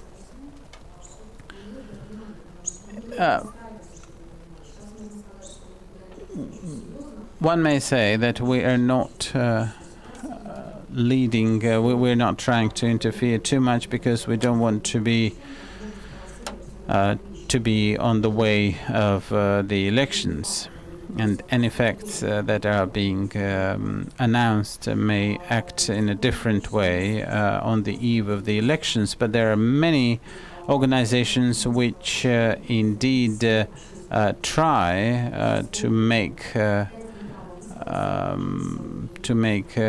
these attempts, and I think that the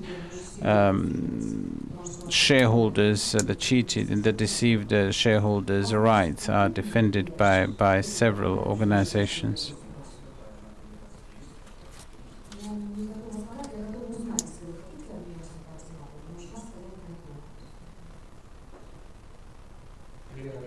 I can give you more information when you get back, whenever. Yelena Kalyuzhny from Bashkortostan. Do you believe, and how is it possible to stimulate the civic activity of people? I am a journalist from a municipal newspaper.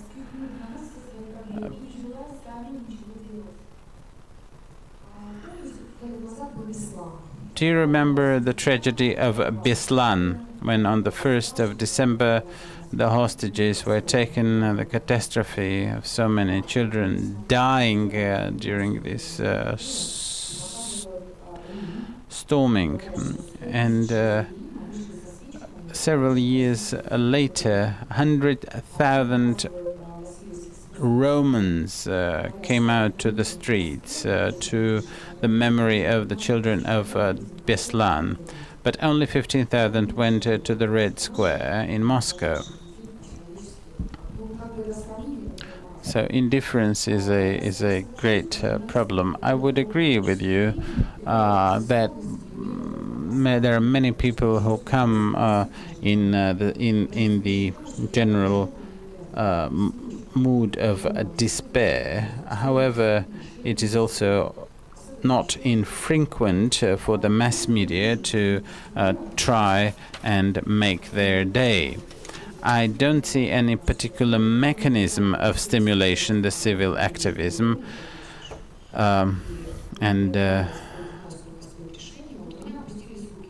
a week ago, I was myself desperate over a situation where it seemed the law was observed, but it turned out that the outcome was totally unlawful.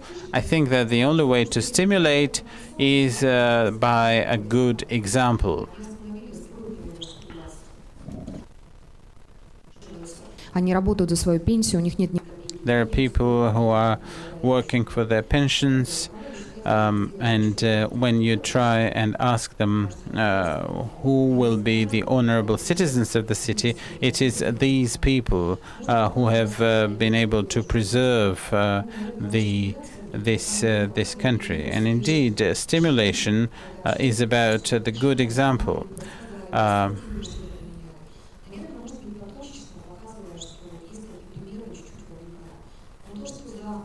But I do not believe that people will start to defend and to make order in their backyards. That I certainly doubt.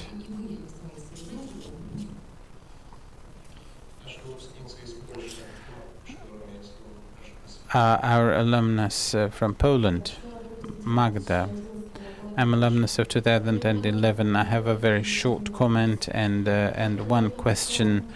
When we speak about the checks over the government, I think that it is primarily important to say what is government or authority about. In my view, it is primarily about the responsibility before people.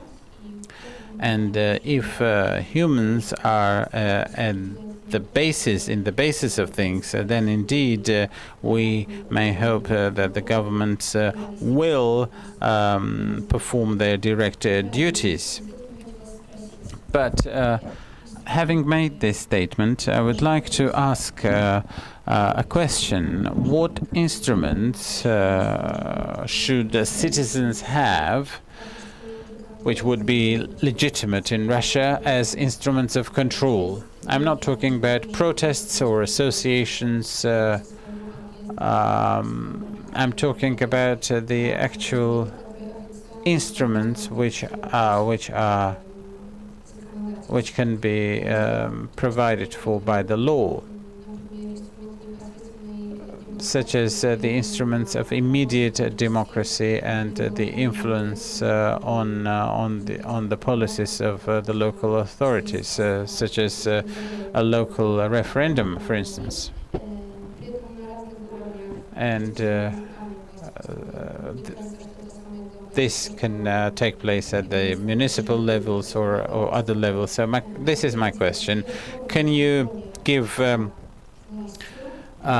examples of the actual available and legitimate ways of controlling the government? Well, thank you very much. Thank you for this remark and for your contribution. When we elect, when you vote for the governors and the mayors, we actually do not have the way of revoking our vote, even though the law may have the actual mechanism. But the only way for a bad governor to leave is through the law enforcement bodies. And when you have such a low percentage of people, when you only have 10% of the population, it is indeed a question if they can resolve the particular question. It is also about the public hearings. The public hearings about the budget execution, the way of assigning funds and spending money. There are the public chambers, and you might have learned that there is a new principle of shaping up these civil or public chambers. And it is not just about electing celebrities in the public chamber.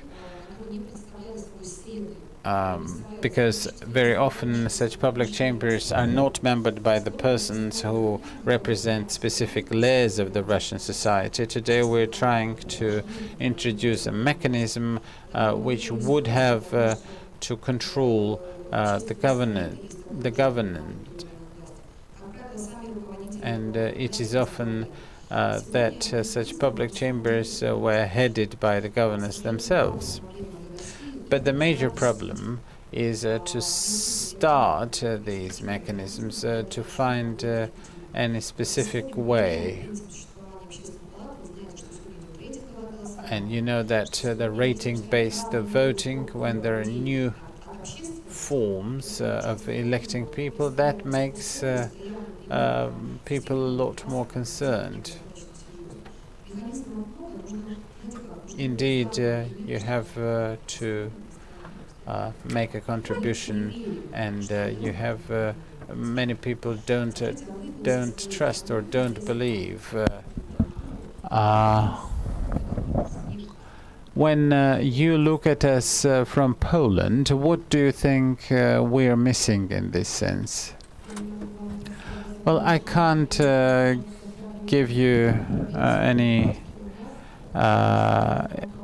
exhaustive answer on the Russian practice, but I could only quote the example of Poland. What has been going on in the last 2-3 years? Every year we hold anything up to 40 or 50 referenda at the local level, which certainly not all of them, some 20% out of these, they're as a result of these referenda, they remove from office local mayor or burgmaster or whatever. This is something that is developing very rapidly, and this way people realize they can really impact what is going on in their hometown. It's not so much a matter of money, it's whether people will vote at this referendum. But conditions are such so that for the referendum to take place, you must collect signatures of 10% population that have the right to vote at the local self-government level. If out of these people who voted or took part in the election of this person who is in office, and if they attend and they vote, only this referendum counts.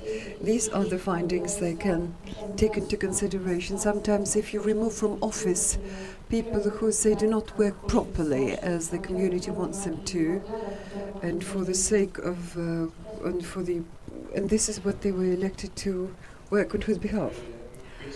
Dear colleagues, let me please explain to you rules of the game so that nobody feels unhappy here. In this audience we have 130 people. It means not everybody can have an opportunity to speak. My task here is to engage as many people as we can. If, for example, you were given a chance to ask a question at the previous session, then something like a special coefficient which sort of bars you from asking a question despite you being so keen. We understand that everything you ask is fundamental for you as a matter of principle, but I as a moderator have 130 people who are keen to ask questions that are pertinent and that are matter of principles. I see Roman raising his hand and I see that he has no chance, so please don't be upset. Lady, you now have the floor, please. Yes, wearing a beautiful blouse. Well, thank you. Galitsina Romanenko, I'm a deputy Olga. You pointed out quite rightly that the prestige of the country, prestige of the president begins with a grassroots level, from the mayor of the local hometown, from our own small residential block. What about the reform of local self-government? We now have extraordinary meetings of the deputies' councils so that our local constitutions have to fully comply with amendment to Law 131. Again, we go from one small settlement to the district level. This is where we delegate. And ONF, as co-chair of Popular Front, do you have any information from grassroots level about promoting a further promotion of your units and they're moving further? Could it be that United Russia could create obstacles for you? And can I ask you probably then to talk in person for 2 minutes. Dear colleagues, divided reform of local self-government, it has been around for 20 years. Each district adopted its own sort of model, and models differ. What is it that the new federal law proposes? There are 38 offices or duties that are divided between municipality and the authorities of the constituent entity. 2 years ago it so happened that some duties were given away to the federal level, such as healthcare and education.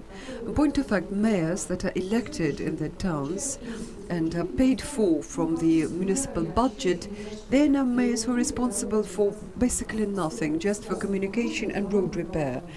Because it's the central government that still is responsible for education and healthcare. A new law that has been adopted and signed applies for local redistribution of duties in office. It used to be the case that this is the powers of this particular entity, they are addressed at this level. Nowadays, any of these 38 duties, it will be decided by just by the endorsement of the local mayor and local governor. Can the governor give it away together with the money paying from the budget for this or that special power or authority or whatever? So it's not mandatory that it is pre-arranged by the law. No, it will be decided at the local level. For example, adopted by the local Duma of the local charter or constitution. This is what the Duma has to do. Adopting local budget. Yes, this is the municipal budget. Healthcare in this town. This is federal level, state level. But together with the money, it can go into the mayor. If he can keep up with this, if he can do it. So nowadays we see redistribution of power for sure, together with the money. A second principle that is suggested, just Stavropol is now changing the system of elections. Mayor and the Duma are being elected. Mayor says, look, I was elected, I don't care. I was one of those who insisted in realistically so that we should amend the local budget. We had a city manager elected by our deputies, a mayor, and city manager is professional manager. We amended our constitution. We saw a new Duma and good city manager. Nowadays, the a prosecutor's office he's now in jail for a huge bribe of several $1 million. I don't know. A person who's elected is not necessarily professional. He could be populist and appeal to the local public. I could speak and deliver nice speeches, but I will never be able to work for the executive government because I'm not a good manager. But a good manager, can he be public? This is where is it just like a dialogue? I don't know what is best, and I suppose today's federal law comes with all kinds of types of management and rule. Could it be like two-tier level Duma exercising city manager in big cities with people about 1 million? There are 2 districts with 250,000 people living there. This is all to be decided by local and regional Duma. Maybe Duma could elect in the districts, because when a district is as big as 300,000 people, this is as big as a small town. So all mechanisms are there in place. It is the region that has to make its decision, because regions in this country vary drastically. Different political and economic situation may say, I'm not prepared as yet to tell you which system works best. It all depends upon just human qualities of people who are professionals and work for the government. Regrettably, I gave you my own example. Regrettably, I do not know which mechanism is more efficient nowadays. There's one problem. There are no professional managers. They're not just non-existent, and probably the solution lies when we train people who will be ready to come to work for the executive government and address the issues. And principle cannot take either side. So you have no right to show your party allegiance.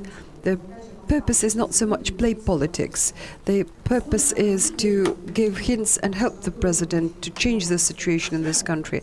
I don't know how long it will be, because United Russia would immediately leave their party and come to us, because we are the personnel reserve, and we will now choose people, obvious leaders, give them a chance from NGOs and give them a chance to be elected. On the list of which party, it's not that relevant. But nowadays there is no cross-talk with the government, with the party that is now in government, because we are a broader movement, and in principle our objectives are not so much about party membership. And the second, whether we will have chapters by region. We don't want to really involve anybody and take them as part and parcel of our... It's not a party, political front. It's just will be built in each region. There will be one headquarters which will discuss a certain problem. Once we begin to have en masse enrollment into ONF, we will lose credibility in 6 months, if not sooner. Once we have like 15 people, scoundrels, then the front by the president will stop at that.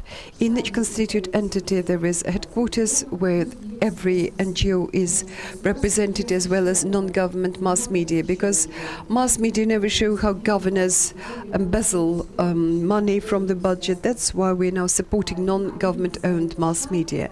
And at their sides they're supposed to engage all the districts, all the regions, engage active people from volunteers from the region, but there will be no such thing as it's not about political party membership. Our idea is to involve as many people who are active in public life and social life, so that they should stop discussing it with their friends and their kitchens, and instead let it turn into a professional side. A day ago, we had people who were in charge of executive committee, and one of them gets up and says, "Tell Putin that things are bad about this school leaving exam." And I tell him, look, if we tell this to Putin, then it means we have to be shut down, because they will think of us only as civic society only when we become constructive, when we suggest something, when we suggest some solutions. It's not just about interference. Okay, if we change something, how do we amend the wording in the law?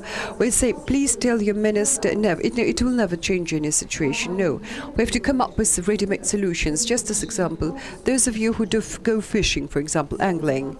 A law about angling, we tried to abolish it 3 times. It is a law that is lobbied by half the country. We have a huge number of angling sort of some special ponds and exclusive things, and it turns out it's even level of the presidential administration.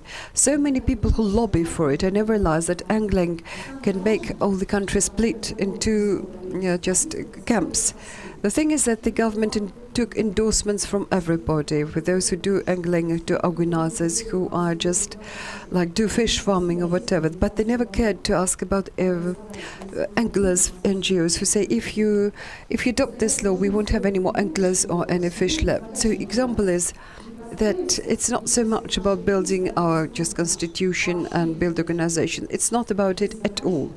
Instead, we have an objective so that out of these 5% active people, so there should be more of us, give a constructive site where you could have a conversation. Our graduate Yulia Счастливцева, please, now has the floor. Yes, Yulia Счастливцева from Chelyabinsk region, graduate of 22. Dear Olga, thank you for being so open and frank in your talk. I hope that you will remain as frank and sincere as you are today. Please explain your thought that there are just direct means of communication with the president. I wonder what you meant, as well as law enforcement. Well, law enforcement, the prosecutor general as well as the investigation committee report to the president. I'm sorry about the court. The courts are independent. 3 days ago, I had a meeting with Bastrykin, nobody in the law enforcement, that we cannot interfere, nor the executive or legislative authority, but regrettably this is the case, yes.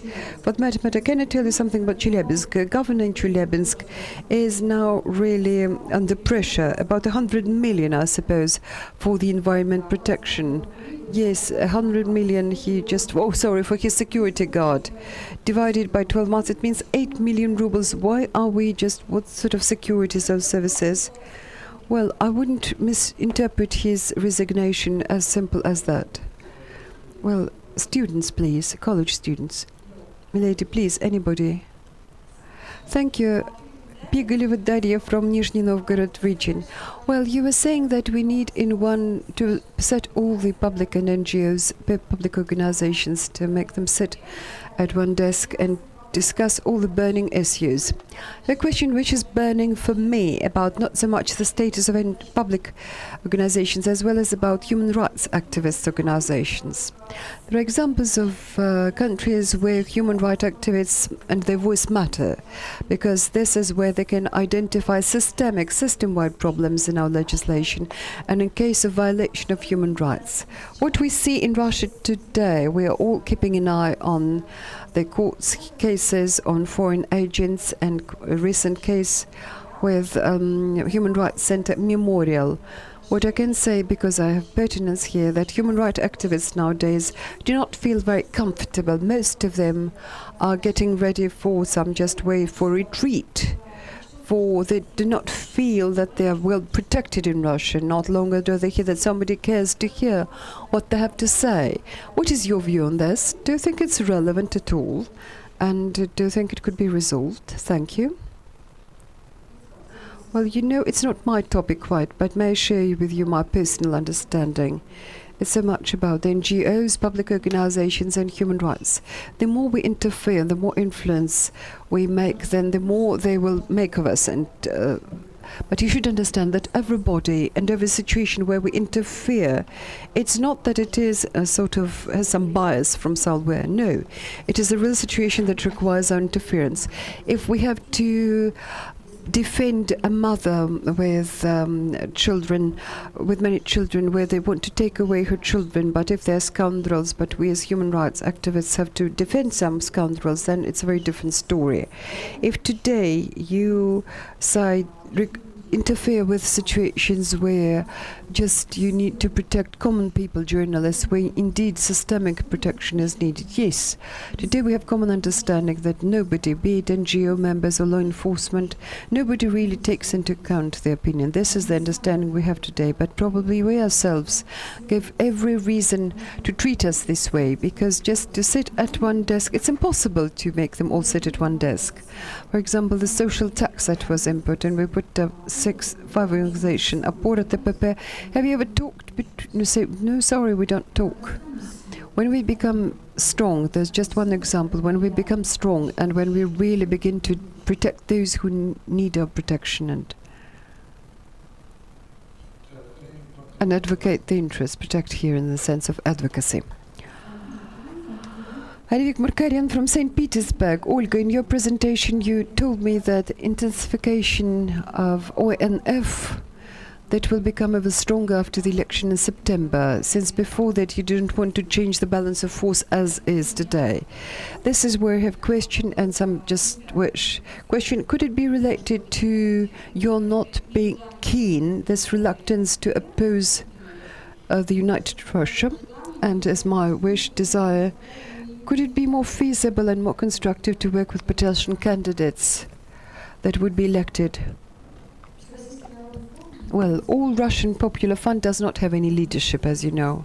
We have 3 co-chairs. In each region there are 3 co-chairs. We all work, we do not work for fee, we work pro bono.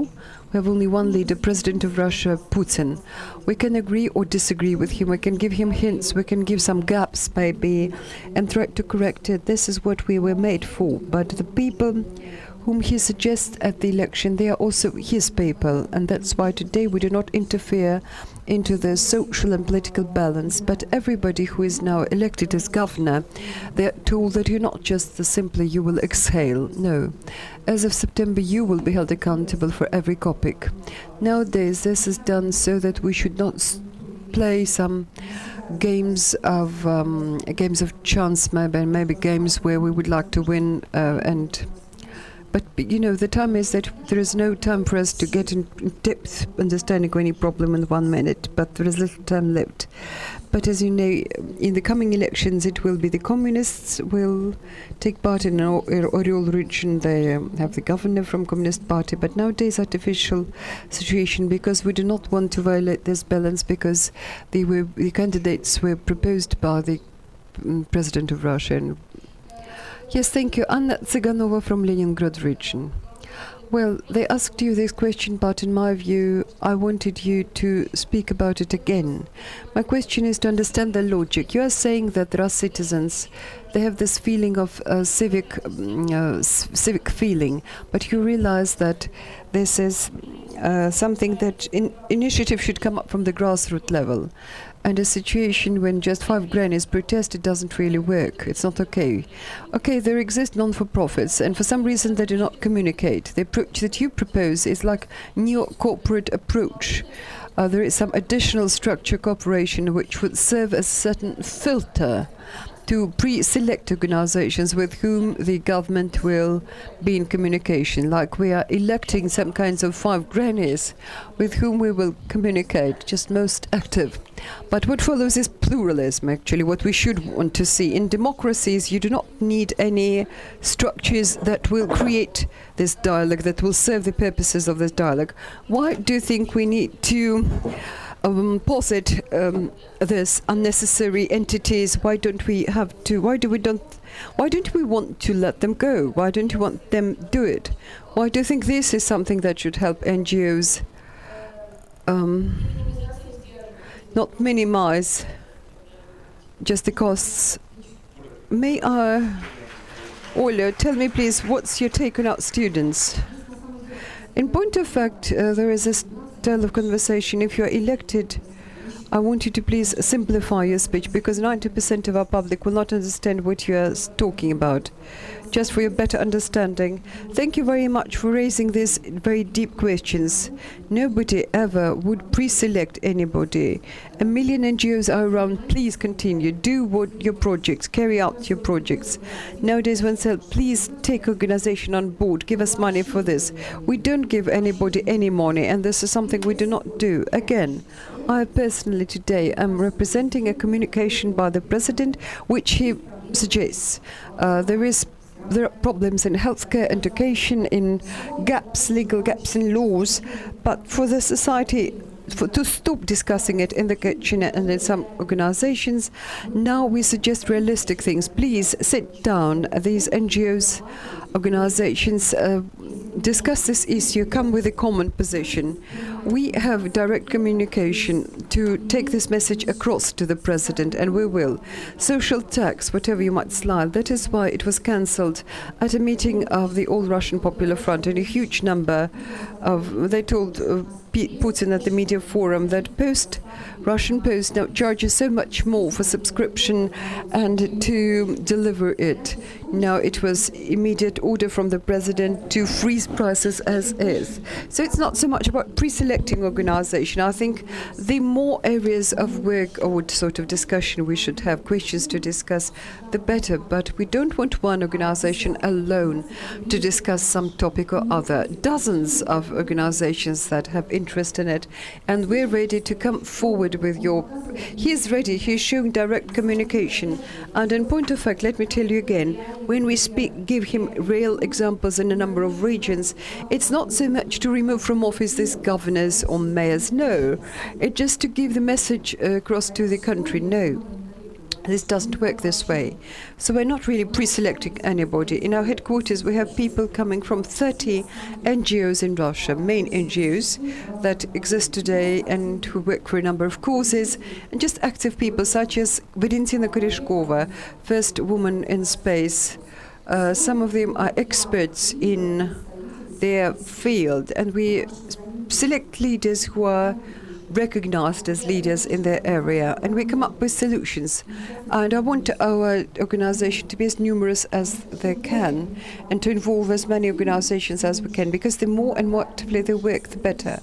But when we have to look at the strategic questions, say to amend the law, and this is where we suggest that we should all come together, because one voice may not be heard, but when we speak, many people speak in one voice, then they will listen. Evgenia, please, you now have the floor. Evgeny Saiko from Tomsk region. For a long while, I worked as a TV journalist in Tomsk media group that belongs to TV2. So, in a couple of words, what's the point of conflict? Zhenya, do you think we need to know about it? No, sorry, then I don't suppose so. Then please, just questions and comments. To raise the topic that my colleague discussed, TV2, I'll go back. In one sentence, I will say that this TV company is a real watchdog, and that just wants to hold accountable government at every level, and at that the governor of Tomsk region never in 2 years of his governorship was on air in the TV company to speak live and answer questions by journalists, to be grilled by them. To continue, I've got this impression that this urge to, this wanting to hold people accountable, this civic control becomes possible only in the framework of some, let me put it, not really controlled, but let me put it this way, organized communities or associations or organizations, whatever word you use. You mentioned several examples about fighting corruption, and you complained that there are few independent bloggers. I suppose you don't have to give names. We know other examples of corruption, how it is, when they show us that somehow this may lead to negative, undesirable consequences. This is why I would like to hear from you. Is it really possible? Do you think it is really possible, not as you put it, just under one umbrella, to go for all civic activity and urge and make government accountable, but be just alone, to work alone. Zhenya, as a good journalist, you asked a question when I don't want you don't want to let me ask a question, but I want to ask it and give me the answer between the lines. Again, no one is going to just herd people into one place. Okay, if you want to be on board, not. Tomsk TV company is one of the strongest in the country, and it's really a force that it taken into consideration. And local governor that is supposed Putin has direct TV conferences with the public for 5 or 6 hours, but the governor doesn't seem keen. Well, I could show irony and smile and say maybe we would urge something. Well, I share your position, trust me, because I'm also a journalist, a love journalist, and I'd also see what is going on. But what you can do, you can criticize, but you can also try to amend the situation, change the situation from grassroots level. I belong to those who want to change things, and we can do it. You're a journalist. Who makes you do something? Zhenya, do you want me to give you a yellow card till the end of the session? You are saying quite things that are correct. What I would suggest to you, I'm one of your kind. I realize that I cannot amend the budget. I won't be able to control anybody. And there are few things that I can do. But if I can go to the federal minister, then this is my exact... Today I helped to start 3 schools, 2 kindergartens. I alone cannot change. I will never adopt any law. But when I open door to the office of federal minister, I just raped several ministers, and I made sure that they put it in the federal program. Nobody thanked me. All the construction people split this money. There was this kickback. I belong to those that if you can do something realistic, even small cause, I will work for it. But I would agree with you that situation as a whole, it's very hard to eradicate or change it. We try to come up with some artificial mechanisms. I understand your point, I know what you mean, but nowadays we also understand that it's very difficult. Dozens of years, several generations should change so that our brains should start working in a different manner. But if there are small things we can change, let's do it. Dear colleague, now your turn. Thank you. Ivan Vlasov from Kaliningrad, director of newspaper Komsomolskaya Pravda, local chapter, First, if you would allow me a remark to your answer to Anna's question. Subscription prices regrettably were not frozen.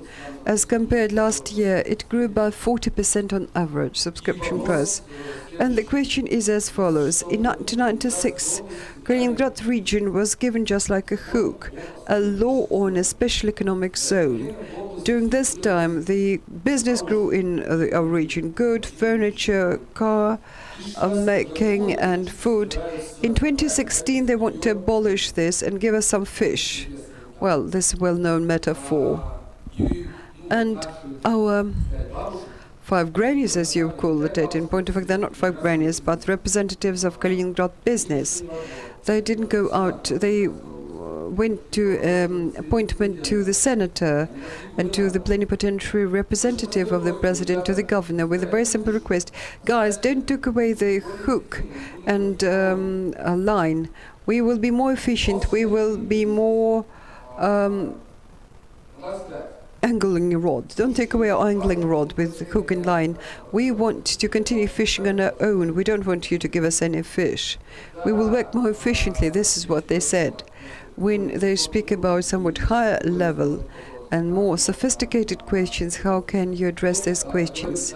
Again, they want reservation. There were some concrete suggestions and offers made about what is the way out from this, how you could amend this law. And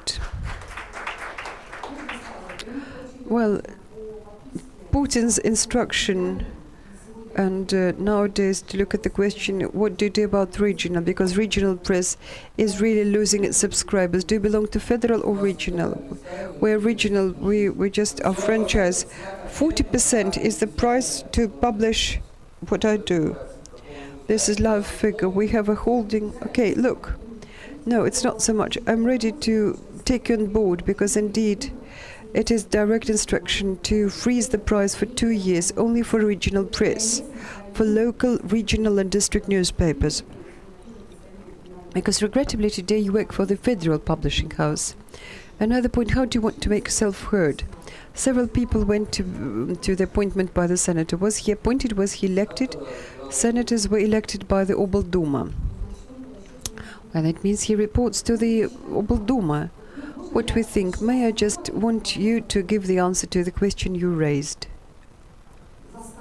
How can you make the government hear what we have to suggest? How can you do it? Come on, do it. I don't know. On a serious note, the question was raised by the representative in Kaliningrad, Stanislav Voskresensky. He was Putin's Sherpa in G20, and he could approach Putin. The question was raised before Putin and Medvedev at the very top level, but they're nevertheless taking away our angling rod. Well, I don't know what answer to give you, rather than the more heat we put on this subject, the more public discussion becomes, the more chances that we can change the situation. Regrettably, when you give this question, how can this be done? Okay, let's all of us try together, you as mass media try to put pressure on this, then go to your local deputies, go for your local deputies in the State Duma. Well, the Russian saying is that one drop will make a hole in a stone. But if we move slowly but surely. Dear colleagues, please look at your watch and lower your hands. In conclusion of this session, several years ago in Federal Republic of Germany, a novel was published there where an author tried to show that the Russian State Duma is computer animation. Thus, like when you... No, they're alive, I know. Well, this is what I'm going to to where I'm driving at. When you watch out television, you sometimes think that, well, it might well be that there is something behind this fiction, like. But when we have deputies like Oля Timofeeva, we, in general, can make a conclusion that Western German author was wrong. That in our parliament we have people who are very much alive. And in my view, this is just excellent and remarkable. Although Olga is now very serious, and I'm also very serious, dear colleagues, let's give a round of applause.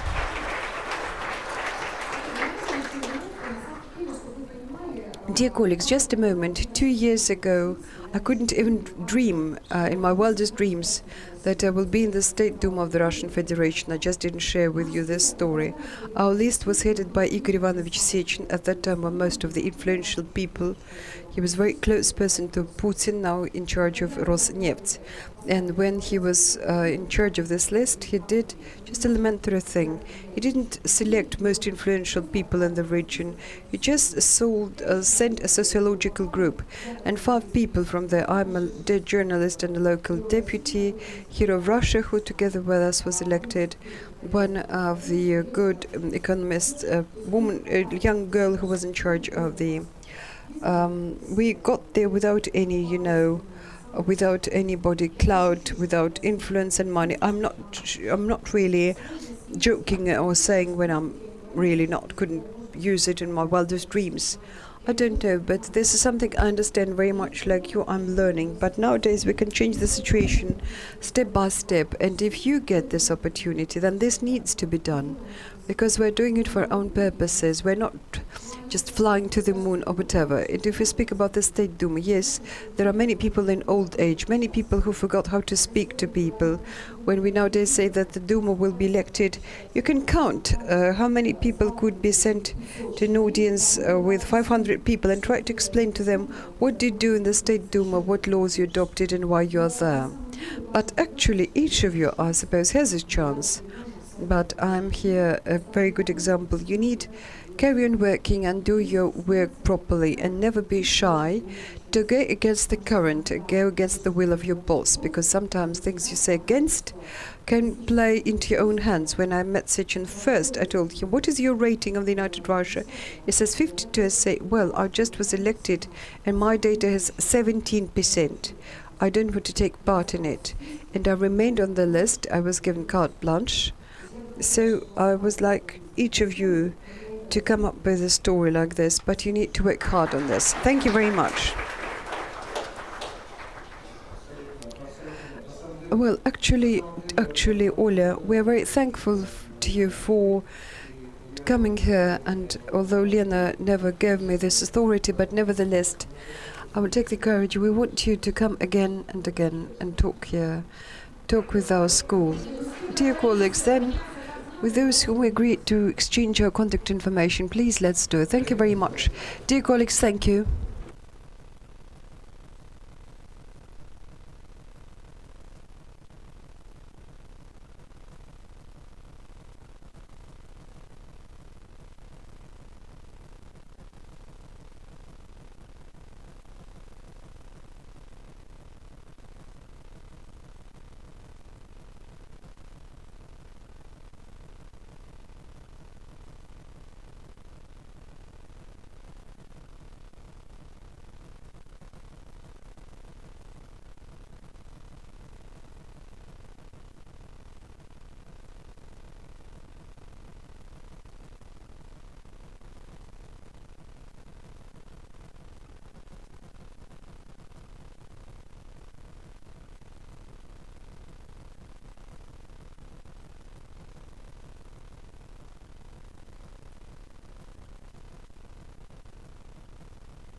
Все садятся за столы и садятся в места, связанные с тенью.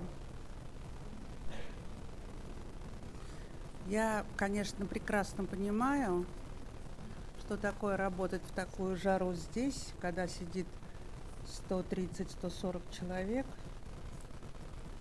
Кондиционер, хочу вам сказать, The AC is on,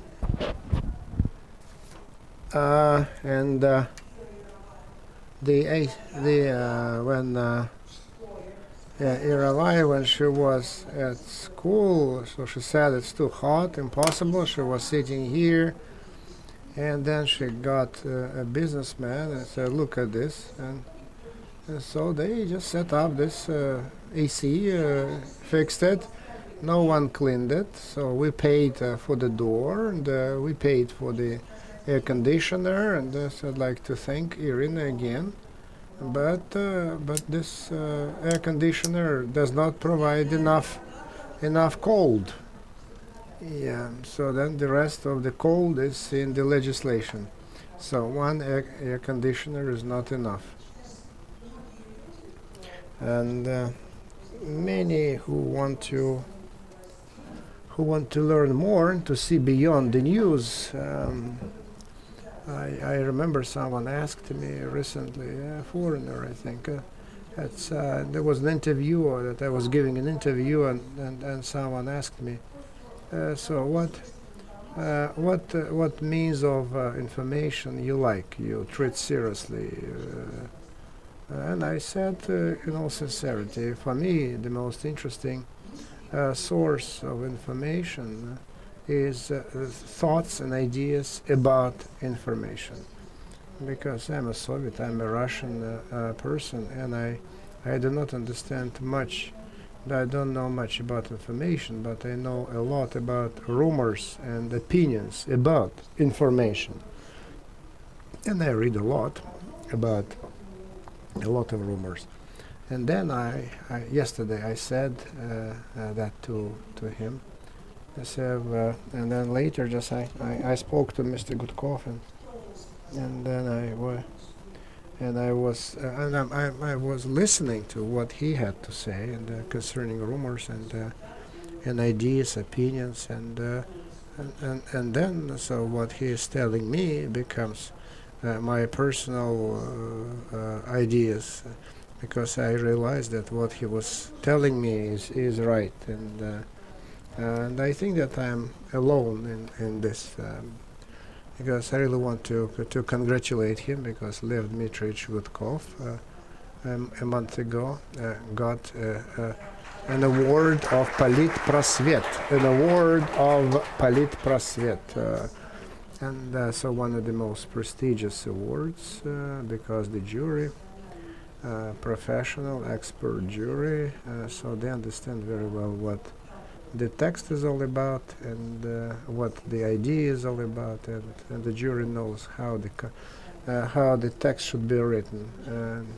So it was a big competition, and so Mr. Zemin was there. That's his foundation, a great guy.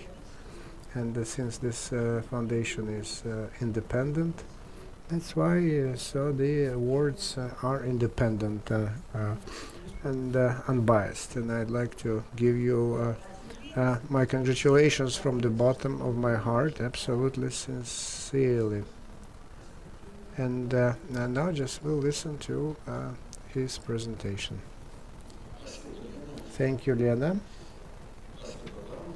Thank you, everybody, for your attention, for a chance to share the results of our research, our studies. What I wanted to talk about today is our current research, current studies, Levada Center study. And so until 2003 it was it had been called so All Russian, All Union, so Center of Public Opinion, and until 2003. So then So we've been doing that 25 years, 1/4 of a century, so from the end of 1988. And the value of this research is growing because it's a repetitive measurements. And so we can observe already trends.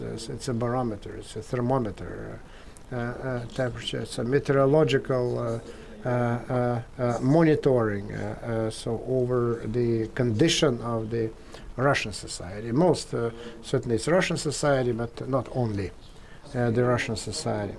So the most recent events of the last several months, and so this patriotic feelings running high, and the consolidation of the society that we're observing, so we such a high level that we very difficult to, and so that bespeaks the extraordinary situation and the feelings in the society. And so, like the temperature of a human being, if he is feverish and running more than 40 degrees centigrade, and certainly that evinces a lot of questions.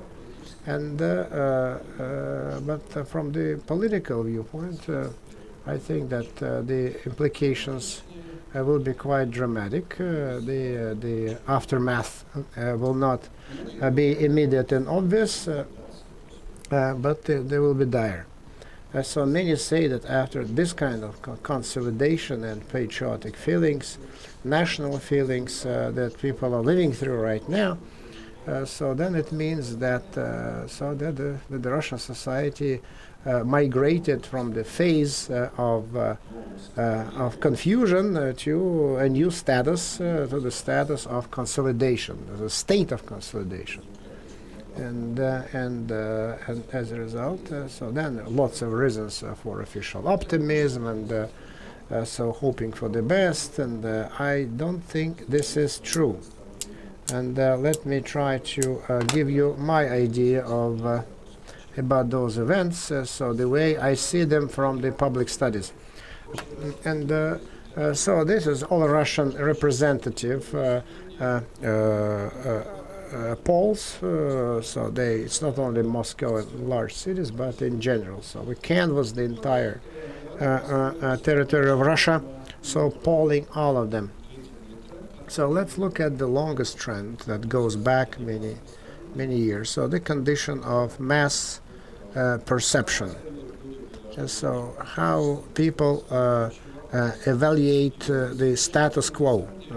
This is very important component because it actually accumulates aggregate. So then attitude towards power, authorities, economic situation, personal expectations for the future, so material condition of the family, so the whole range, the whole gamut of things. And you can see that by the middle of the 90s, so the frustration and the mass confusion, discontent, so grew up. So something had to do with the decline, so institutional changes. So then the arrival of this confusion, discontent, loss of identity.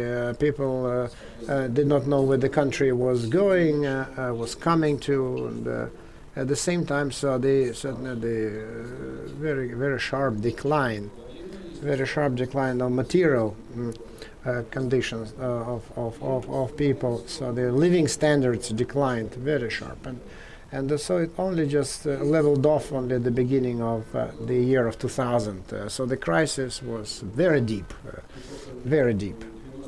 and only in 1997, when we saw the first signs of revival, and people felt that they had gone through the bottom line, so the rock bottom is over. People thought, realized somewhere post socialist countries.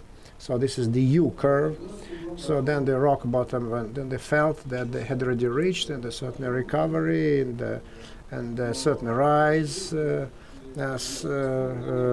started. But the crisis of 1998 put it to stop the ground, to stop the frustration, depression, and hopelessness, and that is why.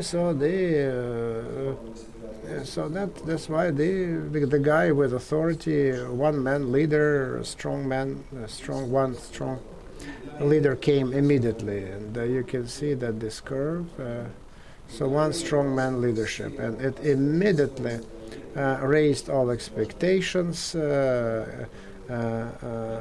all assessments, evaluations. So the moment that this authoritative, strong man came to power, and so the feeling of prospects, the feeling, the identification of themselves, and so all social indicators started to grow after that happened. And this trend so lasted until September, August 2008. So with certain slight fluctuations. So then there are some so spikes, down spikes, upward spikes had to do with. So then there were a lot of discontent, protests, so like Mr. Levada said, the uprising of the weak, so monetization. Then 2008 is the war with Georgia, so then a wave, nationalistic wave, patriotic wave that Russia went through. So then establishment of one's own authority in the world, but the economic crisis had not yet struck at that time. And in 2 years' time, by fall to 2010, so the feelings went down, took a nosedive, and they lasted until so January this year. And certainly it had to do not so much with the reduction of people's incomes, because the distribution of income was very disparate, was unequal, and then the majority of the population did not feel this decline. But the feeling of the lack of future, especially middle class, the city class, middle class people, so they felt this hopelessness, who during the fat years of the 2001, 2, 3, 4 managed to get a good status, influence, they made money because the market economy started to operate one way or the other, so they started to feel much better, and they were not connected to the state and the growth of income, so they always ascribed this growth of income and their personal well-being to their own effort and to their own desire to work well, and that is why so they wanted to keep this authoritative regime, and because they wanted Putin to come back. There's of course kind of this castling that occurred because they wanted the same guy back, and then so then the feeling of people wanted to emigrate, and so there's the feelings to go abroad because 9-11%. So then so they wanted to immigrate, but in 2011 and in spring, so 23% of the population, middle class, so were saying small medium businesses.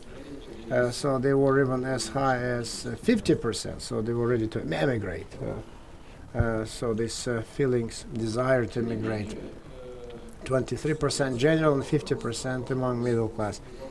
And so then people were discontent, people did not like the authorities, they were unhappy with the authorities, and the crisis of the political system was looming, and especially with the scandals in the area of corruption. So then there's no trust to the authorities. For the authorities, all the ratings were going down, and so but the Maidan situation and so the beginning of the propaganda campaign, very powerful campaign, so staunched these feelings. And so when you started, so the all alternative sources of information were disconnected. And the accession of Crimea to Russia gave a new wave of growth. All this generated in March, April, and May 2014. We can see that they gave such a sharp spike of. No one trusted the government before, and so that was a wave towards the general consolidation. In general, we can conclude that if you cover the entire 20-year period, then the main feeling was the mass feelings, adapting to change. So managing change, adapting to change, certainly we can observe a considerable. Certainly there was a small class of people who certainly stood to gain a lot, and so they certainly won. And so then there are some people who think that everything is fine. About 30% of the population think it's all fine, everything is great, we can live. So then the number of poor living beyond the poverty line went down, and so the spike in 1999, 1998. So compared to those two figures, so then the poverty went down from 48% to 8%, 48 versus 8%. And so the general attitude, the general feelings, if you can see here, so then so we can see considerable growth in the last 10, 12 years, the share of the people who feel comfortable in Russia and who are quite satisfied. The share is about 20%, although the poorest class has shrunk, but the majority lives very badly. While so this is direct poverty when there is not enough money even for food or clothing. This problem is gone. So there is always money for food and clothes, but many people just live from hand to mouth. So they cannot afford to buy so durable equipment like washing machines, refrigerators. Still, for the majority of the population, it's quite difficult. And it's not that the consumption has grown so much, but the people demand more, because people demand more than the growth of income. So then the demand that the families need, households need, goes much faster. So there's kind of keeping with the Joneses, and so then social envy, social jealousy. So because we want more, we deserve more. So this is a very characteristic, salient feature of today's feelings. And to put it in simple terms, we can say that almost 60%, 58% think that people working next to them, so the same qualifications, knowledge, expertise, and so they make more money than them. So this is very characteristic, psychological sentiment that others make more money, and I am at a disadvantage all the time. And that is why all the general appraisal, in spite of the growth of income and the improvement of living standards, so very sharp reduction of poverty and famine, etc. That was a very important, salient feature, widely spread in the 90s. It's gone, but people just feel that someone has deceived us. As all the changes so that have been done, so they played against them and they feel deceived. And so that was a very wide feeling, running wild in the 90s, but it's still to a lesser extent this feeling there. But in 2011, so widespread feeling that we were deceived, we were taken in, and this was not fair. So this feeling started to go down a little bit again in connection with the general rise of patriotism. but this feeling of unfairness, of social order, so the unfairness of the way the society is built, this frustration and discontent, this feeling of jealousy, envy, is running wild. So indignation, so there's envy, and the people are envious of the rich, envious of the public officials, envious of the authorities. And this is certainly there's a great deal of national paternalism, because the majority of the population think that the society, that the government has to provide social guarantees, a special level of living standards for education, Medicare, and housing, utilities. So the majority feel that the government must do it. And so this is the main attitude of the nation vis-a-vis the authorities, vis-a-vis the power.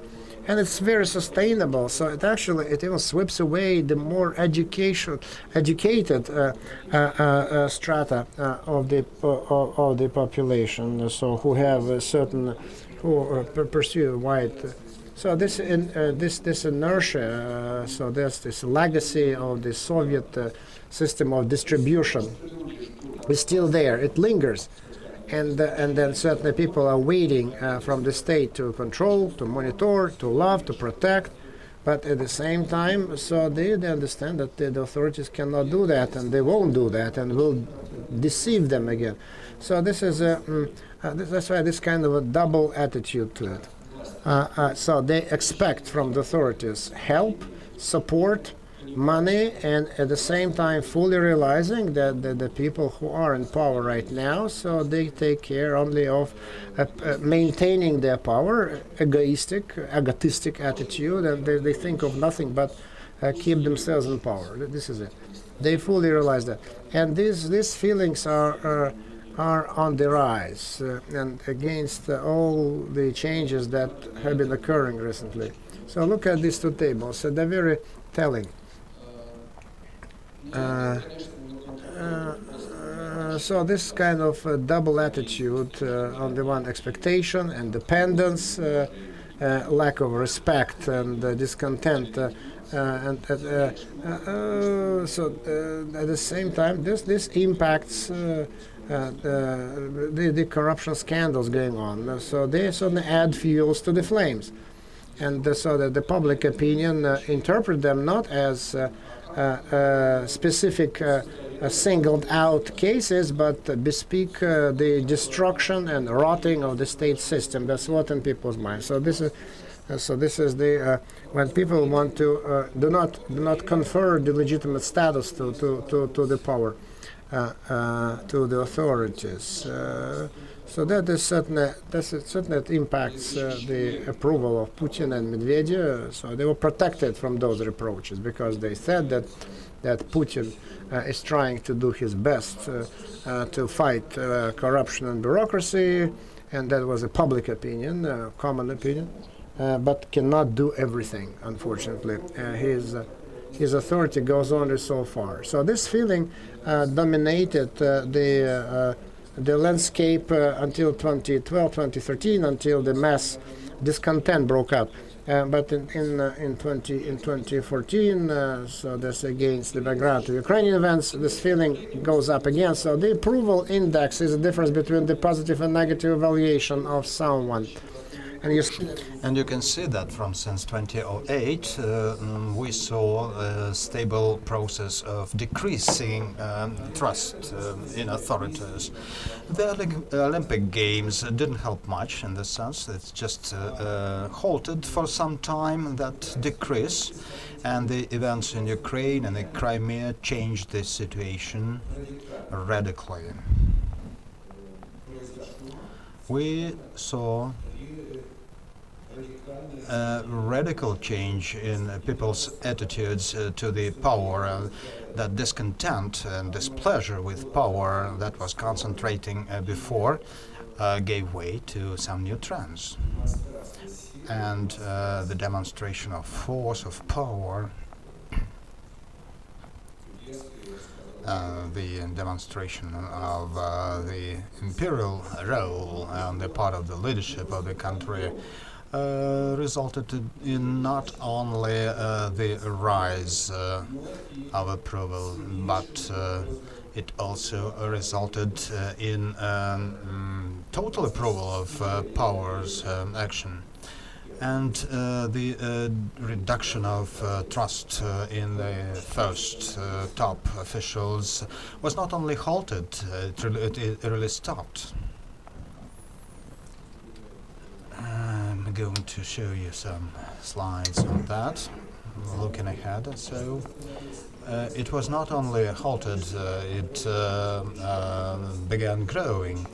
The Putin ranking has not reached the level of 2008, but it's very close to that.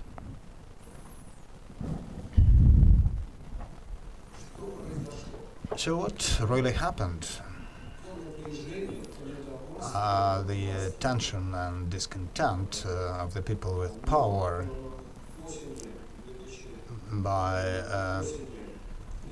by fall of 2013 was transformed not only in irrigation and irritation against power, but it resulted in the feeling that the country was leading to nowhere on the one hand. On the other hand, the state of diffused aggression was seen. And the first object to that aggression became the migrants, and that irritation, apart from the discontent with the power, turned into xenophobia. Last year, I don't think in those figures and numbers that data was covered in the press, but at least specialists noticed that there were more than 360 ethnic clashes and conflicts resulting in violence and bloodshed. The conflict in the Berilovo neighborhood in Moscow is most known, but I think it's because it was in Moscow, while the rest of the conflicts took place mostly in the regions. And they really show us that on the part of the public there was some kind of the diffused aggression. And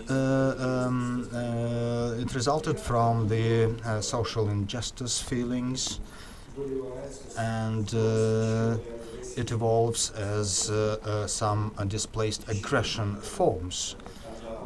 So when people try to find channels to diffuse their feelings.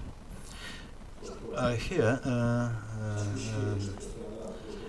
the question is if Russia faces enemies, and the answers, the replies are that the country is surrounded by enemies, and such feelings rose to the highest level. And you understand that it represents the internal feelings, since today, in reality, there are no enemies to Russia who could threaten it. But the need for self-determination on the part of the people make them look for enemies, viewing them as the reason for their poor state. And given the mechanism of primitivization, since people stick to the most simple forms, all that lead to the actualization of the image of both internal and external enemies. And xenophobia represents both internal and external nature. On this slide, you can see that the feelings that the country is surrounded by enemies is growing at the highest level over the 25 years. And again, internal or domestic isolationism feelings are mounting. And when the country is restoring itself, people always think of some external enemies. But concurrently, the ability for reflection is shrinking. First, we explored that area in 1989, and only 13% of the people thought that the country faced enemies. Otherwise, people think of enemies as CIA, communists, as Islamists, separatists, financial and industrial circles of the West. But the bulk of the poll, 47-50%, chose other answers. They thought that people didn't have to look for enemies. It's the country which poses the main problem. And it was when the model, the Soviet model communist system, were nearing their exhaustion, and that was the situation at that point in time. In other words, feelings of an end, or a stampede, a deadlock, it always leads to some reflection, self-analysis, and more critical attitude to themselves. And on the other hand, reassertion creates an image of an enemy and leads to the isolationism in the people's minds. They're guided by the image of a besieged fortress. I was talking about the diffused tension, and by the fall of 2013, all indicators of ethnic tension grew. Those are the subjective characteristics, but for this case, they are even more important than the data and statistics of ethnic conflicts and clashes. So 43% of the poll said that they felt ethnic tensions. More so, there were some dramatic assessments of possible future conflicts growth, and put together 62% of the people thought that the tension was on its highest level. At the same time, we can say that nationalist sentiments are also growing as the mechanism of reassertion at the expense of others. If you don't have anything to be proud of, people comes to reassertion through hatred, and it's typical of mass conscience. And in October, it reached the highest level throughout the monitored period, and 62% approved of the slogan which called upon people that Russia was for Russians. And the resistance to such nationalist feelings also reduced, and that's, resistance to xenophobia is the indicator of immunity. So all those slogans were mostly supported at that time. And here I'm not talking of anti-migrant sentiments and attitudes, but it applied at that time to outside world too. Anti-American feelings rose drastically, as well as anti-European feelings, anti-Ukrainian and others. We can say that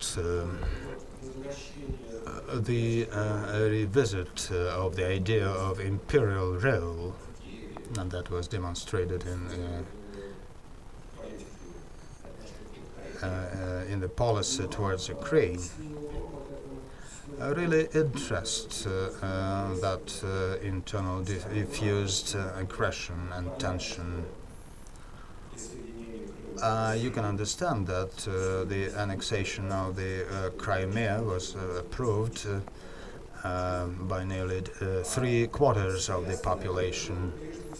It can be explained primarily not by the protection of Russians or Russian-speaking people in Ukraine that were allegedly threatened by nationalists and anti-Semites and fascists, but they were supported by the feelings that Russia is reasserting itself as a great power. And only a small fraction of Russian society, from 7 to 13%, have radically negative attitudes towards that, as shame and desperation. But 79% not only approve of the annexation, but really feel euphoria about the Crimea annexation, and that's something that addresses their feelings of humiliation, of insecurity, and injustice.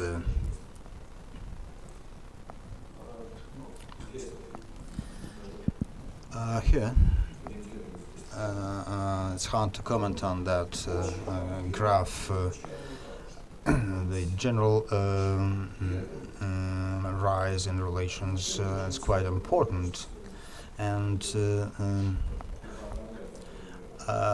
let's see what supports the propaganda. Actually, it is based on 4 theses that were introduced consecutively, and they are overlapping in time. In the period from December through March, they were growing. So the first assumption or thesis was that the Maidan events were the results of the Western conspiracy, and nearly 83% of the poll shared that view among those who had some idea of what was happening in Maidan in Kiev. But in November, December, nearly half of the polled didn't keep track of the events in Kiev. At the same time, back in November, 65 to 70% of the polled believed that Russia didn't have to interfere with the events in Ukraine, because events that were taking place there were entirely the cause of the Ukrainians, and looked at that as the rebellion against the Yanukovych corrupted regime. So the motives of that rebellion were quite clear to the people. They could easily draw the parallel between Ukrainian and Russian situations. So there was no aggression in people's minds in the backdrop of the Ukrainian events in November, December, even in early January. But attitudes changed when propaganda introduced another thesis, and they said that it was not just a rebellion, but the initiative in Maidan was seized by ultra-nationalists, and that meant that the seizure of power was not legitimate. It was just the coup d'etat, and the situation threatened Russians living in the south and east of Ukraine, and Russia should take some extraordinary measures to protect Russians in Ukraine.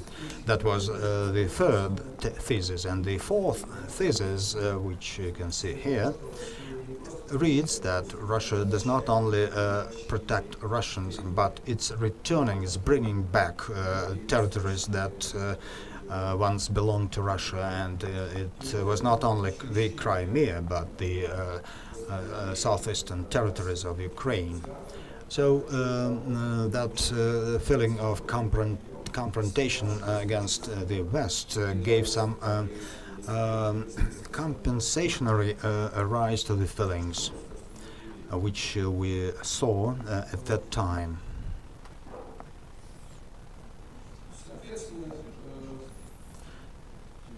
Accordingly, the euphoria that Russian society is living in now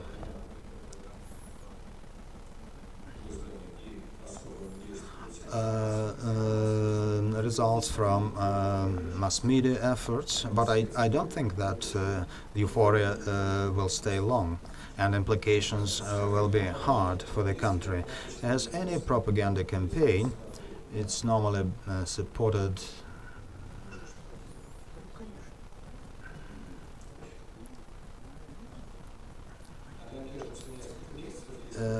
or it lasts for several months only.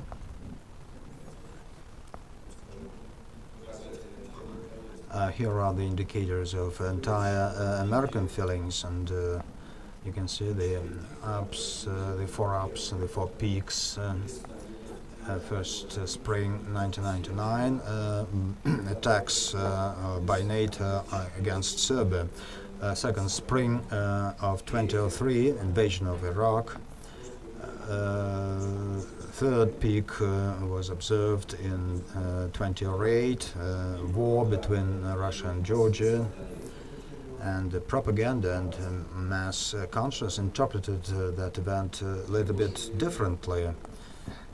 And most of the polled said that military operations were caused not as much by the Saakashvili regime's attack against Ossetia, but by the intention of the United States to chase Russia out of its traditional spheres of influence. That was the most typical answer. More than half of the polled gave that answer. And finally, this current phase, this current peak in anti-American feelings and sentiments, and it is connected with the harder effort of propaganda and critical attitudes towards the West.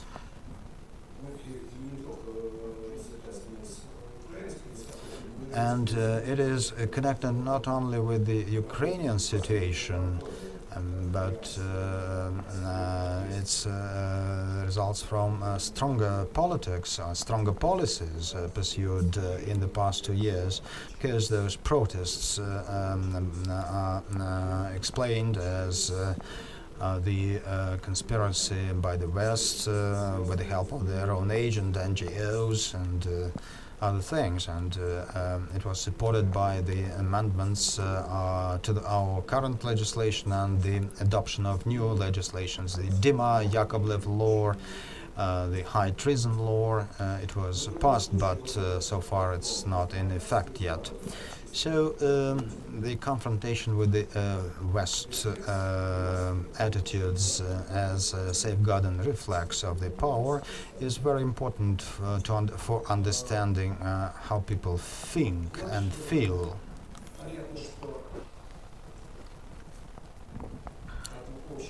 And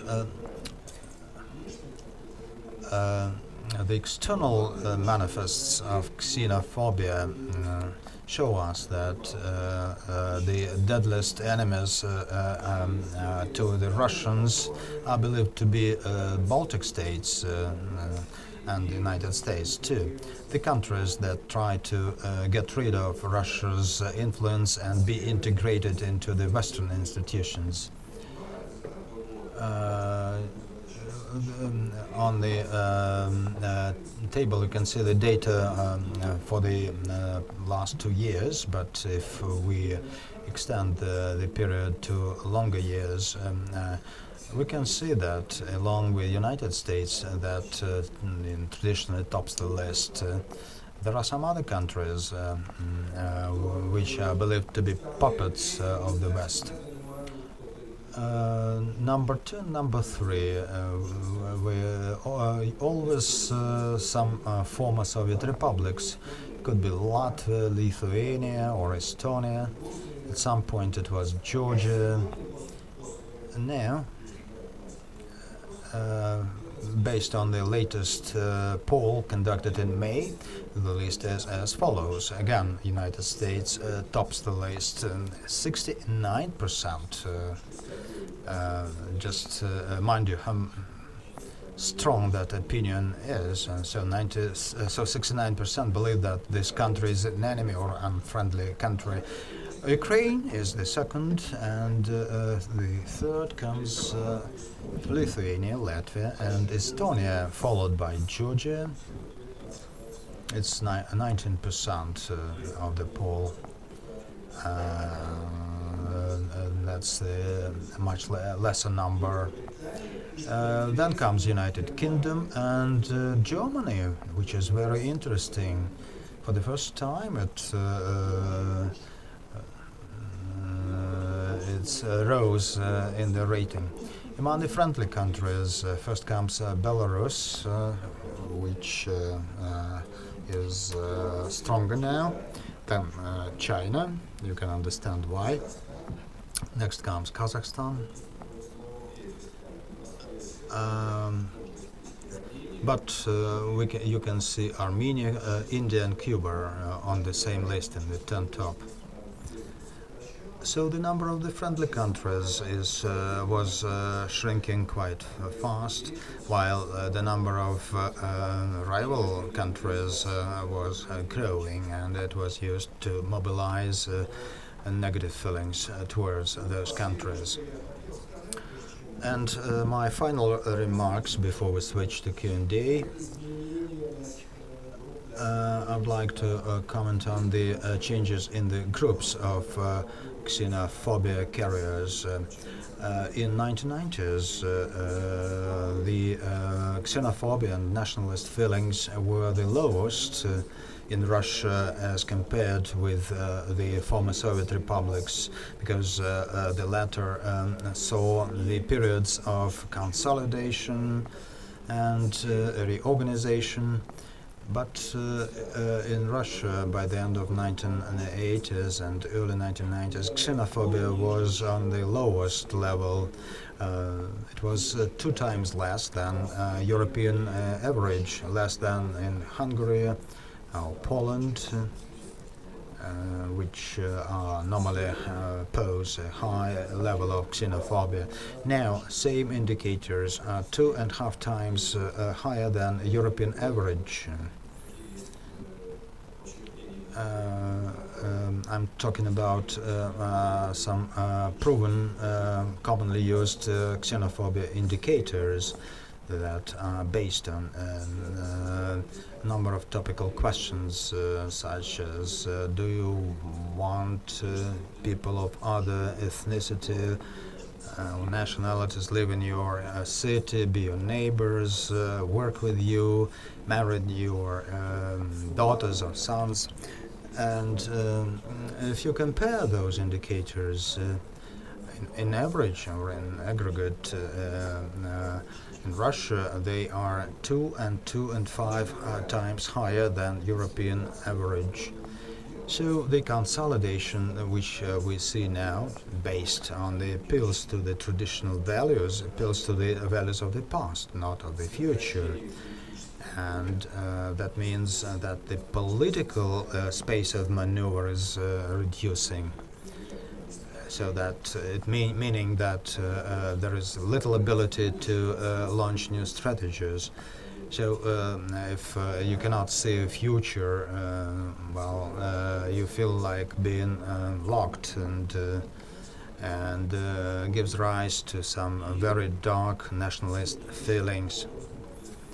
And they otherwise can secure strong popular support if leadership demonstrates its strength and sticks to the traditional values of an empire.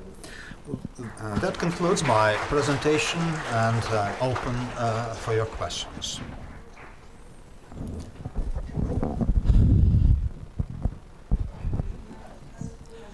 Thank you very much for that great presentation. Now we can better understand what society we live in. Lena, may I just give you another comment about xenophobic carriers? In 1990s, they were socially restricted groups with low education, elderly people mostly, who lived in rural areas or small towns with most traditional prejudices. But now the xenophobia supporters or proponents are bureaucrats, first of all.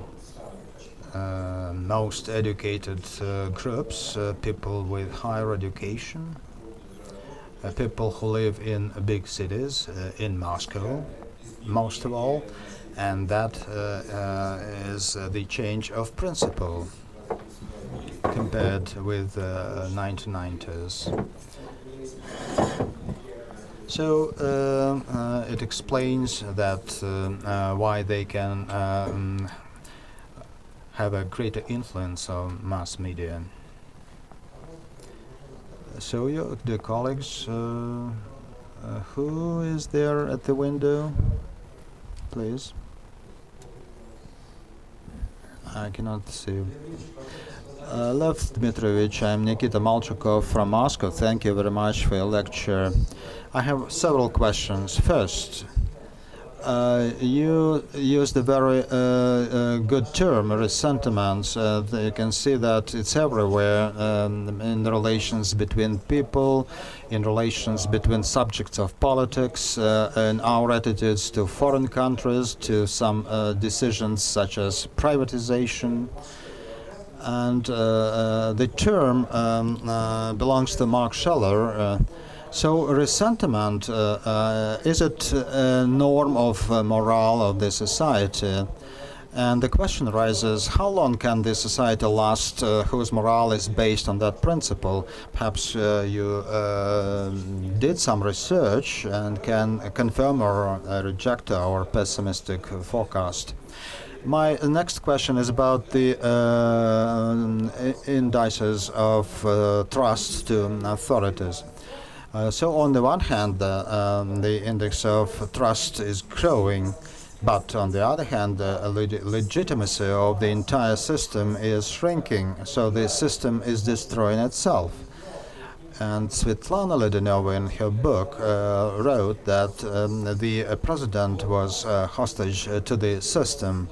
So could you comment on that from the sociological point of view? I don't think it's traditional for the society. The trust is growing, but the system of power is shrinking.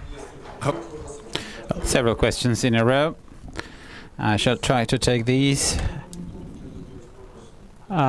in succession.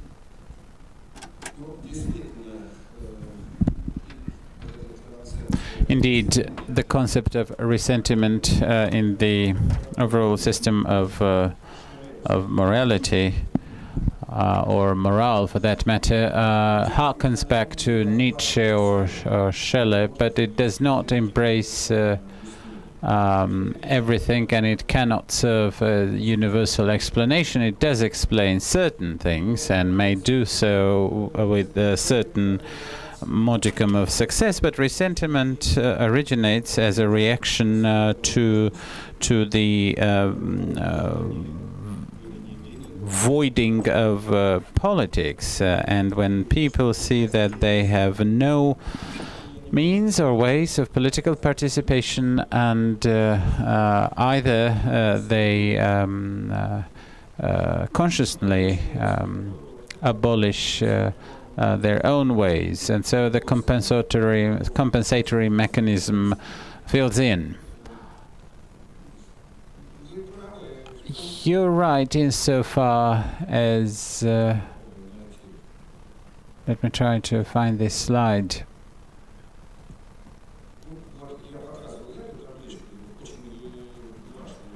I have shown this table here.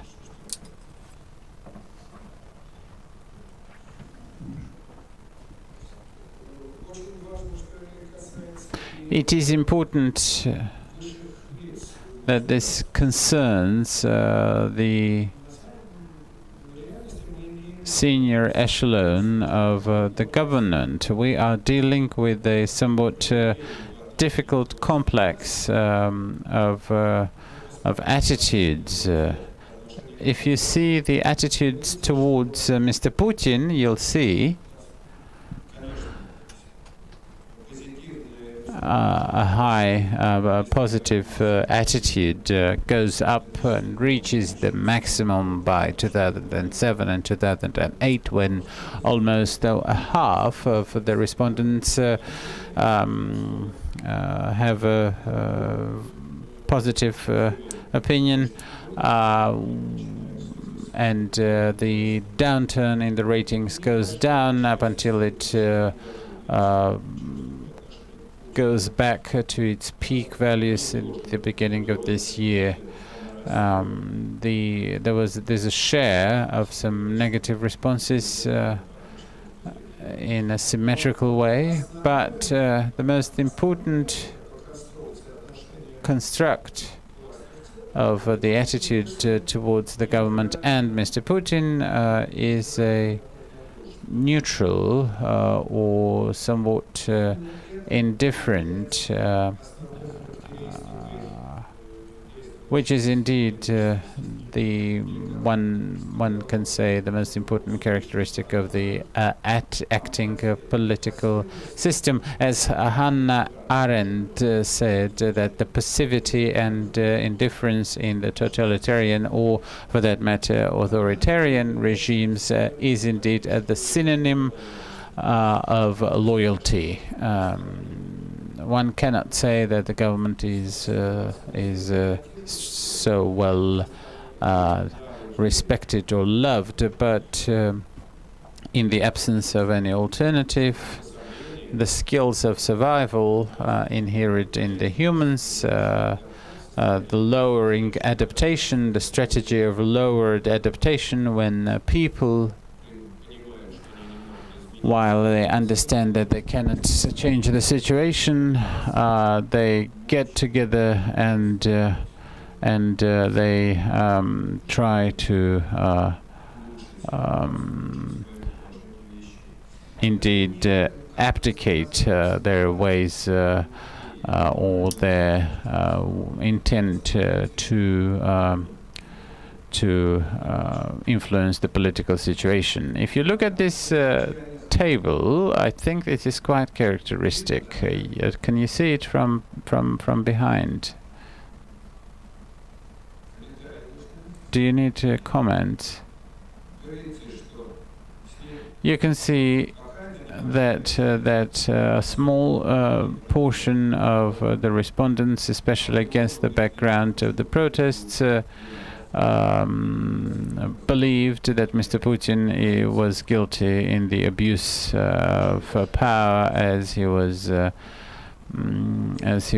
indeed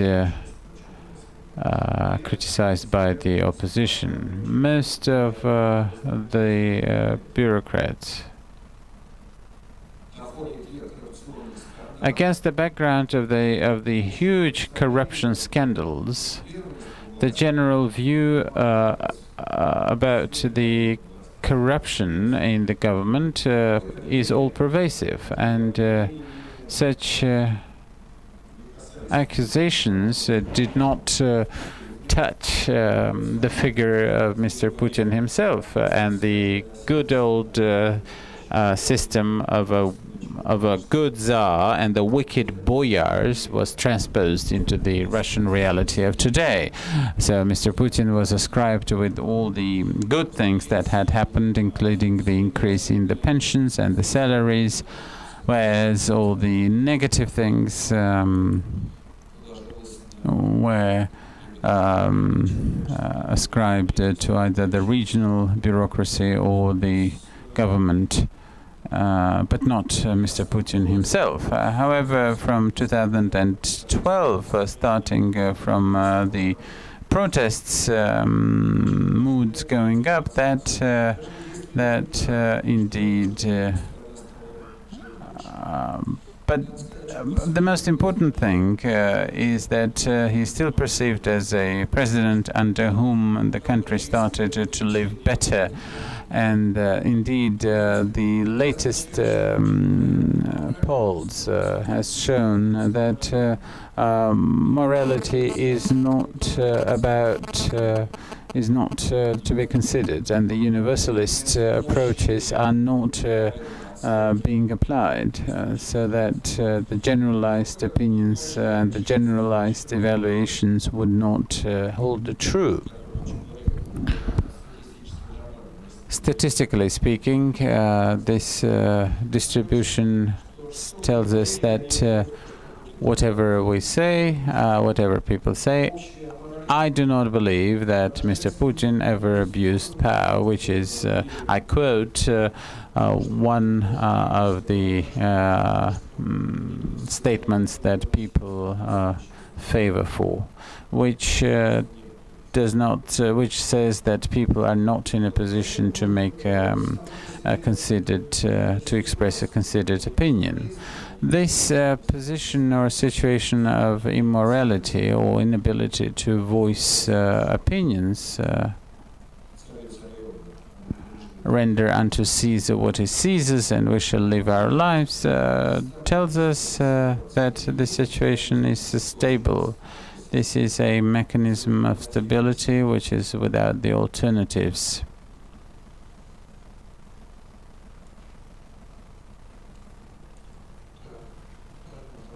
Katarzyna, question from Poland. My name is Katarzyna Jarzyńska. I'm from Poland.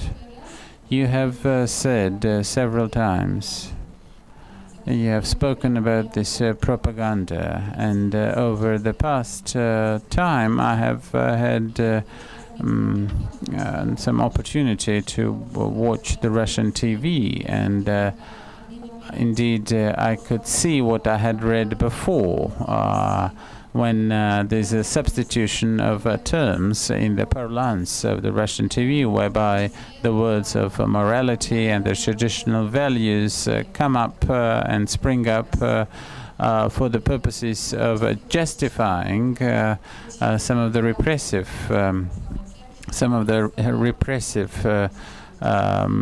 actions. Both the hierarchs of the Russian Orthodox Church and the senior officials use these terms. Do you believe that this might in any way influence the public consciousness? And I know that your center deals with the relations of the Russians with the past. Several days ago I had an opportunity to be in Perm, and I went to the Museum of the Political Repressions, which is in the former, in the Perm 36 camp, and I was told there that this museum is in a difficult situation. And it may well be that the state may close it down. And indeed, the question arises: do you believe that a society may have a future if it will not learn about its past?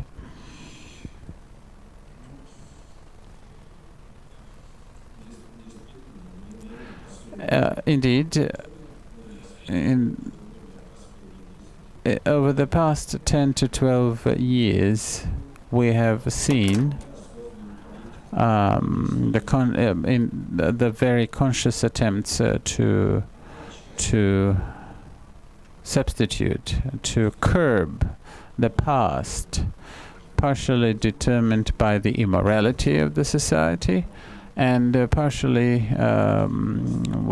has been shown as a conscious politics of the government. If we speak about the Soviet past, then in perestroika years we dealt, at the moment of the collapse of the Soviet Union, we dealt with a very intensive but very superficial critique of the Soviet past, which was mainly related to Stalin's terror and historianism on the one hand, and on the other hand, more deeper anthropological and cultural reasons for this regime to have against this critique was growing, and if in 1989 figure and did not get into the top figures of the Russian history, the top list, what we have seen is following the example of for mourning by Alexander and Margaret Mitchell,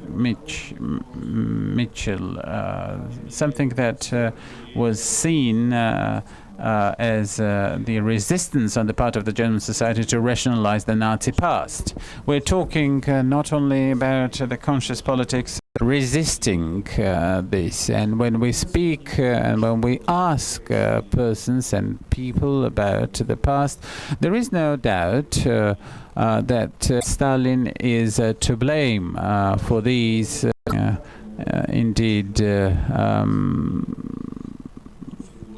gets and makes people tortured, who forged the victory in the war, leads to a Russia would not have won the war. So without the strong moral authorities who could people say that they cannot come to terms to the past, to the absence of moral grounds, because morality is, of course, for many reasons, for different reasons, the conformity, the complex of hostages, problems of the Russian history, of the Soviet history, lose their moment. And Metscherlich called this a generalized view of the government,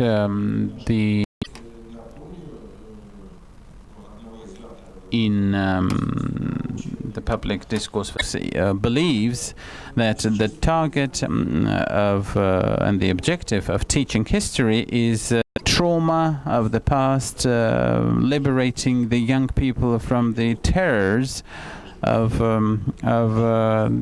their history. Otherwise, national consolidation, national solidarity would have been impossible. This is the opinion of Professor Polyakov, who has expressed this and indeed become a part of conceptual politics for teaching history at the Russian schools. So I do not think that the reason is single. I think that there are very strong and important reasons for such a demoralization.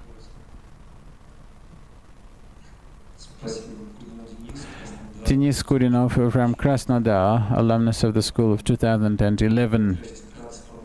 Let me try to formulate. When speaking about derealization of the past, I remembered Alexander Dugin, the Russian nationalist philosopher, and I think that he's in many ways a litmus test. He once said, when he was criticized for this propaganda of traditionalism and the anti-modernity, he said that there is no past.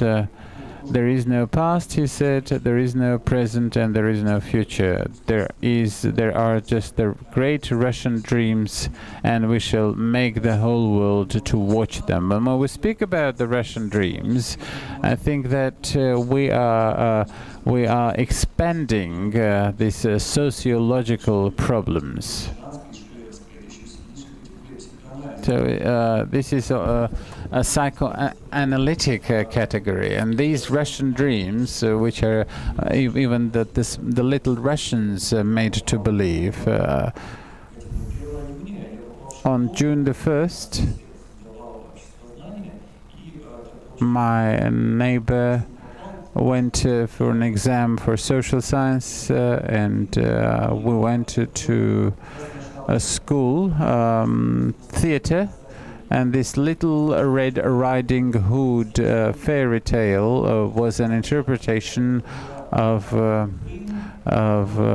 the Crimean story, and the Little Red Riding Hood was an incarnation of Crimea, and the United States was seen as the wolf, and then the Cossack or the hunter killed the wolf, and the Little Red Riding Hood got reunited with the old granny, which is Russia.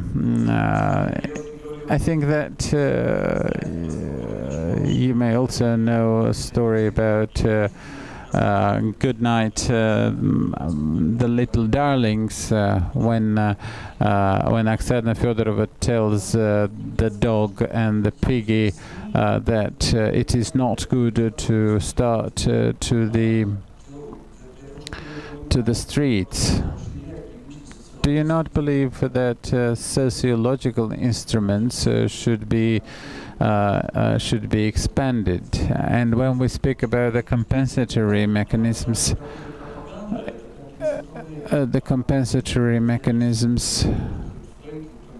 that Freud first related to us, so this is indeed a situation bordering on schizophrenia.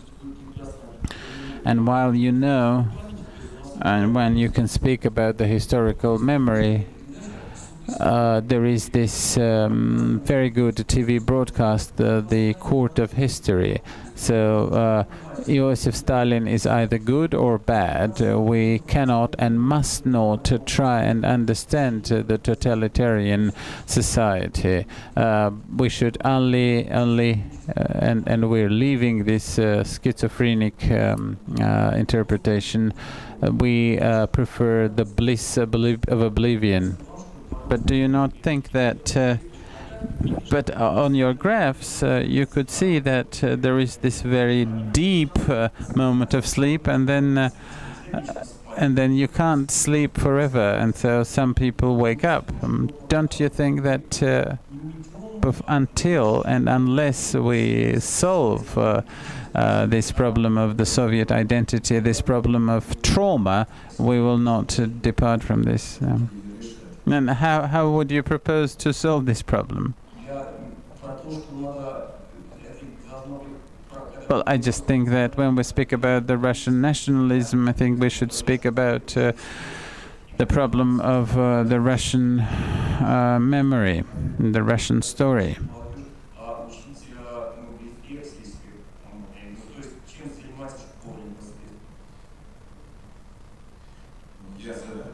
Well, I'm all for it.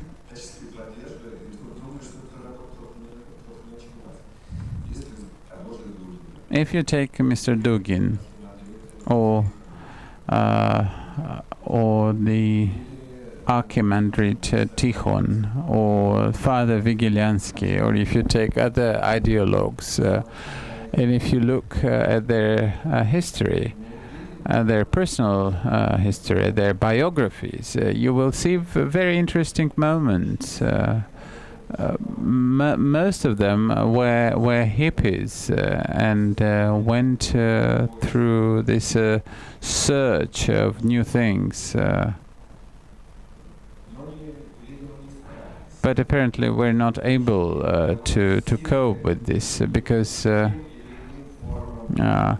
is a great return to these different forms of fundamentalism, surrogate philosophy. This is a symptom of a cultural failure within a person's life. Indeed, one could get into the roots of such things. As to the Crimea, Crimea, from the moment of the collapse of the Soviet Union, was believed in the public discourse that it must revert to Russia. Between 80 to 84% of all respondents always believed and said that Crimea must be Russian for obvious reasons. But the ways of how this must have been done was, of course, different, not violent, but a matter of negotiations. So the use of force and with the well understood intrigue indeed evoked this delight. I will quote one from Seneca. The bullying is grander misunderstood.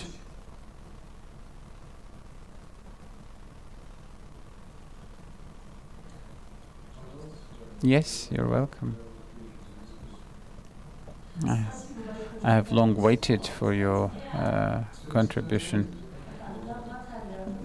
Natalia Andronenko.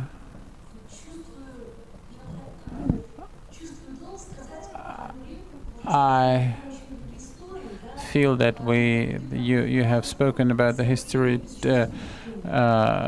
textbooks, oblivion without the feeling of guilt. Guilt is a very toxic feeling. Any psychoanalyst will speak to you about.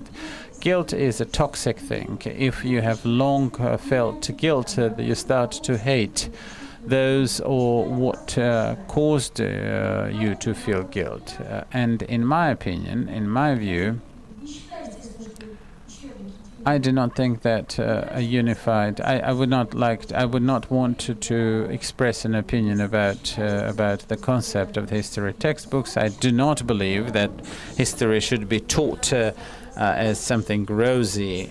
But at the same time, I think that no history textbook should be instilling the feeling of guilt in the students, because this would not allow us to build the civil society, because these toxic feelings will prevent us from moving and taking the course of civil development.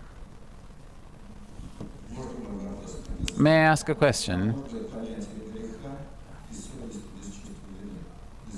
Can there be a sense of sin and a sense of consciousness without the feeling of guilt? I'm not a proponent of the psychoanalytic approach, but I would believe that such modes of interpretation can be seen differently. But I would only. But the problem that persists. Can there be morality without the perception of one's own guilt or sin? I think that the chronic feeling of chronic guilt is a different thing. We are all imperfect, but do we have to live through this feeling of guilt every day? Well, what if we always bump into the code of violence being the most the important code of life?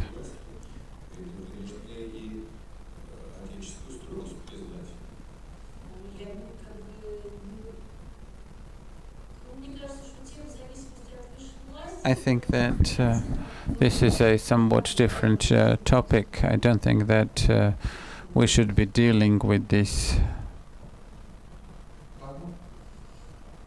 Well, you may be right.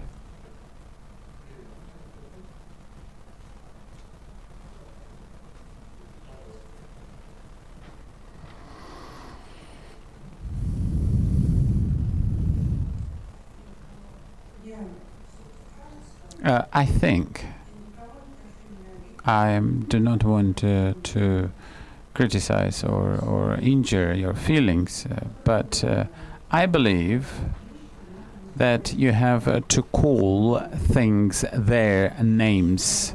I have read many works by Yuri Alexandrovich and Lev Dmitrievich Gudkov. The beginning of perestroika. The people in Russia believed and understood that the crimes of the Soviet history need and must be condemned.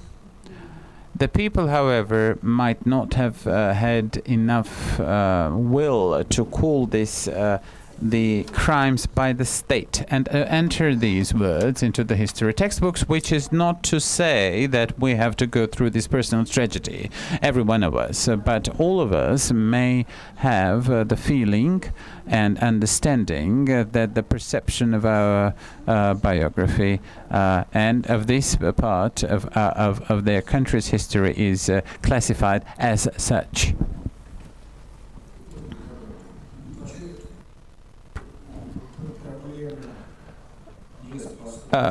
This problem is not just about Stalin's repressions or the terror, but also deals with the topic of war and the casualties of war and the losses and the cost of the war, because the question about who is to be held accountable for the kind of warfare that was done by the Soviets. Indeed, the entire set of problems, the entire topic of war is subjugated to a taboo, and contrarily. And this is something that we're seeing, that the very number of casualties becomes a basis for the thoughts of grandeur, and even rendering a sacred nature to this number of casualties and victims. And indeed, we're thus entering the vicious circle of relations between the citizens and the state. If I may express an opinion, that I think that this is a very important topic. And your assumptions are, I think, or your premises are not quite proper. They're false. If we are not ready to feel, sad when we read about history, when our intent is not to get sad, not to turn blue, if you will, then indeed history would become abstract. A whole set of facts would have to be erased and effaced from the history textbooks. And this is when your premise about not feeling the guilt or not getting desperate or not getting sad leads to a somewhat whimsical construction of history, which may be quite snug and wieldy, but not particularly truthful, because there are certain points, there are certain topics in the Russian history which have been banned from discussion. This is something that we're dealing with in terms and in the framework of the Russian law of today. And I think that people are becoming conscious about what they write or say, because they may well be reprimanded or even called to be litigated for what they say or write. So once the demons of myth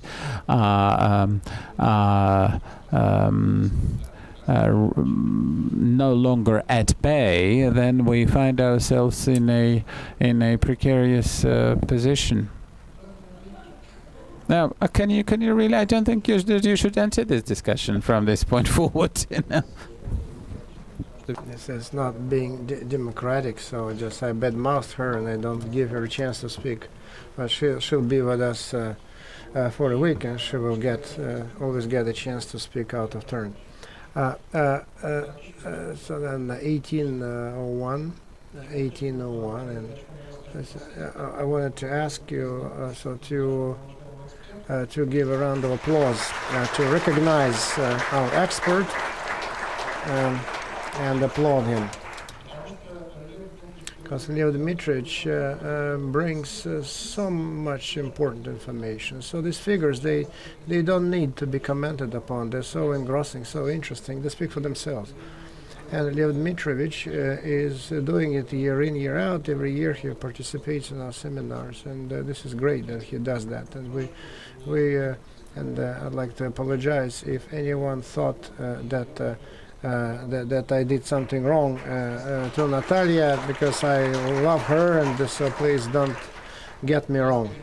Don't get me wrong. 30 minutes break.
Между прочим, я хочу сказать, I would like to say, for that matter, I want to say that some things we are taking notice of and remember. Bear in mind you, that quite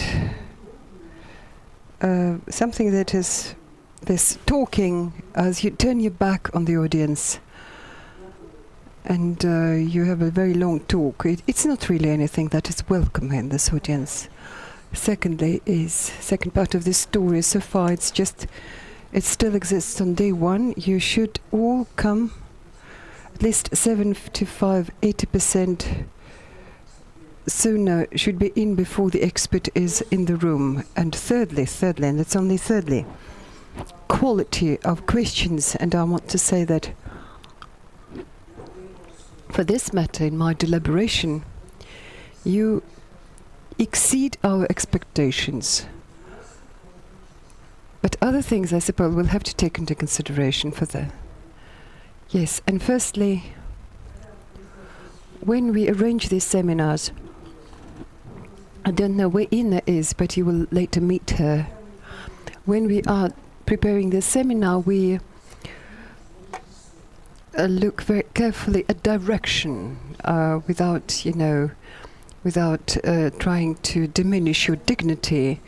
Absolute priority for all who we invited to attend this seminar, both professionally in the expert capacity and in human relations. It matters certainly, but an expert like Alexei Karamurza, certainly, do you all know Karamzin? Do? Well, this is one of his ancestors. He wrote a history, imperial history, that now we have the Crimea with us. And imperial, to be liked by the emperor. And he changed his name to be liked by the emperor. Actually, his real name was Karamurza. So I want to say that this is one of the best experts of this school, so that you should remember this day and the accent that he puts on this, and the passion and belief in each and every one of us and our culture, and into things that really quite a lot depends upon us. This all was heard at the end of the day, and will be heard at the end of the day. Thank you, Lena. Thank you, Lena. Well, this story is going on for many, many years. I keep inventing all kinds of topics for my presentation, but I'm sort of tense in listening how she presents me. And this is an unexpected twist. If you want to have to Karamzin, then you will have the Crimea, and here is Karamurza. He will speak about civic enlightenment, about freedom, and so on. I do not see it as such an alternative. Nikolai Mikhailovich was long ago forgiven. Yeah, well, in my family way, I think that at the beginning of his career, my career, when I was your age, he was an excellent pro-European, pro-liberal philosopher, but people change with age and as they age. And I want Moscow School of Political Studies, which is now known as Moscow School of Civic Enlightenment, should remain as young as its audience. So do let us, our duel should continue. I must acknowledge that every cloud has a silver lining. I like actually the name of this school much better, the new name. It's more exact. The thing is that in inertia we're still dealt in politics, although politics is no longer, for 10 years it's not been around. And this side of this, at the venue of the Moscow School of Political Studies, we were actually studying what our politics could be like, would be like. What is the name we would choose for what is left over of the politics here? We lost policy and politics. But I want to say that politics and policy always a projection of civic feeling and civic sentiment and civic moods. For this reason, when here my comrade Lev Gudkov yet another time presented these changing moods in the Russian political mind, I kept thinking, well, is there some kind of new twist of civic sentiment? Is it maybe some special understanding, or does it mean we have absolutely lost civic immunity and then things are really bad with us? I don't really claim I know the answer to this question, and thank goodness I'm not the one responsible for giving an answer to this question. I'm supposed to talk on civic enlightenment. After I've agreed, actually, I realized that I go to the heart of the matter, because all my colleagues keep telling what is going on with somebody else. Whereas I dared into a subject that seeks to answer the question what we are all sitting here doing here. With this new class, which I welcome, because among previous classes I now have many friends and colleagues, because I mostly work with the regions as president of the Foundation Russian Liberal Heritage. This is my objective, that at first I travel much less when somebody invites me to travel as Karamzin, Letters of the Russian Traveller, Switzerland, France, England, Northern Italy.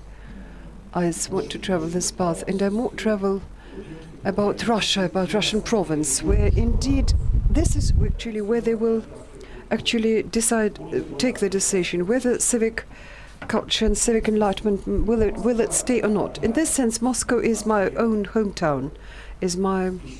We have been around from 1604. This is where my family arrived in Moscow, 1604. I am sort of person with a Moscow, and I'm a person from region. I have my own ideas how my region, Moscow region, should develop.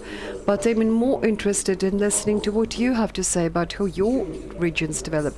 And if you focus your questions on this, I will be very happy to answer this question, because in the last 10 years I've visited over 50 regions in this country, and in over 40 of them I suppose I did something good to revive the memory about Russian citizens, highest class, who lived in your regions.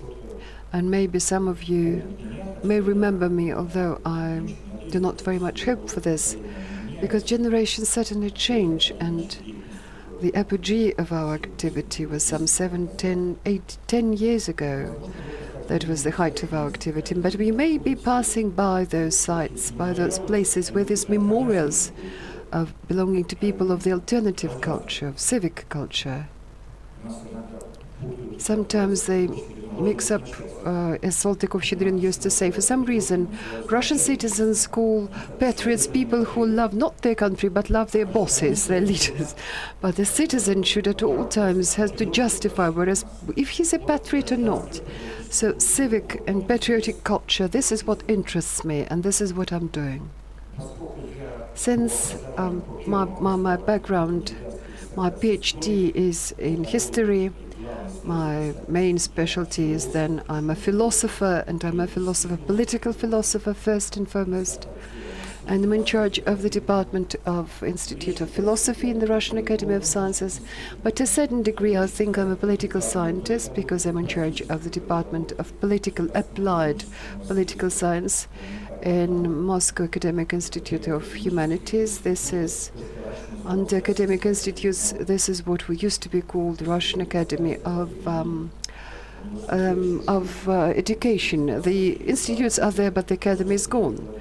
There are two departments there, philosophy and political science. This is my competence. History, some philosophical deliberations, attempt to make political projections of all this. And since a philosopher, from the very start, if he's a professional, should set the framework for our talk, means I have to suggest you some notions, some language which we will later use to talk. If you like it, certainly, if you like it. Many people used to like it. This is where you could have a very good conversation. That's why I want to suggest two things to you, which will set framework for our conversation. A conversation about civic enlightenment in Russia, about its fate, about its history, about its problems, and about its prospects. First thing I want to say is I want to remind my beloved Alexander Ivanovich Herzen, where we commemorated 200 years since his birth. And as we sit here, we made an input because our state did not celebrate 200 years since Herzen was born. It's amazing that under communists, that would mean that there will be a ceremonial meeting headed by the deputy general secretary of the CPSU in the best audience. Whereas here, the international conference was held in the Institute for Philosophy, but it was for good reason, because Herzen was investigated when they opened the first criminal case in 1834-1835 for singing abusive and derogatory songs about his bosses. Then he was exiled, banished to Perm, to Novgorod, Vladimir. So investigation committee actually worked with which is still the venue of the Institute of Philosophy of the Academy of Science. So it's a good place, they chosen the right place. Herzen came into being as a citizen just in the building where we now is our institute is. So Herzen, I suppose, is the cornerstone of our talk. He says, in Russia, the thing about politics was always not bad, and it was always bad in terms of many parties. But two parties in Russia have always been around and shall forever stay and will be eternal while Russia is around. They are the party of people's popular enlightenment and party of popular endarkment. Two-party system, bipartisan system will stay in Russia. Actually, I long ago abandoned politics, but it is my pleasure now to think that I'm now here in the presence of like-minded people in my political views, belonging to the same party. So, dear colleagues, we now play for this team of political enlightenment. And there were people who used to play. Against us, a very strong team is playing. Regrettably, whatever is going on right now, as I see it, this is the main thing. Continuing the ideas by Herzen, is that the party of popular endarkment seems to be winning. For that matter, it has always had an advantage in this country. In this country, one of the person who calls himself conservative but ill-enlightened, as I think he's just a fool. So he used to say, never say this country, say my country, our country. But for me country, it's this country, you know. In Russia, это sounds, it's very, very, very derogative. But when you speak ours, you don't think to like this country, you seem to like something else. So I like this country, I like our country. They used to say in Russia, and Herzen used to speak about that too, but the paradox is that here sometimes the main people who work for darkening is, say, the Minister of Popular Enlightenment. That was his name for Uvarov. Then he used this name to call Count Dmitry Tolstoy. Then he would say guys like Pobedonoscev and Koso, who then in 1911 students, he would send them to become soldiers to do national service. They were certainly leaders of the party. But the fact that we're not celebrating Herzen's anniversary, it seems they have suspected him of being something foreign to Russia, something alien. As Guberman used to say, as I have fought for the popular cause, I was a foreign element. So Herzen is not a foreign alien body. He's a great Russian man who worked for Russian Enlightenment, certainly with many mistakes he committed. Very serious and cultured person.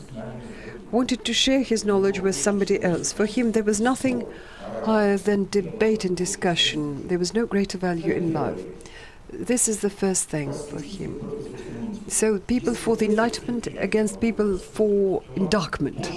If you follow this criteria, then more things you get to understand more and more, because there's right and left, conservatives and liberals. Well, I don't think that these just these self-assumed names, they work. Nothing really stands behind them. Just look in depth. People pro-enlightenment and pro-darkening. Pro-darkening, they're enlightened at all. We would very much want them to be.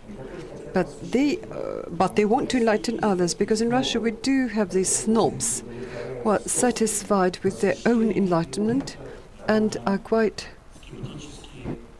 skeptical about possibility of democratic enlightenment, civic enlightenment, national enlightenment here. People like this try to be next to the government, and sometimes they make an excellent career there. As long as you don't go for civic enlightenment. Okay, Count Uvarov, Minister of Education. He was best educated man of his time. I used to write a lot about him. When he was 25, he by his own right became the active member of the Russian Academy of Sciences, was for a long time, but he didn't want to do anything for the popular enlightenment. He was just this like sort of chewing gum motto, like autocracy, orthodoxy, and patriotism. This is what he called him. But in his small village of Uvarovka next to Gzhatsk, they just wore ancient Roman togas, spoke about elevated matters, but for others, millions, this sort of motto, autocracy, orthodoxy, patriotism. This is the first thing I want to say. People for enlightenment and for endowment. But the second question is, what are we doing it for? What type of personality do we want to cultivate? Who are we counting upon here? And this is where, like another, phrase by somebody who is very close to me, who lived in the 20th century, our emigre philosopher, Georgy Petrovich Fedotov. Much regrettably, his peak is, we've passed his peak, although in Saratov I erected a memorial plaque to Fedotov and Ayatskov. Ayatskov at that time even erected a monument to Stolypin, and then I just followed path, and at that time he listened to me and heard me, and I was very happy. I'm not now in the position to find out why he did help me, thank goodness.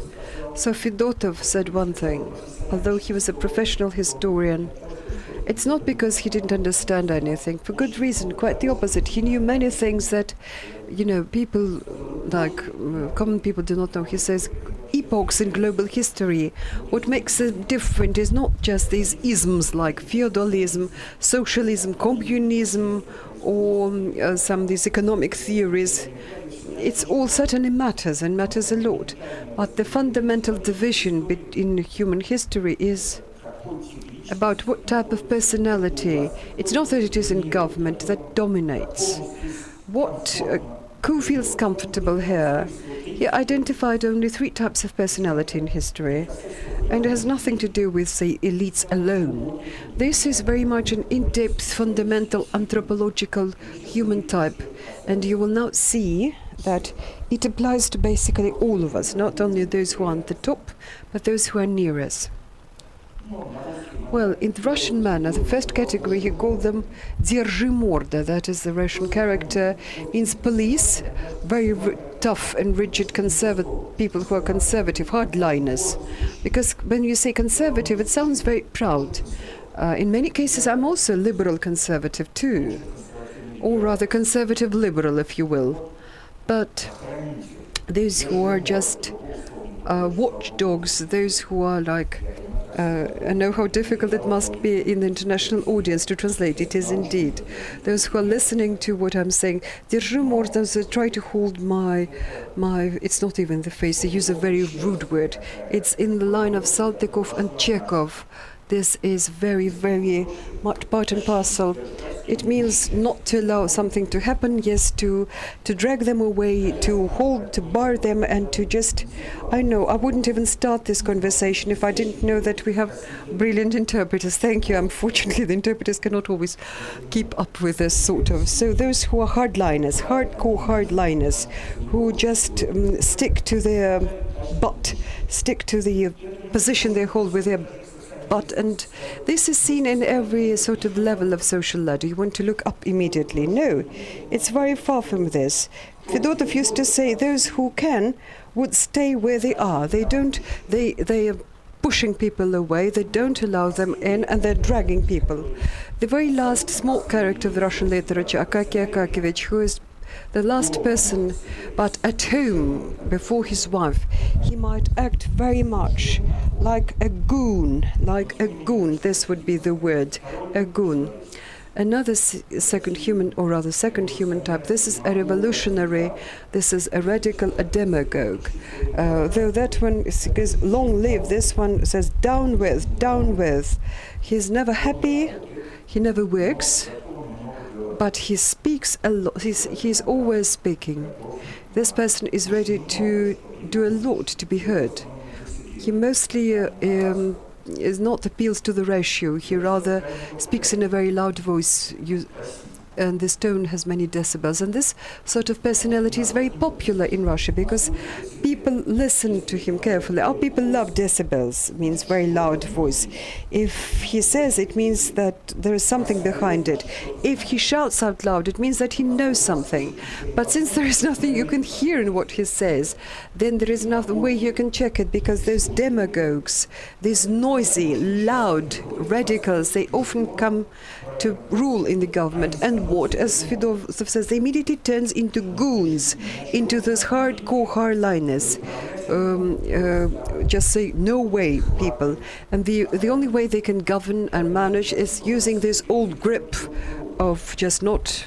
There's these two types sort of intertwined in Russia, and they turn it. It's time.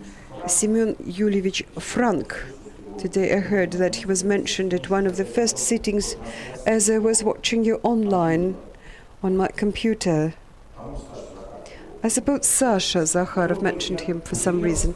So he used to say, look, I was surprised in 1922 he was banished from Russia on a ship of philosophers. He said, in my yard, the very same man kept shouting against the Jews in 1904. He was just like rousing public discontent. Then he roused discontent against the Germans in 1914, organizing pogroms against the Germans, as he used to do against the Jews. And after Bolshevik, and he was very much like the one who was doing pogroms against the bourgeoisie. It was the very same person. Can we claim he's dark, he's right, he's left, he's brown, he's red? He's not. And this category of people is now in government, because if they don't speak too loud when they can suppress everybody else with just shouting out. It's like king of the mountain. The one who reached the top is the one who survives. Okay, what is the third category that Fedotov, and this is the only one which he counts upon. He calls them builders, people who work for construction of something new. He says this en masse type in Russia, it has always been around. It was not very much noticeable, but Peter the Great gave him some fresh air, because he was the one, he was always, this is a quote to Pushkin, that he was always working and building. I know that he was not. He was quite, he could really, for that matter, to punish and to execute people, or rather award them for the same sort of thing they did.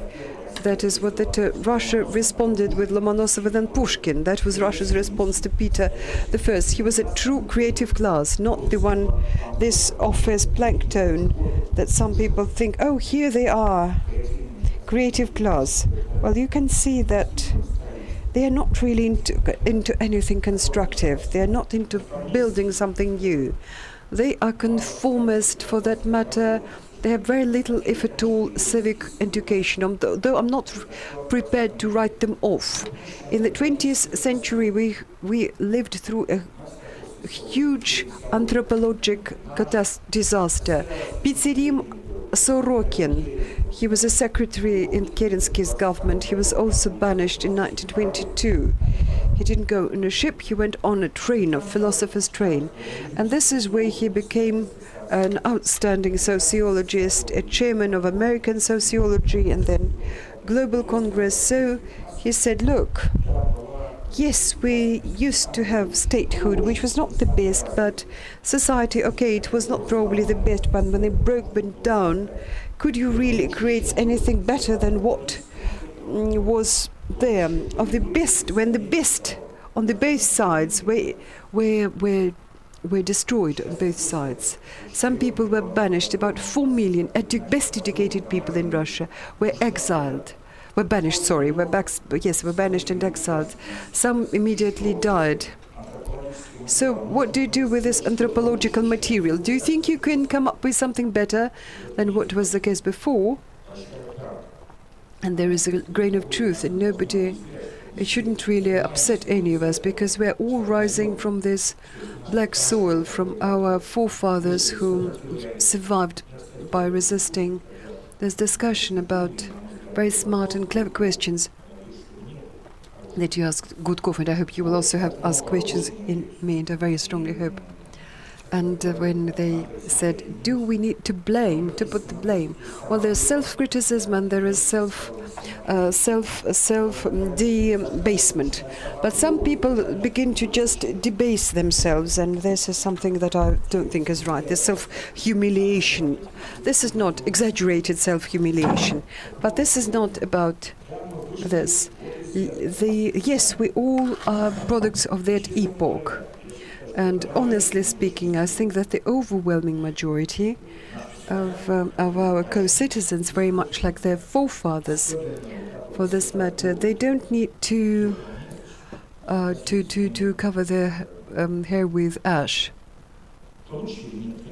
Okay, we acquired some skills of fighting the totalitarian regime. Only our people succeeded in preventing a huge danger of Nazism with fascist and Italian and all kinds of satellites.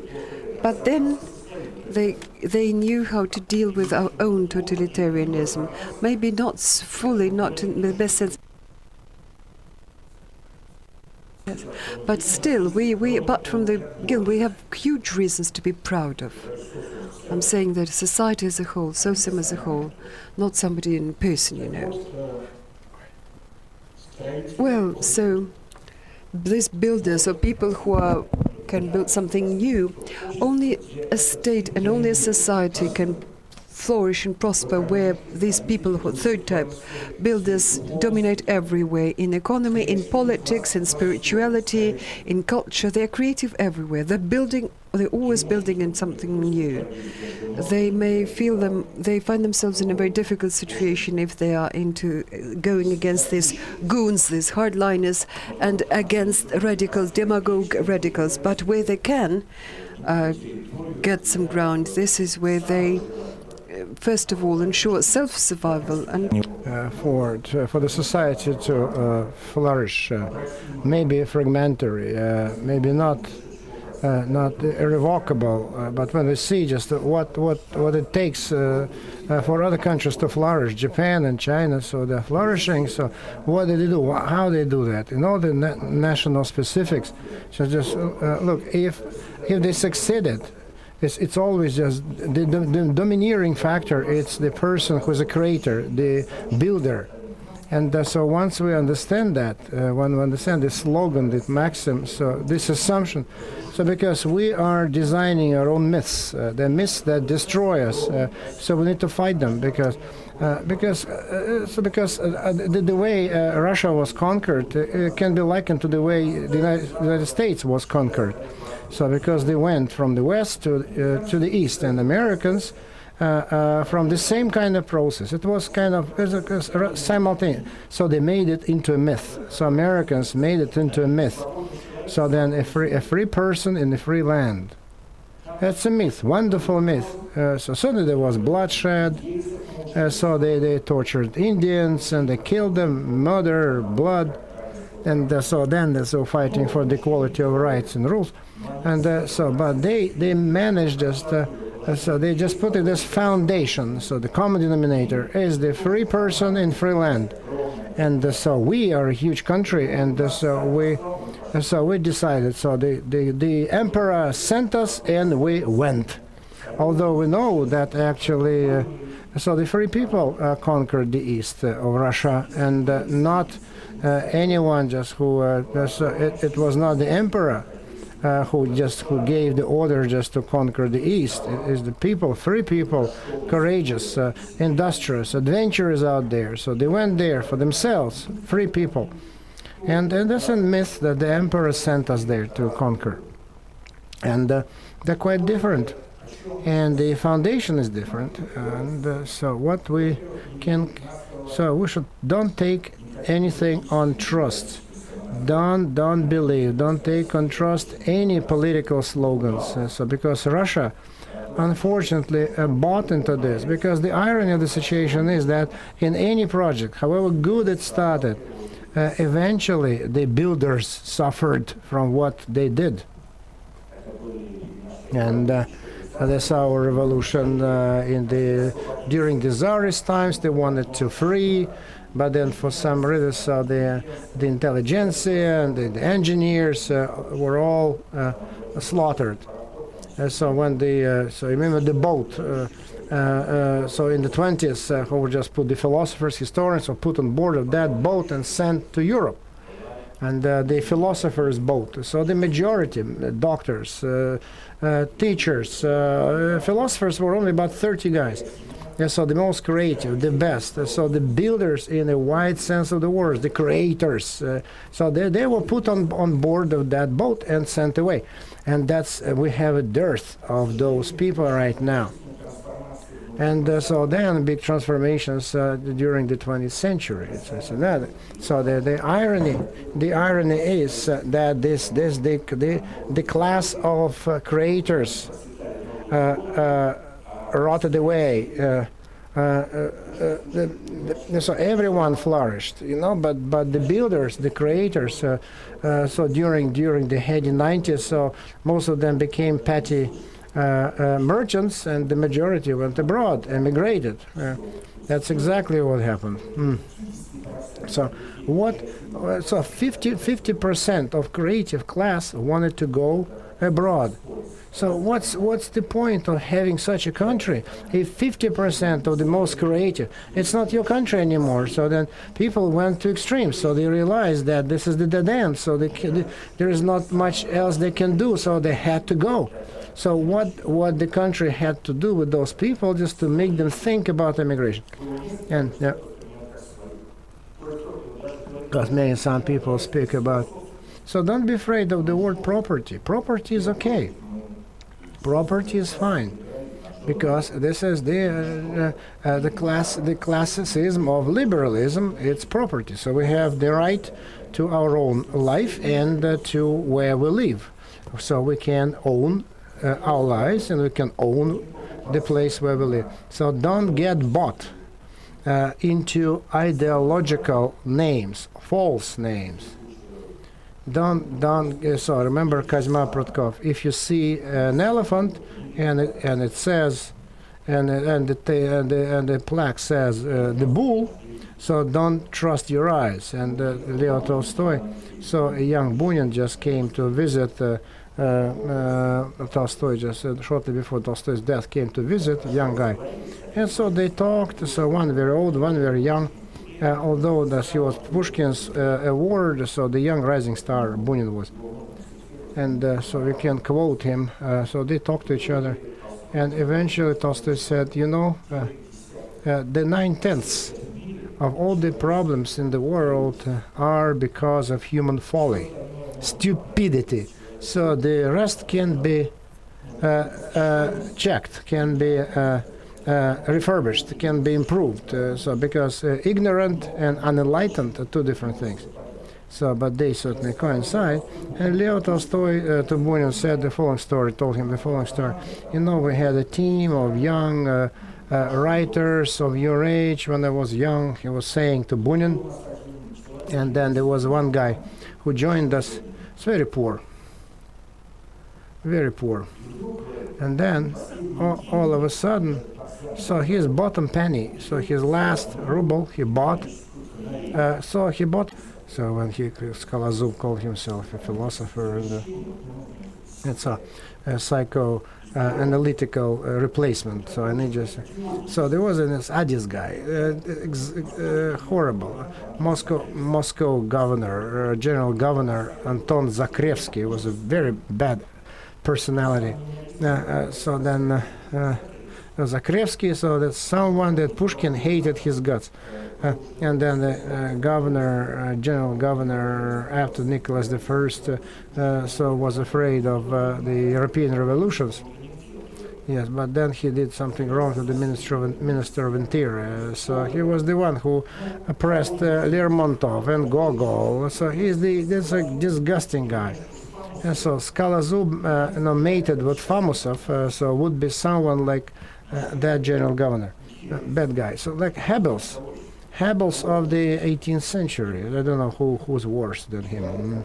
So he was the person who, so he went to the Mali Theater, and he saw Shepkin, a wonderful actor, and he comes home, and it's very late, so he writes a letter to Binkendorf about Shepkin. So now I know this guy is capable of anything.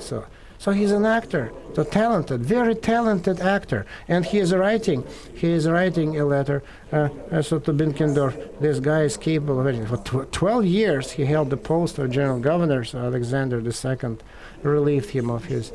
He was very, very efficient. But many were afraid. They were silent. They didn't speak up. And yesterday, so the foundation Russian World, Ruski Mir, and I learned it yesterday, organizes in Florence a memorial event in memory of Anton Zakrevsky. Yes, so this is Russian tax money at work. Can you imagine that?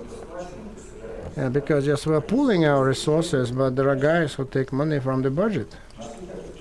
So they found some Italians, and they explained that he was the hero of the war of 1812 and head of Moscow. So Italians, they love bosses too. But when you strike out Pushkin, Gogol, Granovsky, and others, so who thought that Chadaev was crazy, and so they don't explain that. Maybe stupid. Maybe just they are stupid. Just plain stupid. The guys who are buying mechanic canaries. So died in Florence in 1865. So let's do a project for the talents. But the foundation, the Russian world, there should be enlightened, educated people there. And I don't think that I think that did it on purpose. I don't think that they were not aware of what kind of guy that Zakrevsky was. So kind of so anti-liberal mockery. So because you said that Zakrevsky is a bully, but we're going just to put a memorable plaque on the wall in Florence. And so then the Florence society that's thinking, what this is all about? Tchaikovsky composed the Queen of Spades. Dostoevsky wrote his Idiot. Then Brodsky got his first recognition. So the last years of his life were spent there. Tarkovsky lived there the last years of his life.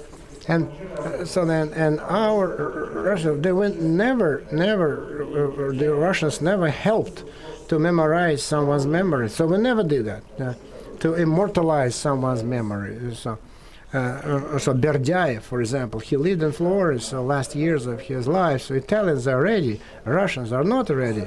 Yeah, and Zakrevsky just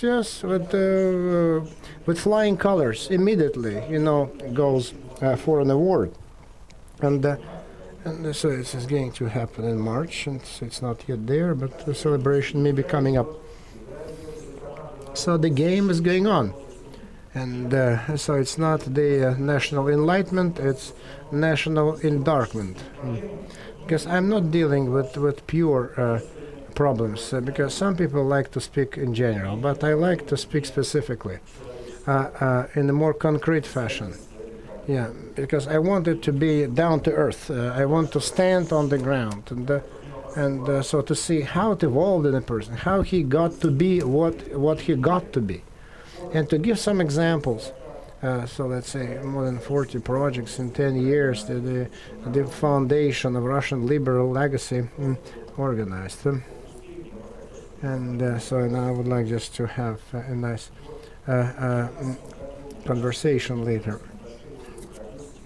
Granovsky was born. So the central figure of Russian civil enlightenment of the middle of the 19th century, Timofey Granovsky, the best professor of Moscow State University, the best. And naturally, so 200th anniversary of birth of Granovsky we wanted to commemorate. So theoretically, Moscow State University should be doing that because he worked there, so he died very young. So what did he do? So what was his contribution? What was his contribution? Yeah, so there's this Granovsky circle, graduate students who came to visit. So then he became dean, so they didn't allow him because it was the Russia of Nicholas I. And then he started to read public lectures, then medieval European history, that was the subject matter. People just were trying to get in because everyone just were talking about the epoch of Merovingian and that, but he is talking not about the France, but he was speaking about Russia. And actually he was lisping, and he was not Cicero. And it was not very eloquent. But people just were listening, they were hanging on his lips. I was in Moscow State University where he lectured, and this famous conference room was recently renovated. Now just we know what it looked like when Granovsky was there. And in this conference room that holds no more than 300 people. Even if you're standing, no mics, so lisping, no amplification for 2 hours, 2.5 hours. And everyone just was listening, hanging on their lips, buying tickets, to get in. And then many were saying, "Who are you?" So the person just, "I listen to Granovsky lectures." That already made for a lot. So he made his reputation. He was buried in Krestovsky Cemetery, famous cemetery. And so student pulled money, and so they put a big monument. So he was a dean, but the state did not plan to contribute any money, and